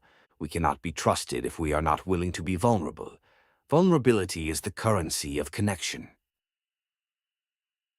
The digital disconnect technology, which promises to connect us, has become a barrier to connection. We are constantly online but rarely present. We communicate through screens rather than in person. We scroll through social media rather than having conversations. The communication scholar Sherry Turkle, in her work on the digital age, has shown that technology is changing the nature of human relationship. She writes, "We are getting used to a new way of being alone together. We are together, but each of us is in our own bubble. We are connected, but we are not present. We are communicating, but we are not connecting." Turkle's research on the psychology of digital connection has shown that we are increasingly dependent on our devices for emotional support. We turn to our phones for comfort, for distraction, for connection. But the connection is shallow, and it leaves us feeling emptier than before. Turkle writes, "We are increasingly dependent on our devices for emotional support. We turn to our phones for comfort, for distraction, for connection. But the connection is shallow, and it leaves us feeling emptier than before." The digital disconnect is a crisis of attention. When we are with others, we are often distracted by our devices. We are half present, half elsewhere. We are not giving our full attention to the people we are with. The quality of our relationships suffers. The digital disconnect is also a crisis of authenticity. Online, we present curated versions of ourselves.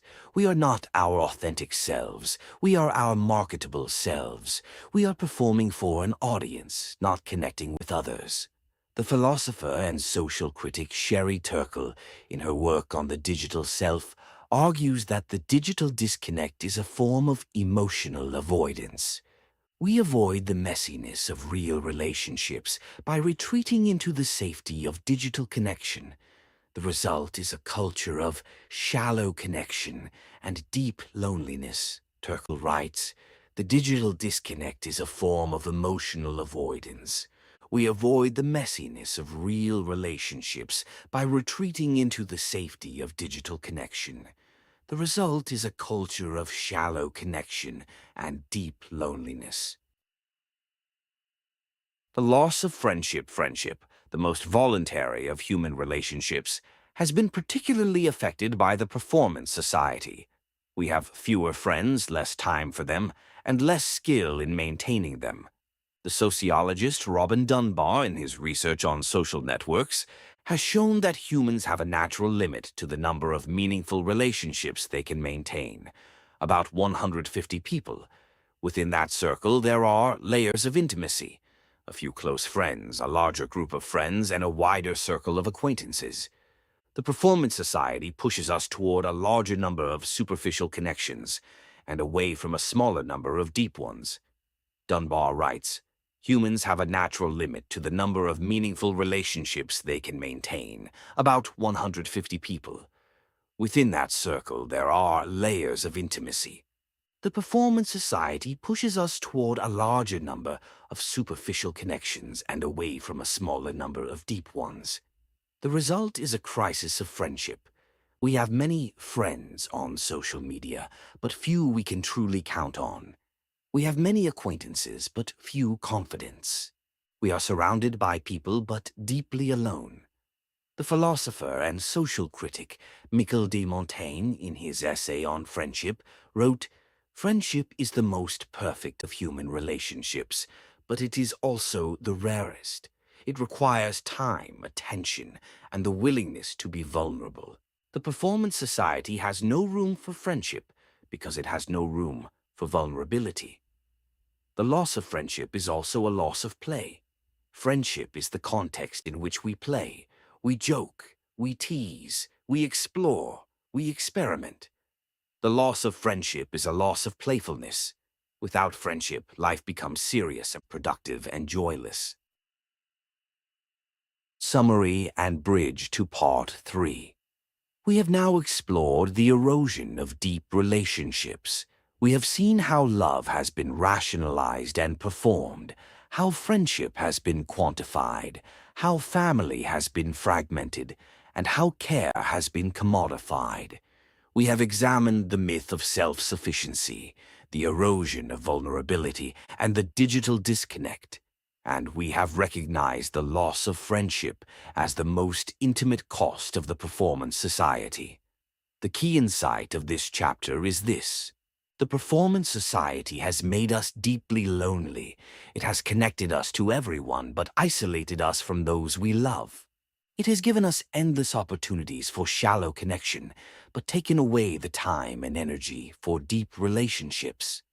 It has told us that we are independent individuals, but it has left us alone. This is the end of Part 2. We have now completed our diagnosis of the performance society, its mechanisms, its cultural consequences, and its cost to our relationships. In Part 3, we will turn to recovery. We will explore how to break free from the performance trap, how to reclaim our time, how to restore deep relationships, and how to rebuild the festive spirit that has been lost. Part 3. Breaking Free. A practical philosophy for recovery now. Chapter 9. The Politics of Pause, Reclaiming Negative Capability. The revolutionary act of doing nothing. The Performance Society is built on activity. It demands that we be constantly productive, constantly improving, constantly engaged. The highest value is action. The greatest sin is idleness. To do nothing is to be worthless, to be a failure, to be less than human. But what if doing nothing is not a sin but a virtue? What if idleness is not laziness but wisdom? What if the refusal to be productive is the most revolutionary act available to us? This question cuts to the heart of the Performance Society's deepest assumption, that human worth is measured by output. Every aspect of our lives has been colonized by this assumption. We measure our days by what we accomplish, our years by what we achieve, our lives by what we leave behind. The entrepreneur of the self is always calculating return on investment, even for the most intimate moments of life. The politics of pause is a conscious, deliberate resistance to this assumption. It is the practice of creating spaces in our lives that are immune to the demands of productivity. It is the cultivation of negative capability, the capacity to be comfortable with uncertainty, with not knowing, with not doing. The poet John Keats, who coined the term negative capability, described it as the ability to live with doubt and mystery without reaching for easy answers. It is the capacity to tolerate ambiguity, to sit with the unknown, to resist the urge to resolve everything into certainty. In the Performance Society, negative capability is a revolutionary virtue. It resists the demand for answers, for solutions, for productivity. Keats wrote to his brothers in 1817, "I mean negative capability. That is when a man is capable of being in uncertainties, mysteries, doubts, without any irritable reaching after fact and reason. This is the capacity to be comfortable with not knowing, to resist the demand for certainty that drives the Performance Society." Consider how alien this capacity has become.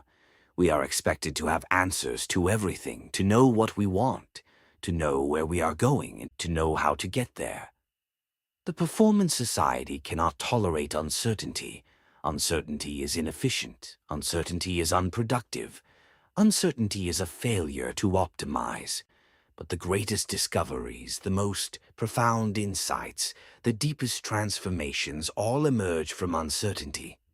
They emerge from the willingness to sit with not knowing, to allow the answer to emerge in its own time. The Performance Society's demand for certainty is a demand for superficiality.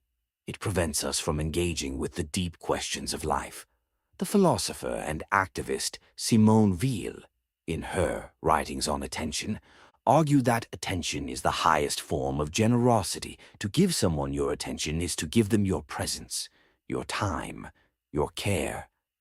The Performance Society fragments attention, scattering it across 1,000 distractions.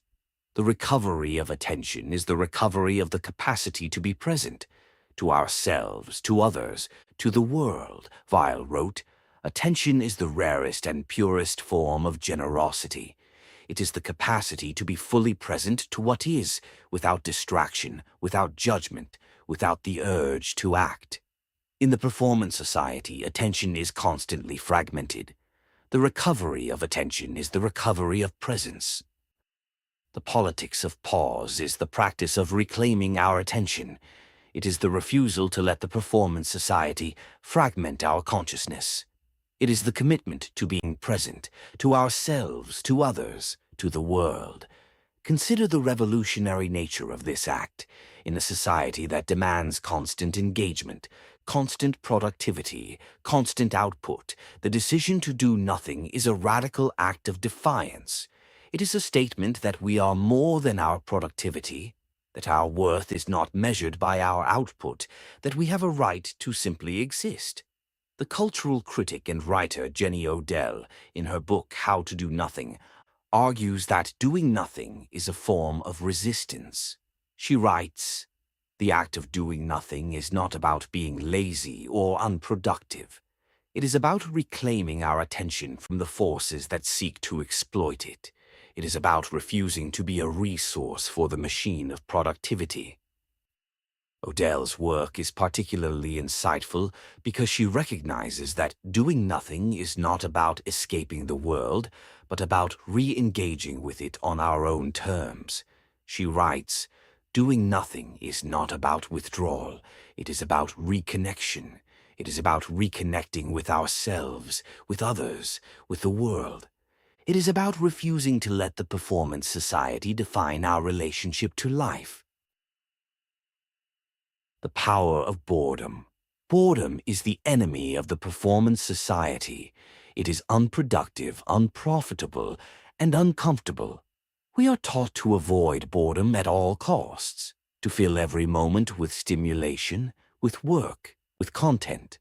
But boredom is not an enemy. It is a gift. It is the state in which our minds wander, our creativity blossoms, and our deepest desires emerge.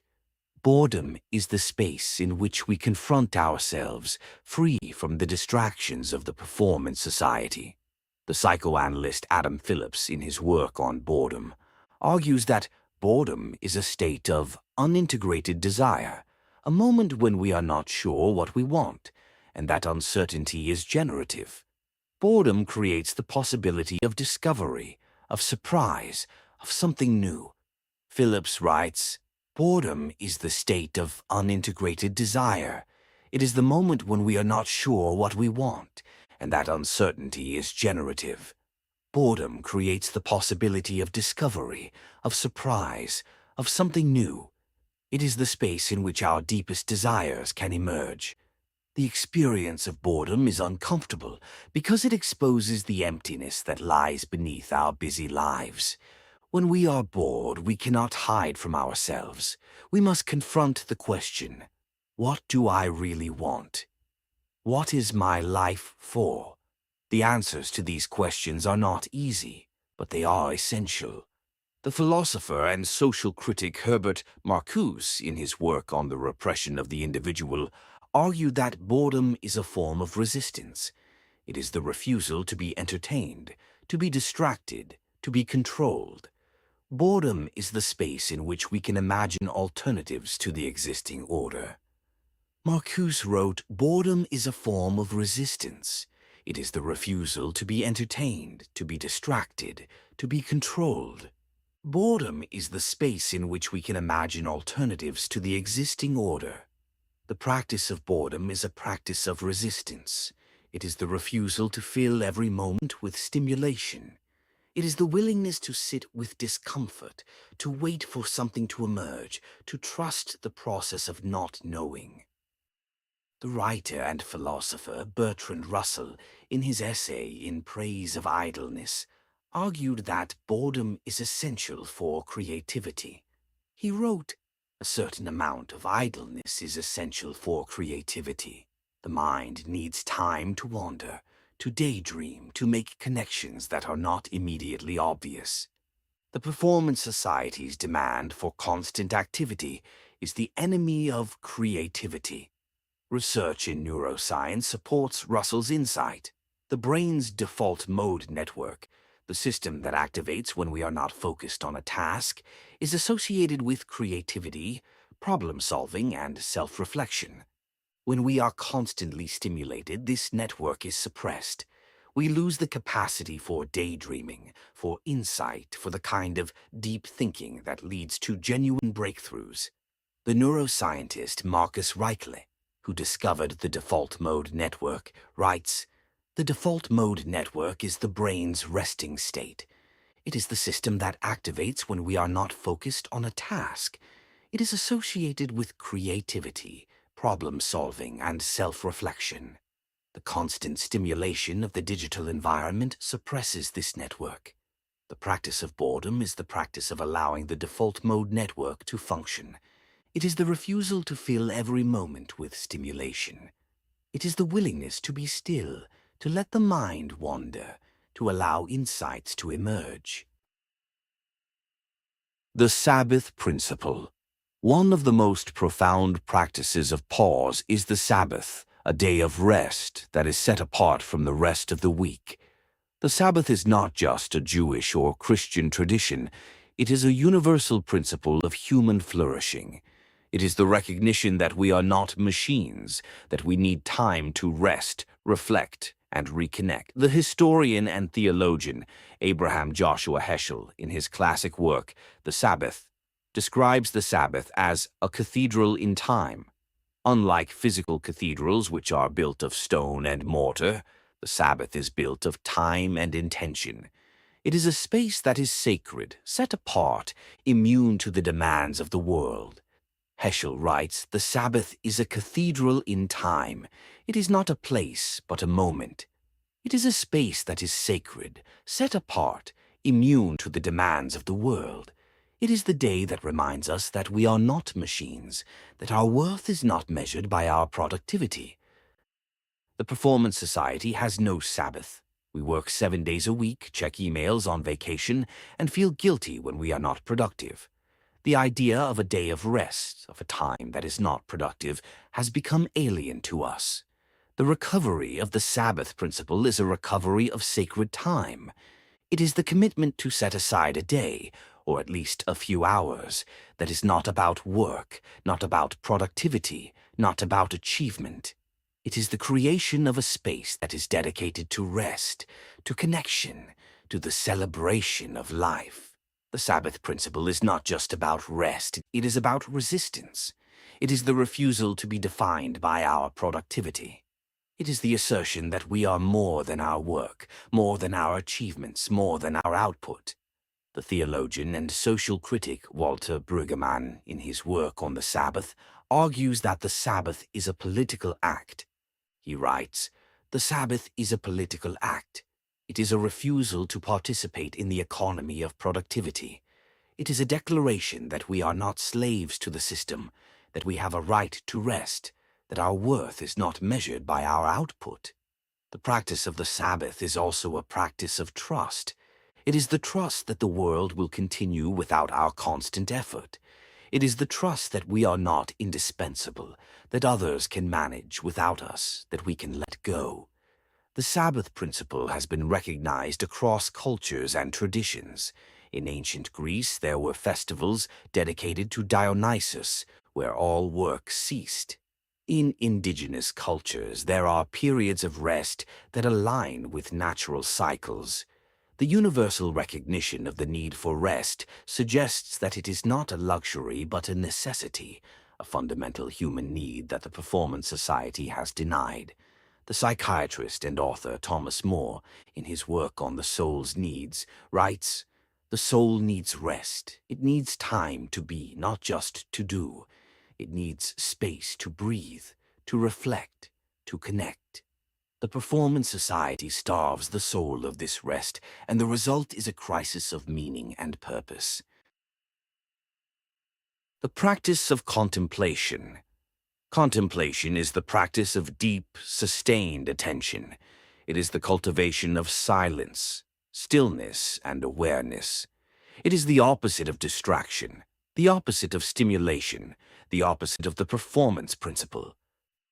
The contemplative traditions of the world, Buddhist meditation, Christian mysticism, Islamic Sufism, Jewish Kabbalah, all emphasize the value of stillness and attention. They recognize that the mind is restless, constantly seeking stimulation, constantly avoiding silence. Contemplation is the discipline of training the mind to be still. The Buddhist monk and teacher Thich Nhat Hanh writes, "The present moment is the only moment available to us, and it is the door to all moments. To be fully present is to be fully alive." Contemplation is the practice of being fully present. The practice of contemplation is not easy. The mind resists ease stillness. It wants to run, to plan, to worry, to dream. The practice requires patience, persistence, and a willingness to sit with discomfort. But the rewards are immense. Contemplation cultivates clarity, calm, and insight. It reveals the patterns of thought that trap us, the fears that drive us, the desires that consume us. It connects us to something larger than ourselves, a deeper reality, a broader perspective, a more meaningful existence. The practice of contemplation is a practice of resistance. It is the refusal to be controlled by the demands of the performance society. It is the assertion that there is more to life than productivity, more to existence than achievement, more to being than doing. The philosopher and theologian Thomas Merton, a Trappist monk, wrote extensively about the contemplative tradition. He argued that contemplation is not an escape from the world, but a way of being in it. He wrote, "Contemplation is the highest expression of man's intellectual and spiritual life. It is that life itself, fully awake, fully active, fully aware of its own existence.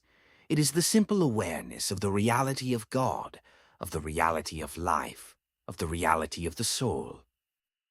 The practice of contemplation is also a practice of patience.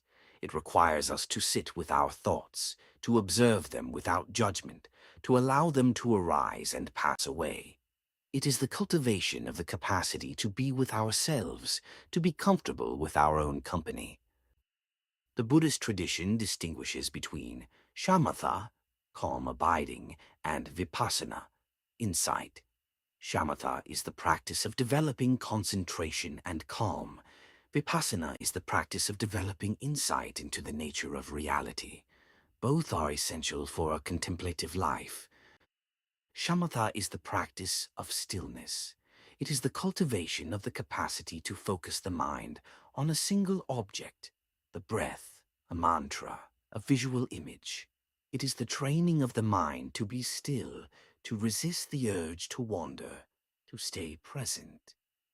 Vipassana is the practice of insight. It is the cultivation of the capacity to see clearly, to see the patterns of thought, the habits of mind, the structures of consciousness. It is the recognition that our thoughts are not us, that our emotions are not us, that our identities are not us. Together, these practices cultivate a capacity for presence that is the foundation of a meaningful life. The art of slowing down. The performance society is fast. We move quickly, consume quickly, communicate quickly, live quickly. Speed is a virtue. Slowness is a vice. We are always in a hurry, always chasing the next thing, always moving on. But speed is not freedom. It is a form of oppression. It keeps us from being present, from experiencing life, from connecting with others. It creates a world of constant motion that never arrives anywhere. The art of slowing down is the practice of resisting speed. It is the conscious choice to move more slowly, to take more time, to be more present. It is the recognition that speed is not efficiency, but evasion, an evasion of ourselves, our lives, our relationships. The slow movement, which began in the 1980s with the slow food movement and has since expanded to slow cities, slow travel, and slow living, is a cultural response to the speed of the performance society. It is the assertion that faster is not always better, that quality matters more than quantity, that depth matters more than breadth. The founder of the slow food movement, Carlo Petrini, writes, "The slow movement is a resistance to the tyranny of speed. It is the assertion that quality matters more than quantity, that depth matters more than breadth, that presence matters more than productivity. The practice of slowness is the practice of presence. It is the cultivation of the ability to be here, now, in this moment, without rushing to the next. It is the recognition that this moment is all we have, and that it is enough. The art of slowing down is also the art of savoring. It is the practice of fully experiencing the moments of our lives, the taste of food, the beauty of a sunset, the warmth of a conversation. It is the refusal to rush through life, to consume experiences without tasting them.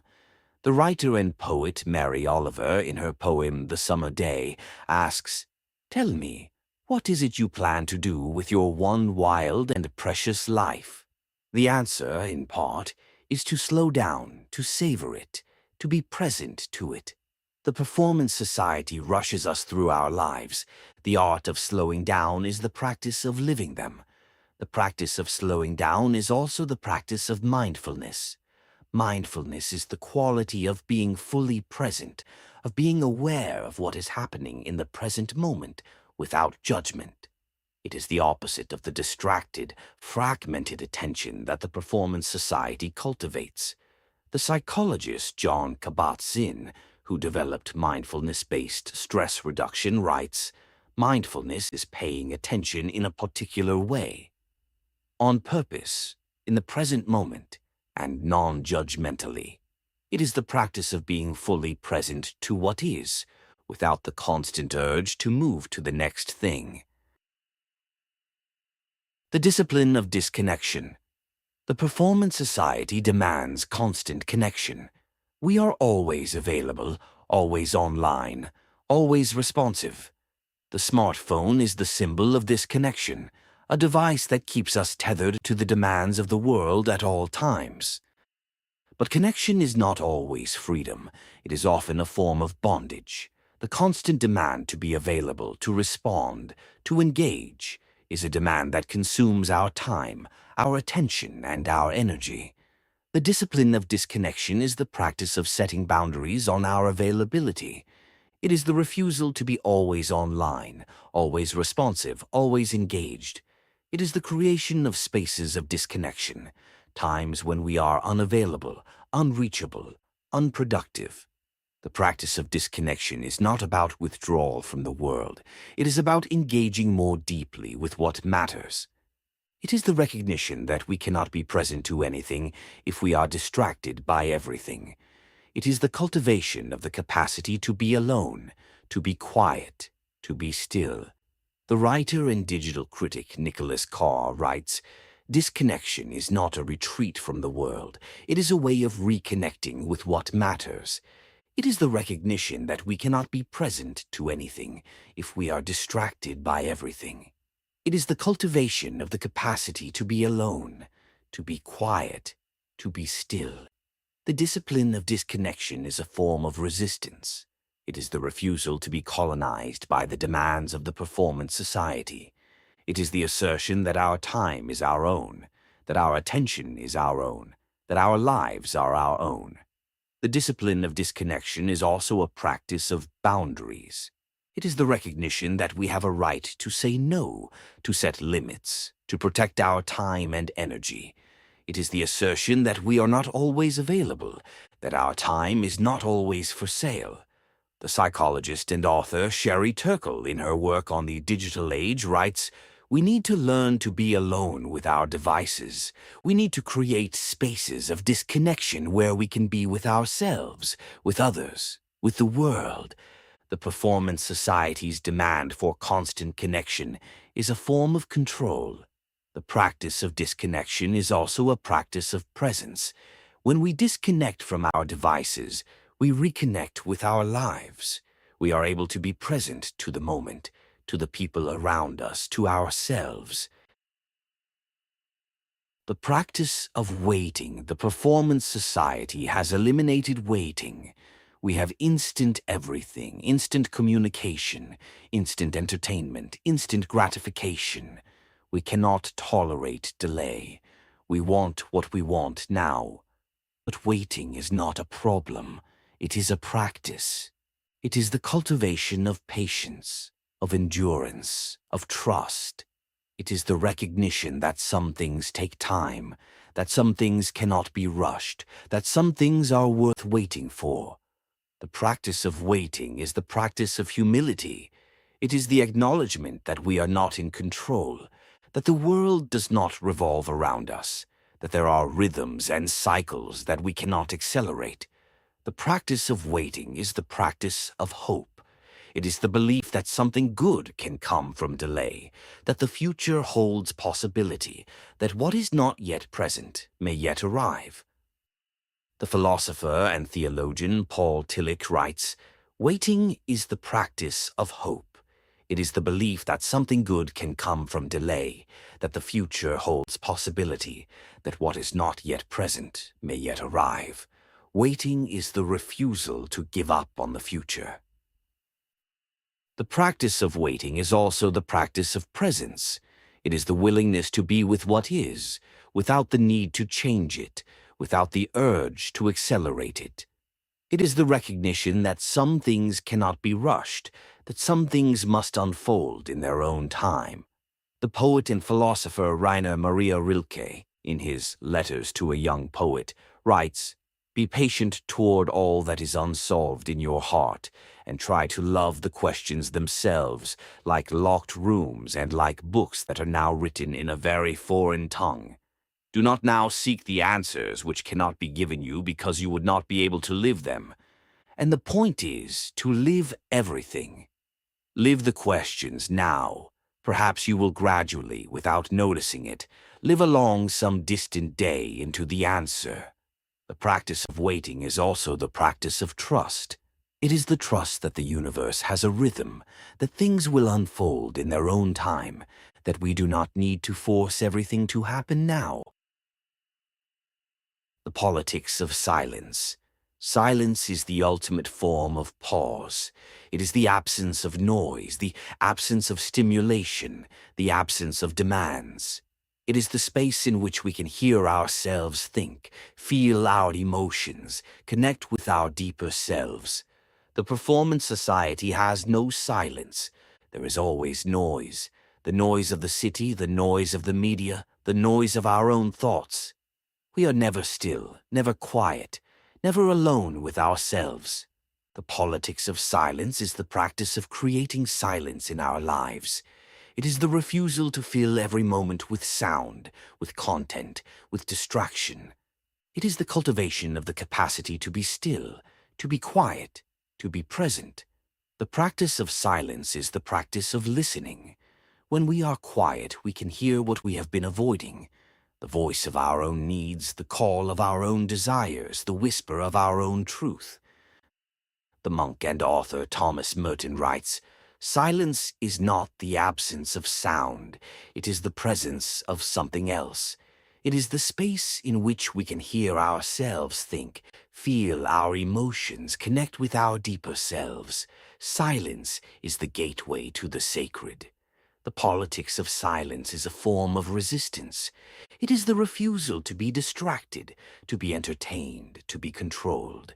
It is the assertion that our inner lives matter, that our own voices are worth hearing, that we are not merely consumers of content, but creators of meaning. The philosopher and theologian Soren Kierkegaard, in his work on the spiritual life, argued that silence is essential for self-knowledge. He wrote, "Silence is the condition for self-knowledge. In the noise of the world, we cannot hear ourselves. In the distractions of the performance society, we cannot know ourselves. Silence is the path to self-discovery." The practice of silence is also a practice of stillness. It is the cultivation of the capacity to be still, to be present, to be aware. It is the recognition that our true selves are not found in the noise of activity, but in the silence of being. The practice of solitude. Solitude is the practice of being alone with ourselves.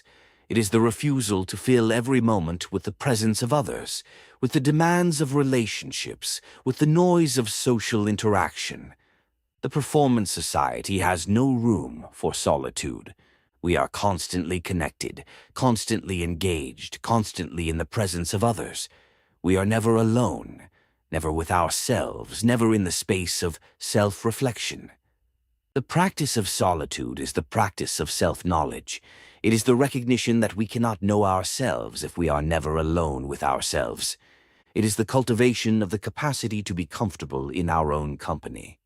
The philosopher and writer Henry David Thoreau, in his work on solitude, wrote, I never found the companion that was so companionable as solitude.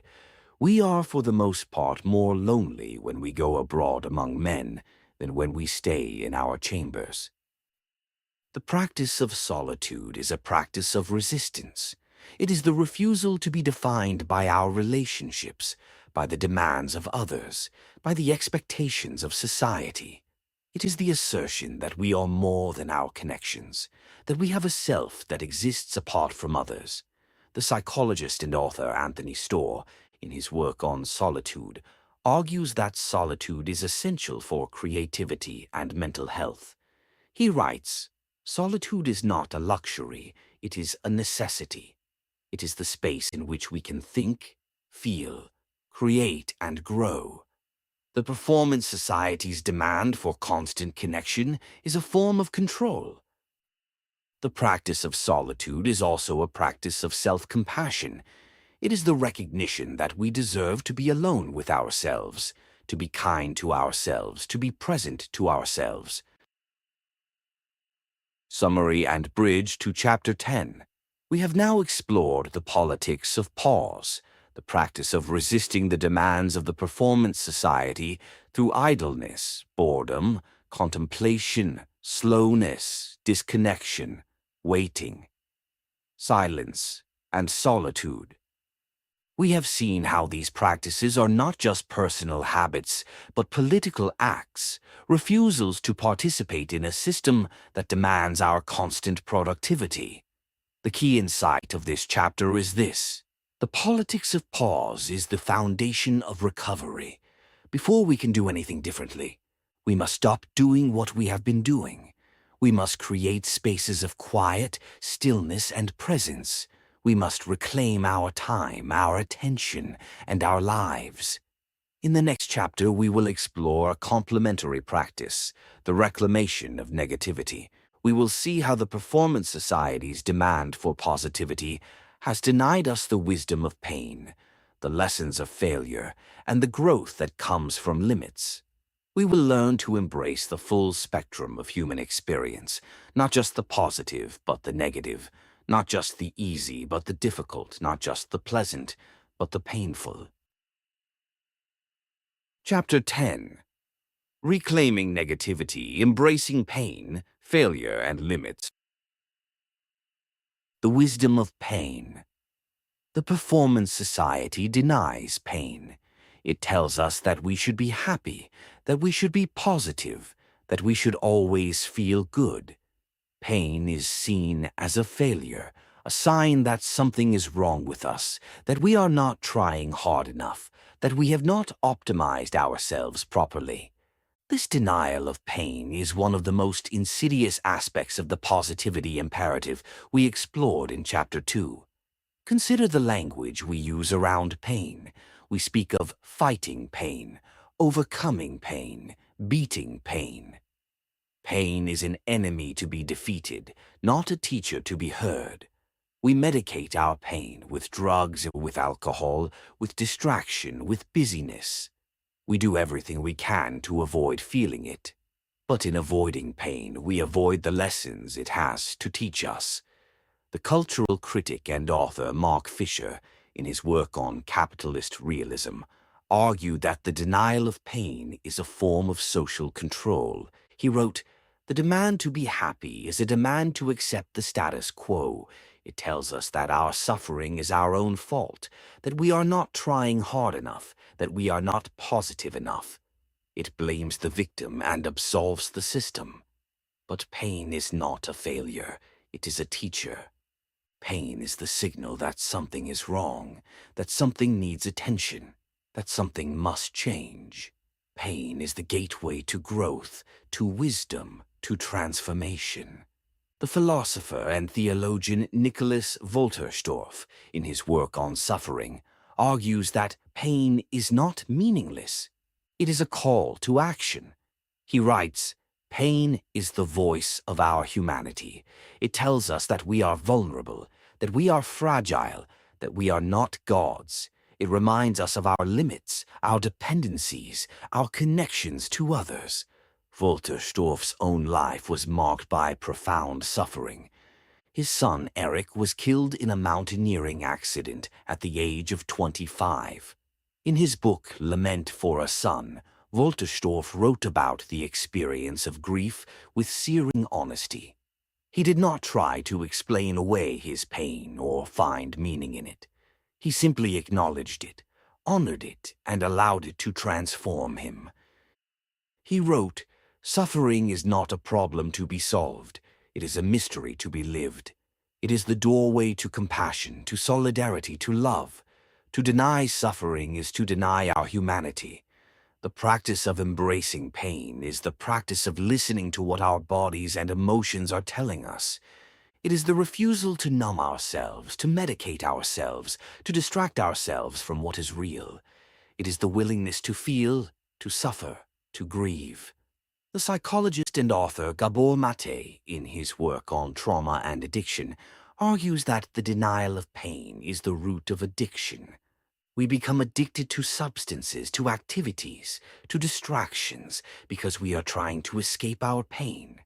The path to recovery is the path of facing our pain. Mate writes, "The opposite of addiction is not sobriety, it is connection. And connection requires the willingness to feel our pain, to be vulnerable, to be human. The addict is someone who has learned to avoid pain at all costs. The recovering addict is someone who has learned to sit with pain, to learn from it, to grow through it. The embrace of pain is also the embrace of compassion. When we acknowledge our own pain, we can acknowledge the pain of others. When we accept our own vulnerability, we can accept the vulnerability of others. Pain connects us. It reminds us that we are all in this together." The Buddhist teacher and peace activist Thich Nhat Hanh wrote, "Pain is not something to be avoided. It is something to be embraced. When we embrace our pain, we can transform it into compassion. When we acknowledge our own suffering, we can acknowledge the suffering of others. Pain is the gateway to love." This is not a romanticization of suffering. Suffering is real and it is painful, but it is also an opportunity. It is an opportunity to grow, to connect, to become more fully human. The Performance Society denies us this opportunity by telling us that pain is a failure. But pain is not a failure, it is a teacher. The lessons of failure. The Performance Society has no tolerance for failure. Failure is the ultimate sin, a sign that we are inadequate, that we have not tried hard enough, that we are not worthy of success. We are taught to avoid failure at all costs, to hide it, to deny it, to pretend it never happened. Consider the culture of parenting in the Performance Society. Parents are increasingly anxious about their children's success. They push their children to excel in school, in sports, in extracurricular activities. They monitor their children's grades, their test scores, their college applications. The message is clear: failure is not an option. The psychologist and author Madeline Levine, in her book The Price of Privilege, argues that this culture of achievement is damaging our children. She writes, "We have created a generation of children who are anxious, depressed, and afraid of failure. They have learned that their worth is measured by their achievements, and they are terrified of falling short. This is not a recipe for success. It is a recipe for misery. But failure is not the opposite of success. It is a prerequisite for success. Failure is the path to learning, the path to growth, the path to wisdom. Without failure, there is no progress, no innovation, no transformation." The psychologist Carol Dweck, in her work on mindsets, distinguishes between a fixed mindset, the belief that abilities are innate and unchangeable, and a growth mindset, the belief that abilities can be developed through effort. The fixed mindset sees failure as a judgment. The growth mindset sees failure as a lesson. Dweck writes, "In the fixed mindset, failure is a judgment. It tells you that you are not good enough. In the growth mindset, failure is a lesson. It tells you that you have not yet mastered something, but that you can learn. The growth mindset is the foundation of resilience. The Performance Society promotes a fixed mindset. It tells us that we must be successful now, that we cannot afford to fail, that failure is a mark of worthlessness. This is a lie. Failure is not a judgment, it is an opportunity. It is the chance to learn, to adapt, to grow. The entrepreneur and author Sarah Blakely, the founder of Spanx, tells the story of how her father encouraged her to fail. He would ask her and her brother each week, "What did you fail at this week?" If they had nothing to report, he was disappointed. He understood that failure was not something to be avoided, but something to be celebrated, a sign that they were trying, learning, growing. Blakely says, "My father taught me that failure is not the opposite of success. It is part of success. Every failure is a lesson. Every failure is a step forward. Without failure, there is no growth." The writer and philosopher Nassim Nicholas Taleb, in his work on anti-fragility, argues that some things, including human beings, are strengthened by adversity. He writes, "Anti-fragility is the quality of being strengthened by challenges. The anti-fragile individual does not just survive adversity, they grow from it.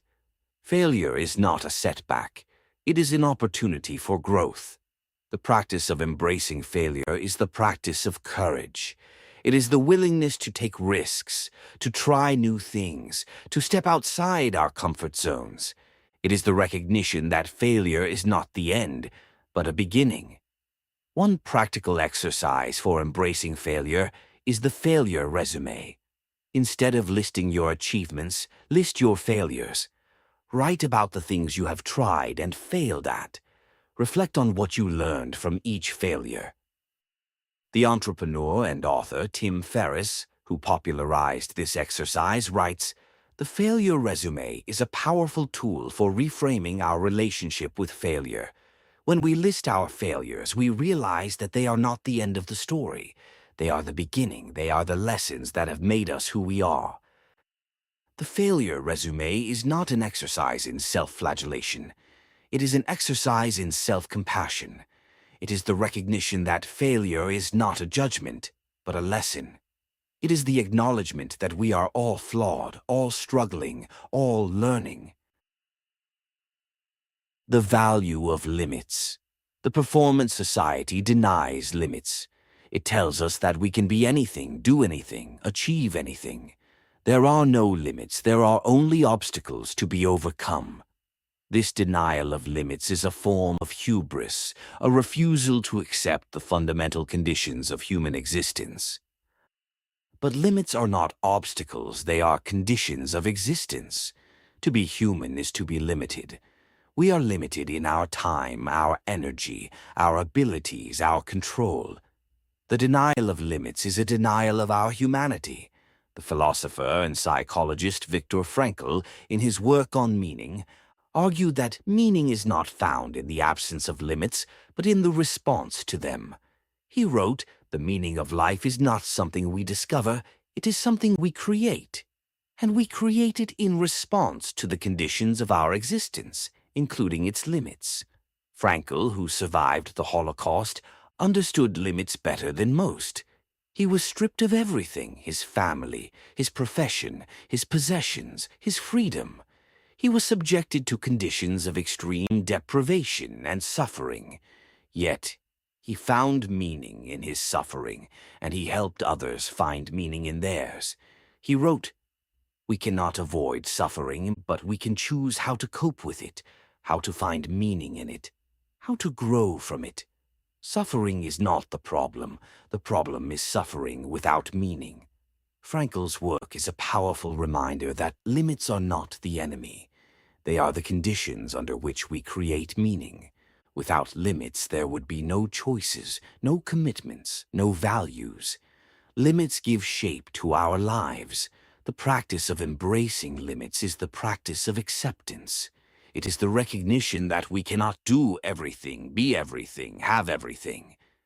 It is the willingness to let go of the illusion of infinite possibility and to embrace the reality of finite existence. The psychologist and author Oliver Burkeman, in his book 4,000 Weeks, argues that the acceptance of limits is the foundation of a meaningful life. He writes, "We have only about 4,000 weeks to live. That is a shockingly small number. But it is not a reason for despair, it is a reason for clarity. When we accept that our time is limited, we can focus on what matters. When we accept that we cannot do everything, we can choose what to do." The embrace of limits is also the embrace of commitment. When we accept that we cannot do everything, we can choose what matters most. We can commit to what is truly important and let go of what is not. The ancient Stoic philosophers understood the value of limits. They taught that we should focus on what is within our control and accept what is not. The Stoic philosopher Epictetus wrote, "Some things are in our control and others not. Things in our control are opinion, pursuit, desire, aversion, and in a word, whatever are our own actions. Things not in our control are body, property, reputation, command, and in one word, whatever are not our own actions." The practice of the Stoics is the practice of accepting limits. It is the recognition that we cannot control everything, that we cannot be everything, that we are limited beings, and it is in this acceptance that we find freedom. The reclamation of anger. The Performance Society denies anger. Anger is seen as a negative emotion, a destructive force, a sign of failure. We are taught to suppress our anger, to meditate it away, to think positive thoughts instead. This denial of anger is deeply damaging. Anger is a natural human emotion. It is the response to injustice, to violation, to harm. To deny anger is to deny our capacity for justice. But anger is not a failure, it is a signal. It tells us that something is wrong, that an injustice has occurred, that a boundary has been crossed. Anger is the energy that fuels change, that pushes us to act, that demands justice. The feminist movement, the civil rights movement, and every other social justice movement in history have been driven by anger.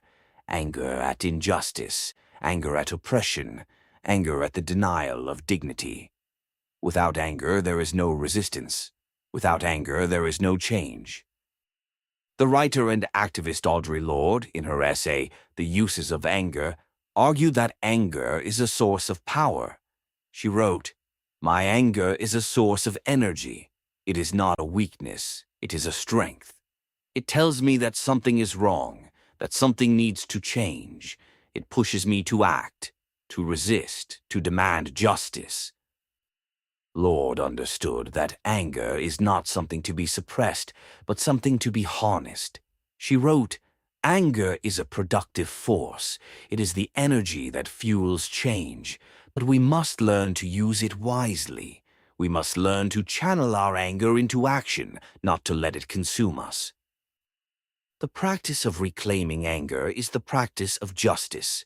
It is the refusal to accept what is unacceptable, to tolerate what is intolerable. It is the courage to say no, to push back, to demand more. The psychologist and author Harriet Lerner, in her work on anger and conflict, argues that anger is a signal that we need to set boundaries. She writes, "Anger is the signal that something is wrong, that a boundary has been crossed, that we need to protect ourselves. It is not something to be suppressed, it is something to be heard." The practice of reclaiming anger is also the practice of assertiveness. It is the willingness to speak up, to stand up, to fight for what is right. It is the recognition that our anger is valid, that our feelings matter, that we deserve to be treated with respect. The Performance Society's denial of anger is a form of control. If we cannot be angry, we cannot resist. If we cannot resist, we cannot change. If we cannot change, we remain trapped in the system. The reclamation of anger is the reclamation of agency. The practice of grief. The Performance Society denies grief. Grief is seen as a weakness, a failure, a sign that we are not moving forward. We are told to get over it, to move on, to be positive. This denial of grief is deeply damaging. Grief is a natural human response to loss. It is the recognition of what is gone, the honoring of what was. To deny grief is to deny our capacity for love. But grief is not a failure, it is a response. It is the recognition of loss, the acknowledgement of what is gone, the honoring of what was. Grief is the price we pay for love, and it is a price worth paying. The writer and theologian C.S. Lewis, in his book A Grief Observed, wrote about the experience of losing his wife. He wrote, "Grief is not a state but a process. It is a journey through the darkness, a descent into the abyss. But it is also a journey toward healing, toward acceptance, toward love." Lewis understood that grief is the expression of love. He wrote, "There is no such thing as getting over grief. There is only learning to live with it. Grief is not a problem to be solved. It is a mystery to be lived. The practice of grief is the practice of presence. It is the willingness to be with our loss, to feel our pain, to honor our sadness. It is the recognition that some things cannot be fixed, that some losses cannot be replaced, that some wounds take time to heal." The psychiatrist Elizabeth Kubler-Ross, in her work on grief and dying, identified the stages of grief: denial, anger, bargaining, depression, and acceptance. She argued that grief is a natural process, not a pathology. The Performance Society pathologizes grief, treating it as a disorder to be medicated away. But grief is not a disorder, it is a human response to loss. Kubler-Ross wrote, "The stages of grief are not linear. They are not a checklist to be completed. They are a process to be lived. And the process takes time. There is no rushing grief. There is only allowing it to unfold. The practice of grief is the practice of honoring what we have lost. It is the willingness to sit with our sadness, to allow ourselves to feel the pain, to give ourselves permission to grieve. It is the recognition that grief is not a failure but a testament to love. The Performance Society's denial of grief is a form of control. If we cannot grieve, we cannot heal. If we cannot heal, we remain trapped in the past. The reclamation of grief is the reclamation of healing. The acceptance of imperfection. The Performance Society demands perfection. We must be perfect in our work, perfect in our appearance, perfect in our relationships, perfect in our lives. The demand for perfection is a demand for the impossible, and it is a source of endless suffering.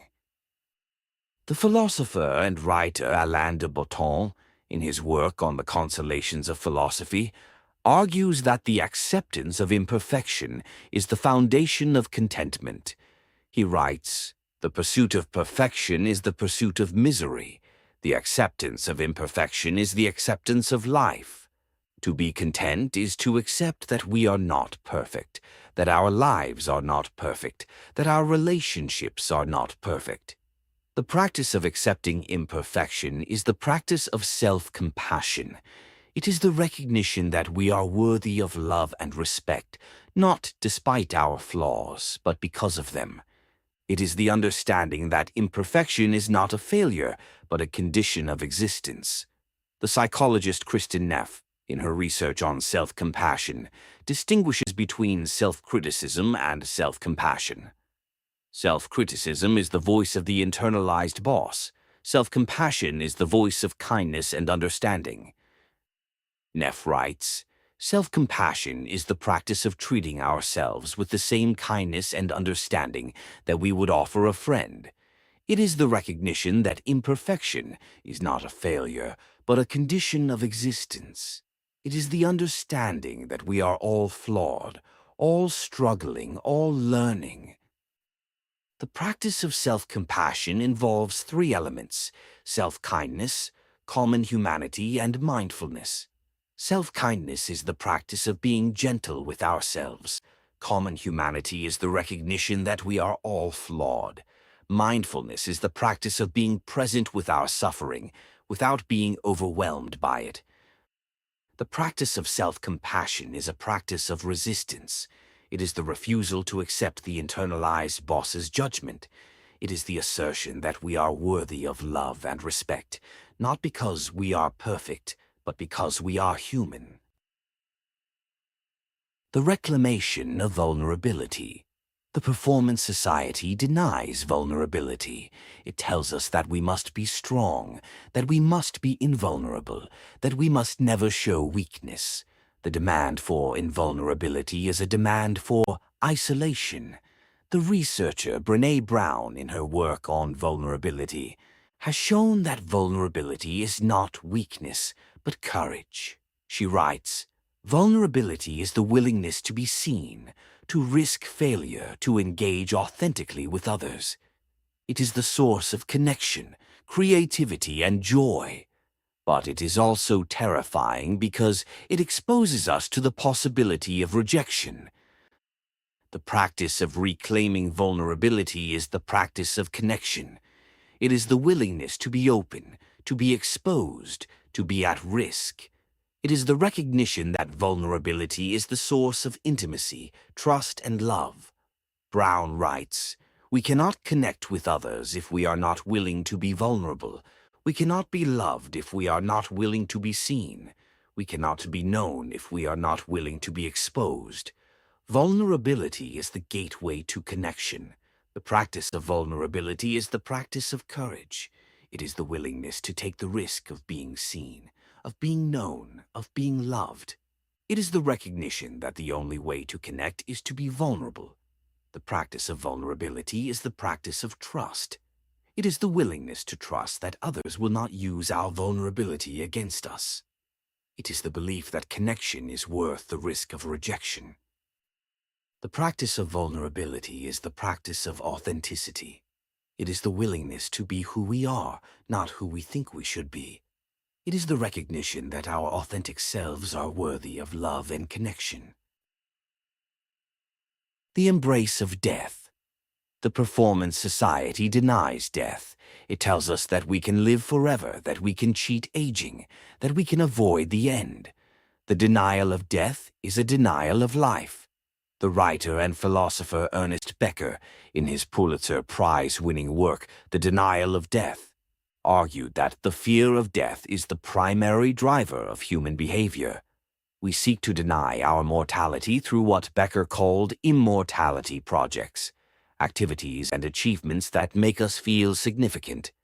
Becker wrote, "The fear of death is the primary driver of human behavior." We seek to deny our mortality through achievement, through legacy, through the illusion of significance. But the denial of death is a denial of life. The philosopher Martin Heidegger, in his work on being and time, argued that the awareness of death is the source of authentic existence. He wrote, "Death is the possibility of the impossibility of existence.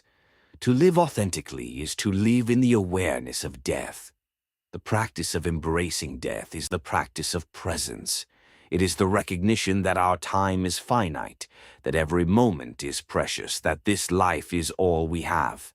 The embrace of death is not morbid, it is life-affirming. The practice of embracing death is the practice of living fully. It is the recognition that our time is limited, and that we must make the most of it. It is the understanding that we are not here forever, and that we must live as if each moment matters. The practice of embracing death is the practice of letting go. It is the recognition that we cannot hold on to anything forever, not our possessions, not our relationships, not our lives. It is the willingness to let go of what we cannot keep. The practice of embracing death is the practice of gratitude. It is the recognition that life is a gift, that every moment is a blessing, that we are fortunate to be alive. It is the understanding that our time is precious and that we must use it wisely. Summary and bridge to Chapter 11. We have now explored the reclamation of negativity, the embrace of pain, failure, limits, anger, grief, imperfection, vulnerability, and death. We have seen how the performance society's demand for positivity has denied us these essential aspects of human experience, and how their reclamation is essential for recovery. The key insight of this chapter is this: the recovery from the performance society requires the embrace of the full spectrum of human experience. We cannot be whole if we deny half of our emotional lives. We cannot be free if we are always trying to be positive. We cannot grow if we never fail. In the next chapter, we will develop a new paradigm of productivity, one that prioritizes meaning over output, depth over breadth, and quality over quantity. We will learn how to work less and live more, how to focus on what matters and let go of what does not, how to say no and mean it.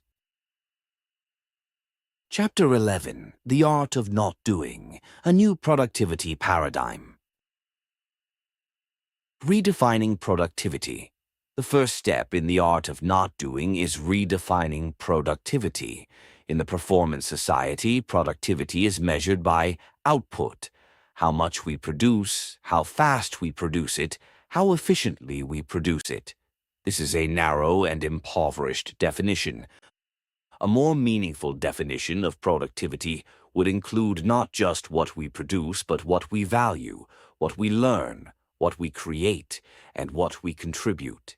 It would include not just the quantity of our work, but the quality of our lives. The economist John Maynard Keynes predicted in 1930 that by the year 2030, technological progress would allow people to work only 15 hours per week. He was spectacularly wrong. We are working more, not less. The reason is that we have confused productivity with consumption. We are producing more so that we can consume more, and the consumption never satisfies. Keynes wrote, "For the first time since his creation, man will be faced with his permanent problem: how to use his freedom from pressing economic cares, how to occupy the leisure which science and compound interest will have won for him, to live wisely and agreeably and well." This prophecy has not been fulfilled. Instead of using our increased productivity to create more leisure, we have used it to create more work. We have become slaves to our own productivity. The art of not doing is the practice of redefining productivity in terms of meaning rather than output. It is the recognition that the point of life is not to produce more, but to live well. The philosopher and social critic Bertrand Russell, in his essay In Praise of Idleness, argued that the equation of productivity with value is a fundamental error. He wrote, "It is a serious error to suppose that all work is a good thing. There is a vast amount of work which is useless, and a vast amount which is harmful. The work that is truly valuable is the work that contributes to human flourishing." Russell's insight is that productivity is not inherently valuable. It is valuable only when it serves a meaningful purpose. The performance society has lost sight of this distinction. It measures productivity without asking what is being produced or why. The practice of redefining productivity is the practice of asking fundamental questions. What is my work for? What does it contribute? Does it serve my values or undermine them? Does it bring me meaning or drain me of it? The 80-20 principle applied to life. The Pareto principle, or the 80-20 rule, states that roughly 80% of effects come from 20% of causes. In business, 80% of sales come from 20% of customers. In time management, 80% of value comes from 20% of activities. The art of not doing is the practice of applying the Pareto principle to life. It is the identification of the 20% of our activities that produce 80% of our value, and the letting go of the 80% that produces only 20%. The practice of the 80-20 principle is the practice of focus. It is the commitment to doing fewer things, but doing them better. It is the recognition that we cannot do everything, and that trying to do everything is a recipe for mediocrity. The author and entrepreneur Tim Ferriss, in his book The 4-Hour Work Week, popularized the application of the Pareto principle to personal productivity. He writes, "The 80-20 principle is the key to doing less and achieving more. Identify the 20% of activities that produce 80% of your results. Then focus on those activities and eliminate the rest." The practice of the 80-20 principle requires honest self-assessment. We must ask ourselves, what activities truly matter? What activities are merely busy work? What activities are we doing out of habit rather than intention? The answers to these questions can be uncomfortable, but they are essential. Consider the typical workday. How much of it is spent on truly valuable activities? How much is spent on meetings, emails, and administrative tasks that could be reduced or eliminated? The Pareto principle suggests that a small fraction of our work produces the majority of our value. The rest is noise. The practice of applying the Pareto principle is also the practice of saying no. When we identify the activities that do not produce value, we must have the courage to eliminate them. This means saying no to meetings that are not essential, to emails that do not require response, to tasks that do not contribute to our goals. The power of no. The most important word in the art of not doing is no. The Performance Society encourages us to say yes to everything, to every opportunity, every request, every demand. Saying yes is seen as generosity. Saying no is seen as selfishness. But saying yes to everything is a form of self-destruction. It overcommits our time, depletes our energy, and fragments our attention. It prevents us from doing what matters because we are always doing what is asked. The practice of saying no is the practice of setting boundaries. It is the recognition that our time and energy are finite and that we must be protective of them. It is the courage to say no to what is not important so that we can say yes to what is. The author and psychologist Adam Grant, in his work on boundaries, writes, "The most successful people are not the ones who say yes to everything. They are the ones who say no to most things. They understand that their time and energy are their most precious resources, and they protect them fiercely." The art of saying no is the art of prioritizing. It is the recognition that we cannot do everything and that trying to do everything is a form of failure. It is the wisdom to choose what matters most and to let go of the rest. The practice of saying no is also a practice of self-respect. It is the assertion that our time is valuable, that our energy is precious, that our lives are our own. It is the refusal to be at the mercy of others' demands. Consider the experience of the people-pleaser. The people-pleaser says yes to everything, often at great personal cost. They are exhausted, resentful, and unfulfilled. They have traded their own needs for the approval of others. The practice of saying no is the practice of reclaiming their lives. The creation of sacred time. The art of not doing is the creation of sacred time, time that is set apart from the demands of productivity, time that is dedicated to rest, reflection, and connection. Sacred time is the time in which we do nothing, or at least nothing that is productive. The creation of sacred time is the practice of resistance. It is the refusal to let the Performance Society consume every moment of our lives. It is the assertion that we are more than our productivity, more than our output, more than our work. The practice of sacred time is the practice of presence.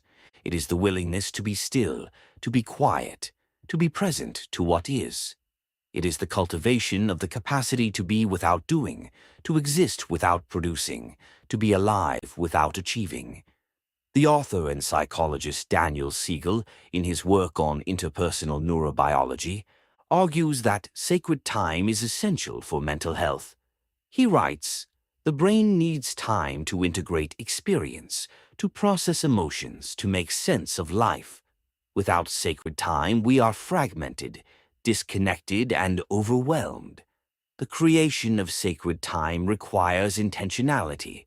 It requires us to set aside time that is protected from the demands of work and productivity. It requires us to create boundaries around this time and to defend them against intrusion. The practice of sacred time is also the practice of ritual. Rituals give structure to sacred time, marking it as different from ordinary time. The Sabbath, the daily meditation, the evening walk. These are rituals that create sacred time. The Sabbath Principle Revisited. In Chapter 9, we introduced the Sabbath Principle, the practice of setting aside a day of rest that is immune to the demands of productivity. In this chapter, we revisit the Sabbath Principle as a core practice of the art of not doing. The Sabbath is not just a day of rest, it is a day of resistance. It is the refusal to work, to consume, to achieve.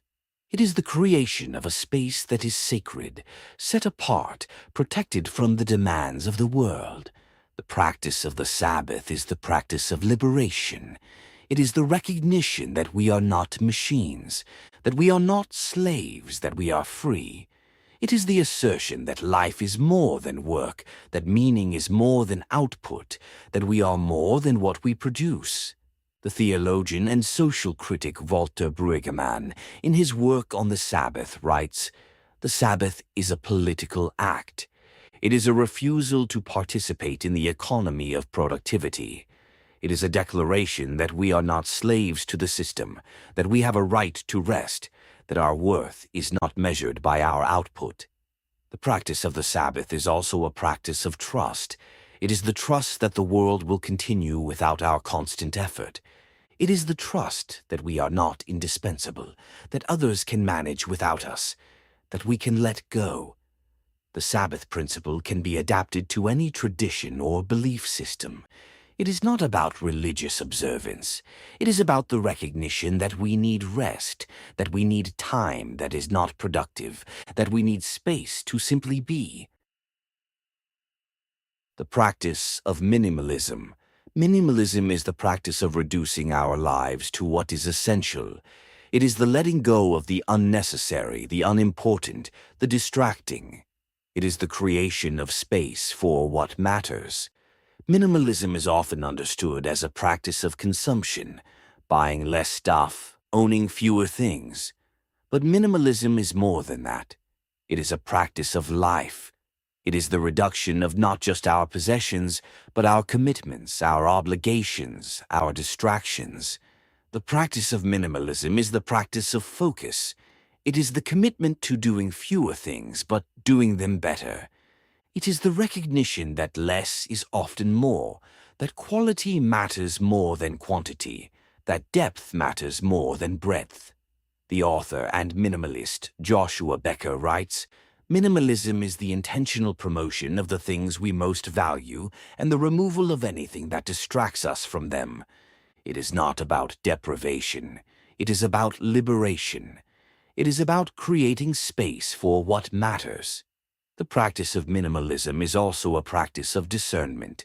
It is the ability to distinguish between what is essential and what is not.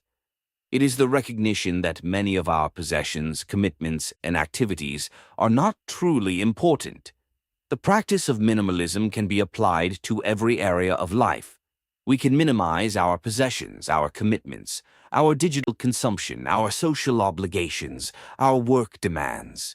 The goal is not deprivation, but liberation, the creation of space for what truly matters. The art of single tasking. The performance society demands multitasking. We are expected to do many things at once, to be constantly switching our attention, to be constantly productive. Multitasking is not efficiency. It is fragmentation. The art of single tasking is the practice of doing one thing at a time. It is the commitment to giving our full attention to the task at hand. It is the recognition that attention is our most precious resource, and that dividing it diminishes its value. The practice of single tasking is the practice of presence.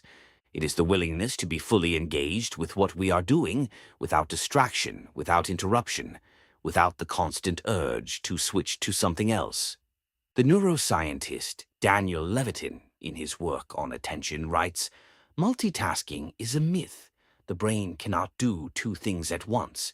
It can only switch rapidly between tasks, and each switch comes at a cost. The result is decreased efficiency, increased stress, and diminished quality of work. The practice of single tasking is the practice of deep work. Deep work is the ability to focus on a single task without distraction for an extended period. It is the state of flow, of immersion, of deep engagement." The author and scholar Cal Newport, in his work on deep work, writes, "Deep work is the ability to focus without distraction on a cognitively demanding task. It is a skill that is becoming increasingly rare and increasingly valuable. In a world of constant distraction, the ability to focus deeply is a superpower." The cultivation of deep work. Deep work is the practice of focusing on a single task without distraction for an extended period. It is the state of flow, of immersion, of deep engagement. Deep work is the opposite of shallow work, the fragmented, superficial engagement that characterizes the performance society. The writer and scholar Cal Newport, in his work on deep work, argues that deep work is becoming increasingly rare and increasingly valuable.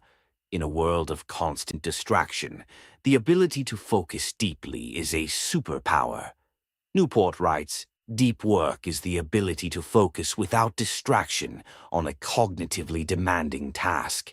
It is a skill that is becoming increasingly rare and increasingly valuable. In a world of constant distraction, the ability to focus deeply is a superpower." The practice of deep work is the practice of discipline. It is the commitment to block out time for focused work, to eliminate distractions, to resist the urge to multitask. It is the recognition that depth is more valuable than breadth, that quality is more important than quantity. The practice of deep work requires several strategies. First, we must create an environment that supports focus, a quiet space free from interruptions. Second, we must set clear goals for our deep work sessions, what we intend to accomplish.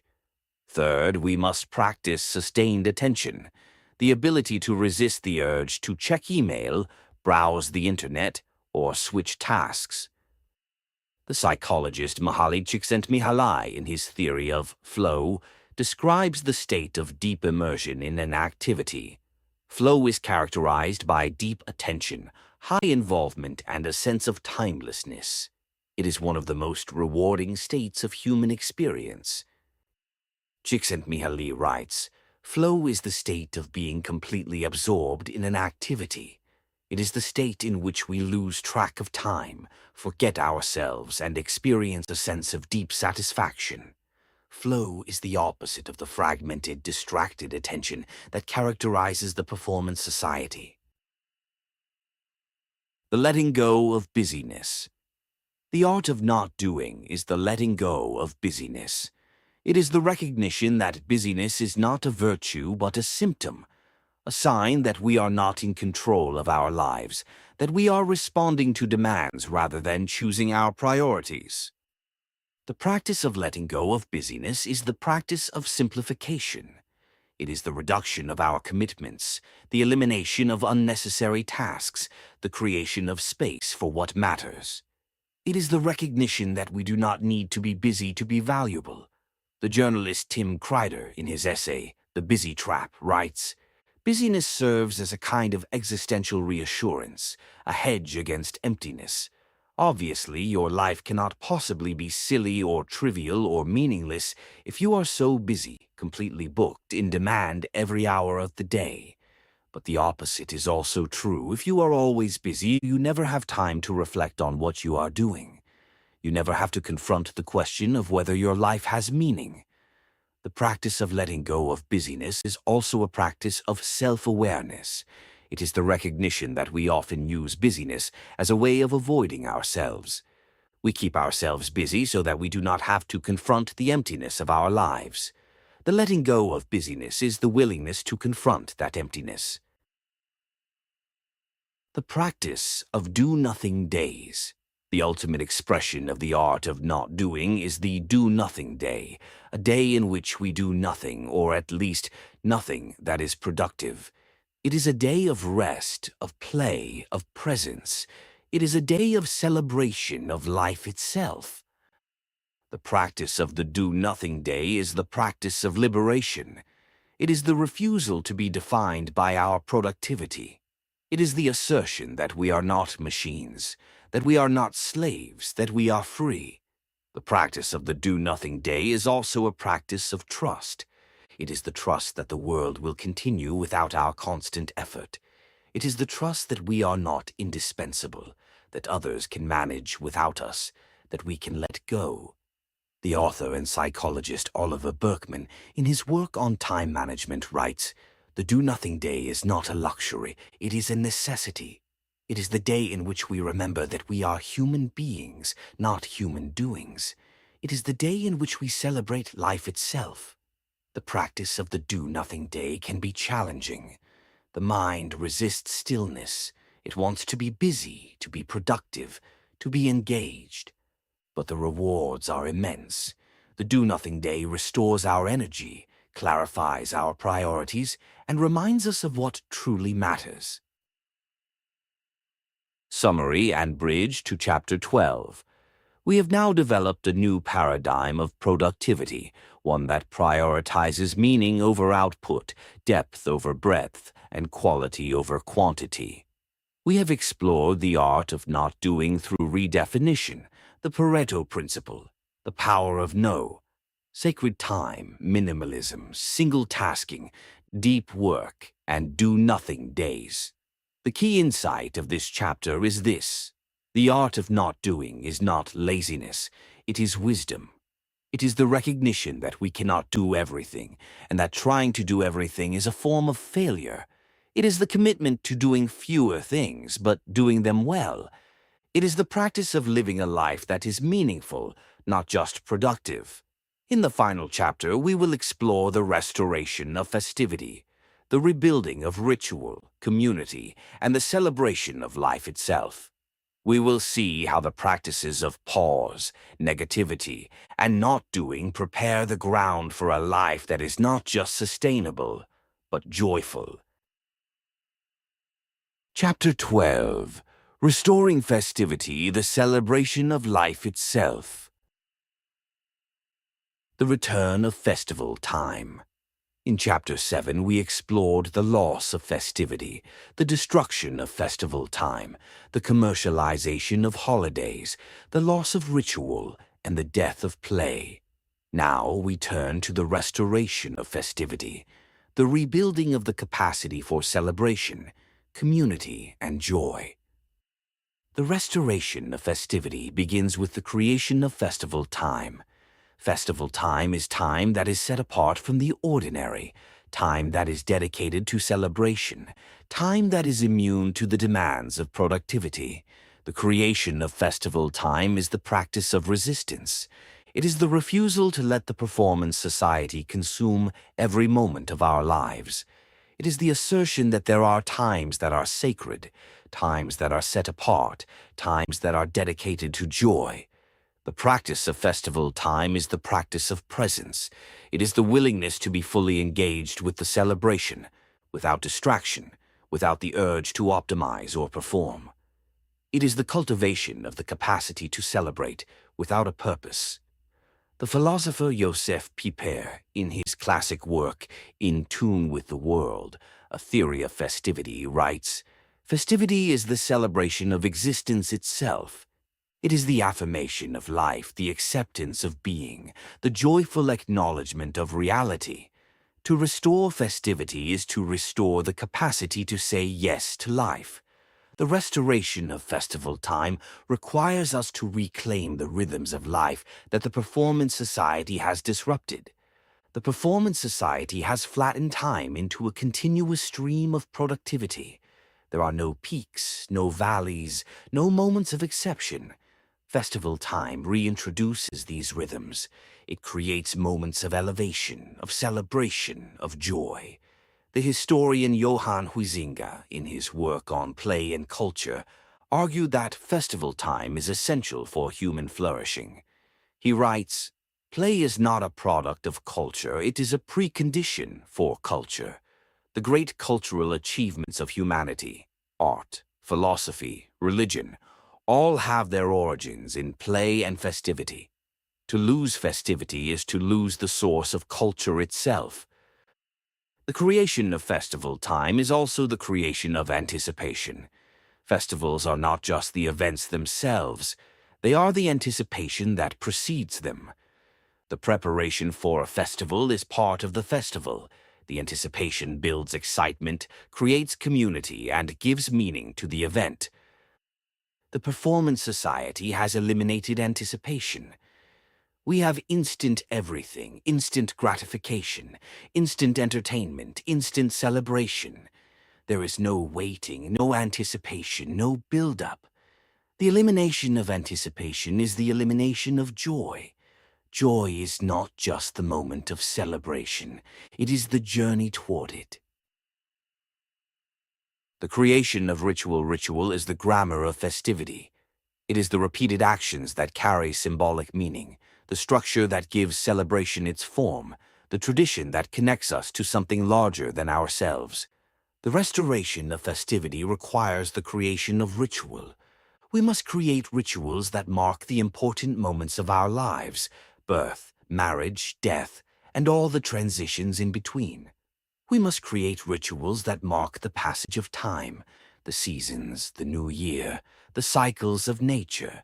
We must create rituals that connect us to something larger than ourselves, the religious rituals that give meaning to existence, the community rituals that build solidarity. The creation of ritual is the practice of meaning-making. It is the recognition that we need symbols, traditions, and shared practices to make sense of our lives. It is the commitment to creating the rituals that will sustain us. The anthropologist Victor Turner, in his work on ritual, argued that rituals serve as liminal experiences, threshold moments in which the normal rules are suspended and transformation is possible. In ritual, we step outside the ordinary and encounter the extraordinary. We are changed by the encounter. Turner writes, "Ritual is a liminal experience. It is a threshold moment in which the normal rules are suspended and transformation is possible. In ritual, we encounter something beyond the ordinary. We are changed by the encounter. The creation of ritual is also the creation of community. Rituals are shared experiences. They bring people together, create bonds, and reinforce values. Without ritual, there is no community. Without community, there is no festivity." The psychologist Jonathan Haidt, in his work on moral foundations, argues that rituals are essential for social cohesion. He writes, "Rituals are the glue that holds society together. They create shared experiences, build trust, and reinforce values. Without rituals, society becomes fragmented, and individuals become isolated. The practice of creating ritual does not require adherence to any particular tradition. We can create our own rituals, rituals that are meaningful to us, that reflect our values, that connect us to what matters. The form of the ritual is less important than its function. The function is to create meaning, connection, and celebration." The rebuilding of community festivity is communal. It is something we do together, not alone. The restoration of festivity requires the rebuilding of community, the creation of spaces where people can come together, celebrate together, and connect with each other. The rebuilding of community is the practice of belonging. It is the recognition that we are not isolated individuals, but members of communities that sustain us. It is the commitment to investing in the relationships that matter, to showing up for others, to being present in our communities. The practice of community is the practice of solidarity. It is the recognition that we are in this together, that we share a common fate, that we need each other to thrive. It is the commitment to building communities that are inclusive, supportive, and meaningful. The sociologist Robert Putnam, in his work on social capital, has shown that communities with greater social cohesion have better health outcomes, including mental health. The performance society has eroded social capital. We are more isolated, less connected, and less supported than previous generations. The rebuilding of community is essential for our well-being. Putnam writes, communities with greater social cohesion have better health outcomes. The performance society has eroded social capital. We are more isolated, less connected, and less supported than previous generations. The rebuilding of community is essential for our well-being. The rebuilding of community requires intentional effort. It requires us to create spaces where people can come together, not just for work, but for celebration, for connection, for joy. It requires us to invest in relationships, to show up for others, to be present in our communities. The sociologist Ray Oldenburg, in his concept of the third place, described the spaces where community is built. The coffee shops, pubs, parks, and gathering places where people come together outside of home and work. These third places have been disappearing. The rebuilding of community requires the recreation of these spaces. Oldenburg writes, the third place is the space of community. It is the coffee shop, the pub, the park, the gathering place where people come together outside of home and work. These spaces are disappearing, and with them, the possibility of organic community. The recovery of play is the heart of festivity. It is the activity of purposeless engagement, of joy for its own sake. The restoration of festivity requires the recovery of play, the capacity to do something just because it is fun. The recovery of play is the practice of joy. It is the recognition that we are not machines, that we are not slaves, that we are free. It is the commitment to creating space for play in our lives, for doing things that are not productive, not profitable, not optimizing. The practice of play is the practice of presence. It is the willingness to be fully engaged with what we are doing, without distraction, without the urge to achieve or produce. It is the cultivation of the capacity for pure enjoyment. The psychologist Peter Gray, in his research on play and development, has shown that play is essential for the development of social, emotional, and cognitive skills. Children who play are more creative, more empathetic, and more resilient. The decline of play in childhood is a major cause of the mental health crisis among young people. Gray writes, play is not a luxury, it is a necessity. It is the way children learn to manage emotions, solve problems, and connect with others. The decline of play is a major cause of the mental health crisis among young people. Play is not just for children, it is for adults as well.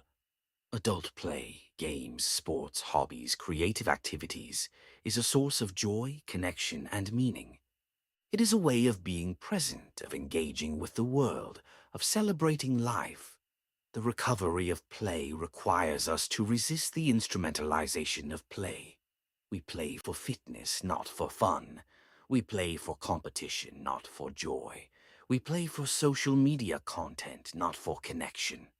The recovery of play is the recovery of purposeless joy. The philosopher and social critic Johann Huizinga, in his work on play, argued that play is the source of all culture. He wrote, play is not a product of culture, it is a precondition for culture. The great cultural achievements of humanity, art, philosophy, religion, all have their origins in play. To lose play is to lose the source of culture itself. The practice of gratitude. Gratitude is the attitude of festivity. It is the recognition that we have been given something, life, love, connection, meaning, and that we are grateful for it.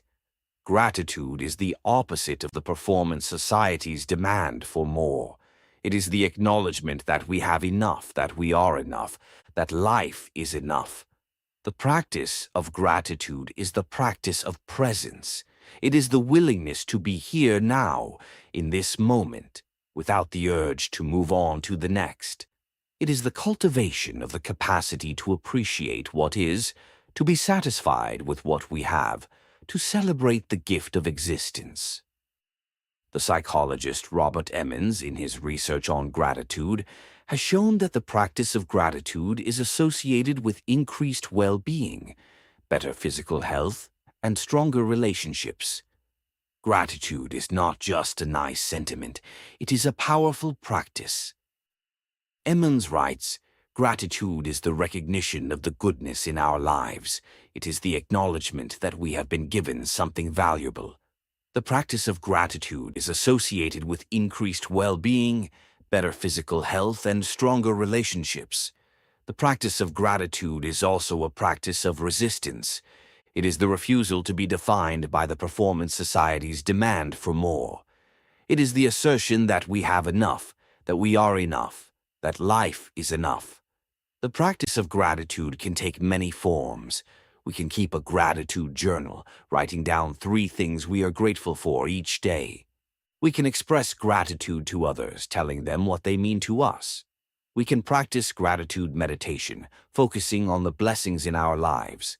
The practice of gratitude is also the practice of humility. It is the recognition that we are not self-sufficient, that we depend on others, that we have been given much. Gratitude is the acknowledgement of our dependence. The celebration of the ordinary festivity is often associated with the extraordinary, the special occasion, the unusual event, the moment of celebration. But true festivity celebrates the ordinary as well, the daily routines, the simple pleasures, the moments of connection that make life worth living. The practice of celebrating the ordinary is the practice of presence. It is the willingness to find joy in the simple things, a meal, a conversation, a walk, a moment of silence. It is the cultivation of the capacity to appreciate the everyday, to find meaning in the mundane. The writer and poet Mary Oliver, in her poem The Summer Day, asks, "Tell me, what is it you plan to do with your one wild and precious life?" The answer, in part, is to celebrate the ordinary, to find joy in the small moments, to appreciate the beauty of the everyday, to live fully in the present. The celebration of the ordinary is also a practice of attention. It is the willingness to pay attention to the small things, to notice the beauty that surrounds us, to appreciate the gifts that we often take for granted. The philosopher and theologian Simone Weil, in her work on attention, wrote, "Attention is the rarest and purest form of generosity. To give someone your attention is to give them your presence, your time, your care."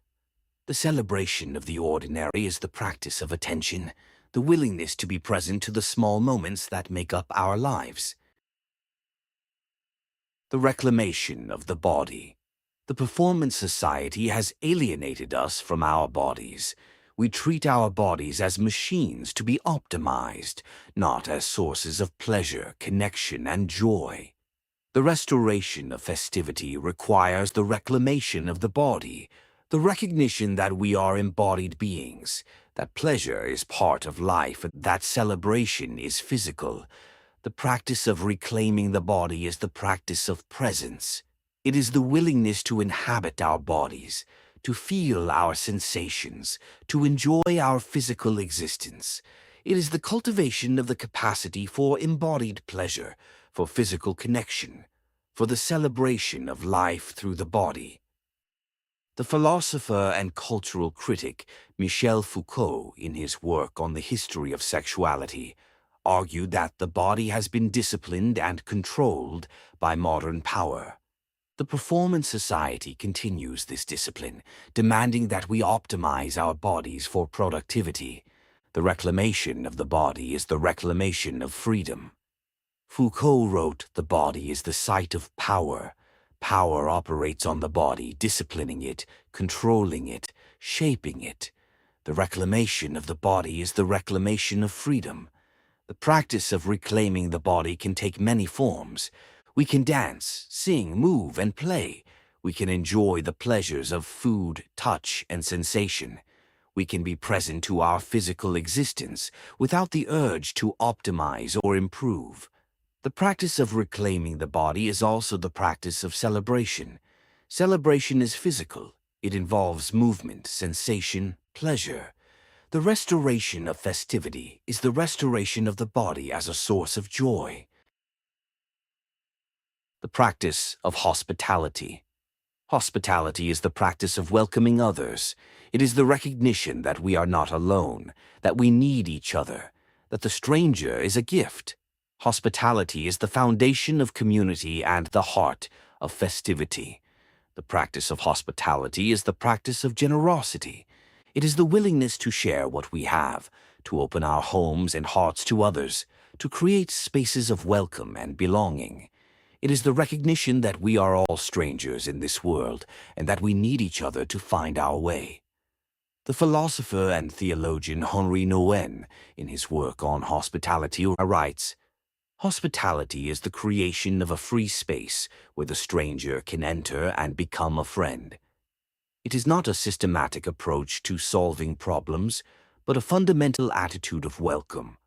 The practice of hospitality is also a practice of vulnerability.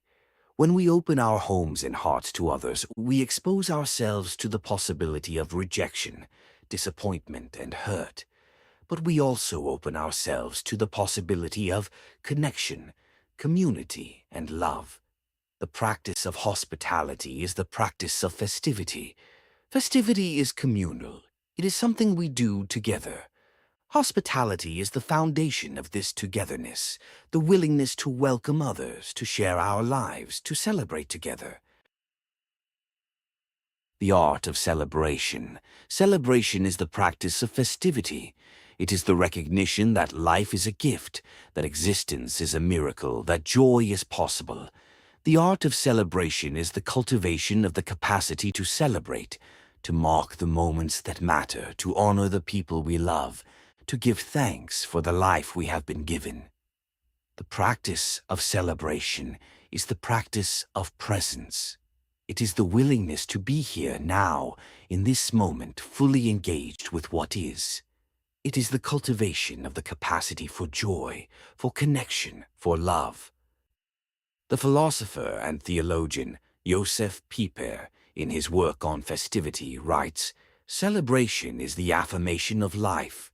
It is the joyful acknowledgement that existence is good, that life is worth living, that we are fortunate to be alive." The practice of celebration is also a practice of resistance.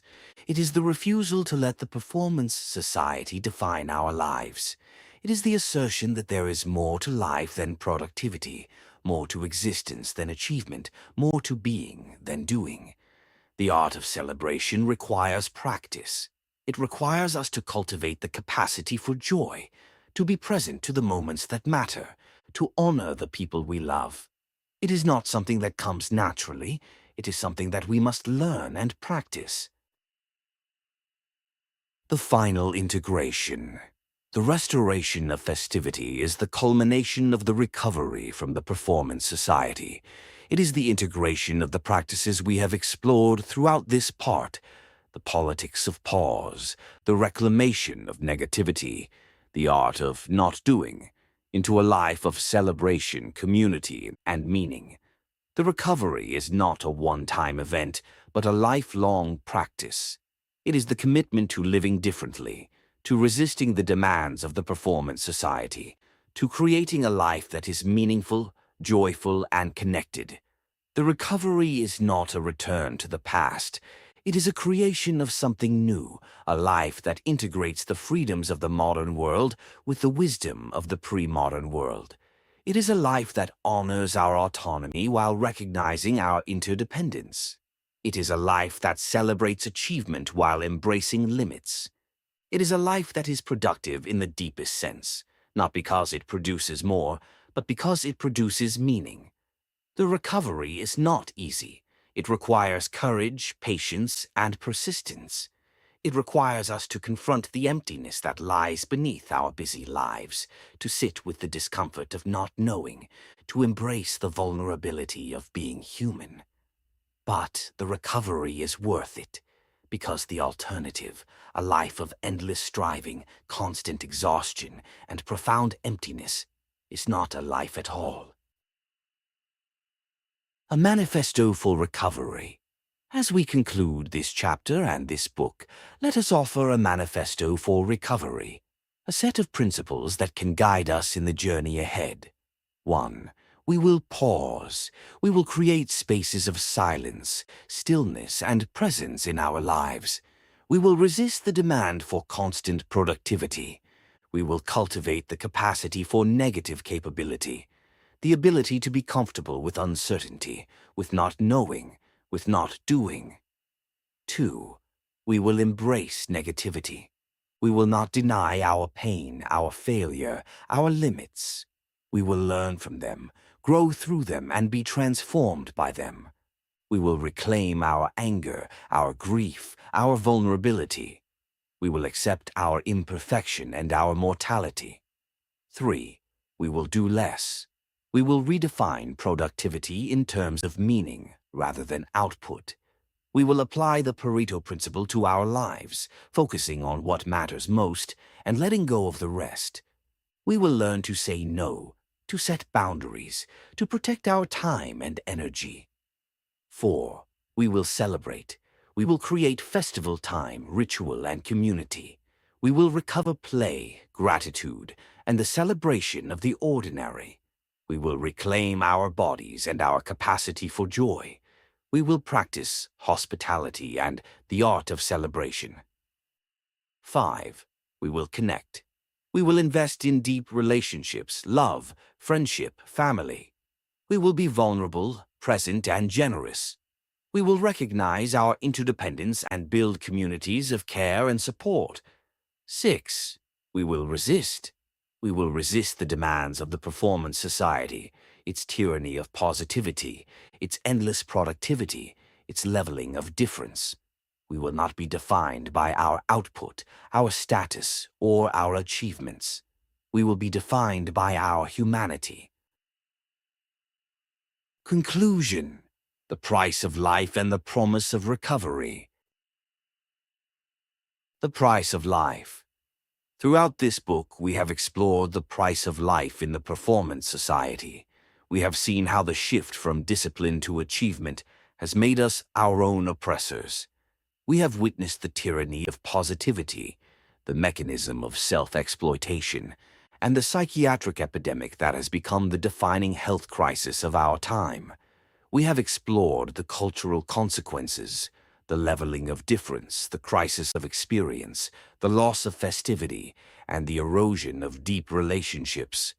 The price of life in the performance society is high. It is the price of our time, our energy, our health, and our happiness. It is the price of our relationships, our communities, and our sense of meaning. It is the price of our humanity. Consider the cost we pay every day. We wake to alarms and notifications, our minds already racing with the demands of the day. We rush through our mornings, barely present to ourselves or our families. We spend our days in a state of constant engagement, constantly responding to demands, constantly producing, constantly optimizing. We collapse into bed at night, exhausted but unable to sleep, our minds still churning with unfinished tasks. We have traded presence for productivity, connection for performance, joy for achievement. We have become strangers to ourselves, to each other, to the world. We have lost the capacity for genuine experience, for deep relationship, for the celebration of life itself. The price is not just psychological, it is physical. Chronic stress, sleep deprivation, immune suppression, metabolic dysfunction. The performance society is making us sick. We are literally dying of the demands we have internalized. The price is also spiritual. We have lost the sense of meaning that once sustained us. We have no God to serve, no community to belong to, no tradition to guide us. We are left alone with ourselves, and we are terrified of what we might find. But the price is not inevitable. We can choose differently. We can resist. We can recover. The promise of recovery. The promise of recovery is not a return to the past. It is not a utopia of endless happiness or effortless success.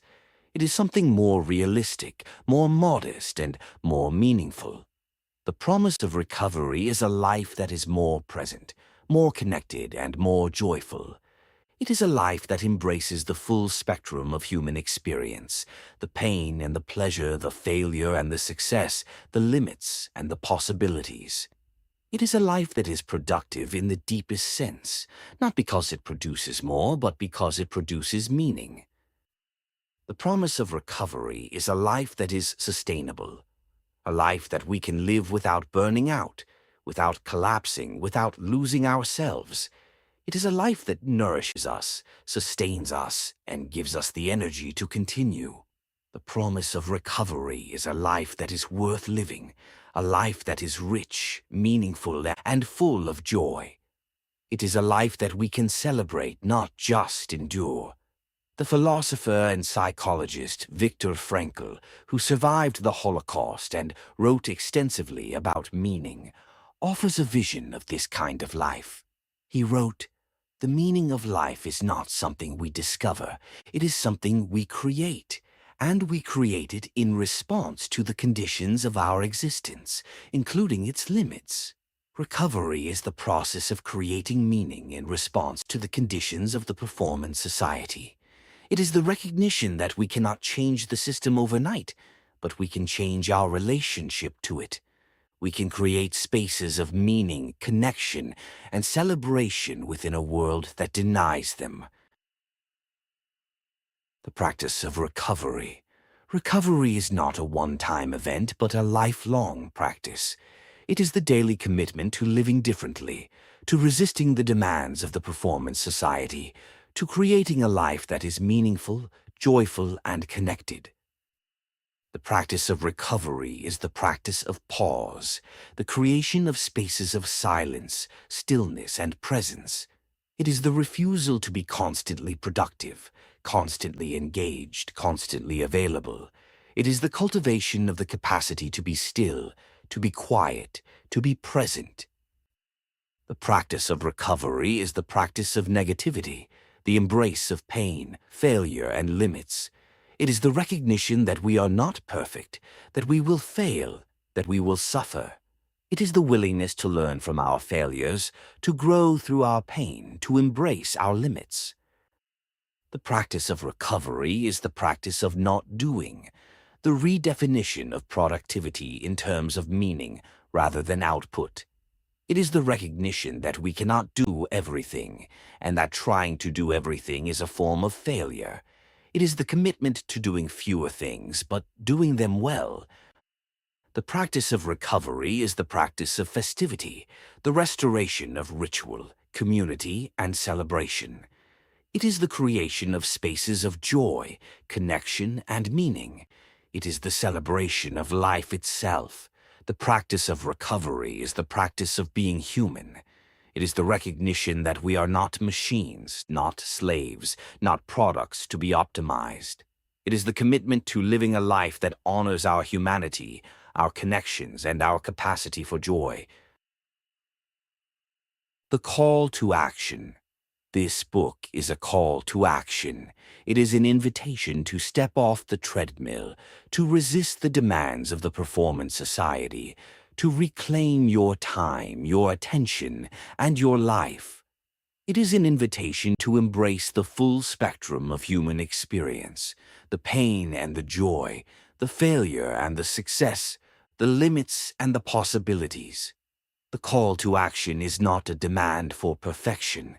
It is not a requirement to do everything perfectly, to recover completely, to never fail. It is an invitation to begin, to take the first step, to try something new, to start the journey. The call to action is a call to hope. It is the belief that change is possible, that recovery is possible, that a better life is possible. It is the commitment to working toward that life, one day at a time, one practice at a time, one step at a time. Consider what a life of recovery might look like. It might mean setting aside a day of rest each week, a Sabbath that is free from work, free from productivity, free from the demands of the performance society. It might mean creating a daily practice of contemplation, a few minutes of silence, of stillness, of presence. It might mean saying no to commitments that drain you and yes to those that nourish you. It might mean embracing your pain instead of numbing it. It might mean learning from your failures instead of hiding them. It might mean accepting your limits instead of denying them. It might mean reconnecting with the people you love, having conversations that are not about productivity, not about achievement, but about life. It might mean creating rituals that mark the moments that matter: birth, death, love, loss, celebration. It might mean recovering the capacity for play, doing things just because they are fun, just because they bring you joy. It might mean celebrating the ordinary, finding joy in a meal, a conversation, a walk, a moment of stillness. The call to action is not about doing everything at once. It is about taking one step, then another, then another. It is about starting where you are, with what you have, and moving forward. Final words: we have traveled a long road together. We have diagnosed the performance society, explored its cultural consequences, and developed a practical philosophy for recovery. We have seen the price of life in the performance society, and we have glimpsed the promise of a different life. The road ahead is long, and it is not easy, but it is a road worth traveling. It is the road back to ourselves, to each other, to life itself. Go in peace, celebrate life, and never forget, you are more than your productivity, more than your achievements, more than your output. You are a human being, worthy of love, capable of joy, and deserving of a life that is rich, meaningful, and full of celebration. The philosopher and poet Mary Oliver, in her poem The Summer Day, asks, "Tell me, what is it you plan to do with your one wild and precious life?" The answer is not to optimize it, not to monetize it, not to exhaust it. The answer is to live it fully, deeply, joyfully. The performance society wants you to believe that you are not enough, that you must do more, be more, achieve more. But the truth is that you are enough. You have always been enough. The recovery is not about becoming more. It is about recognizing what you already are. Go in peace, celebrate life, and never forget, you are enough.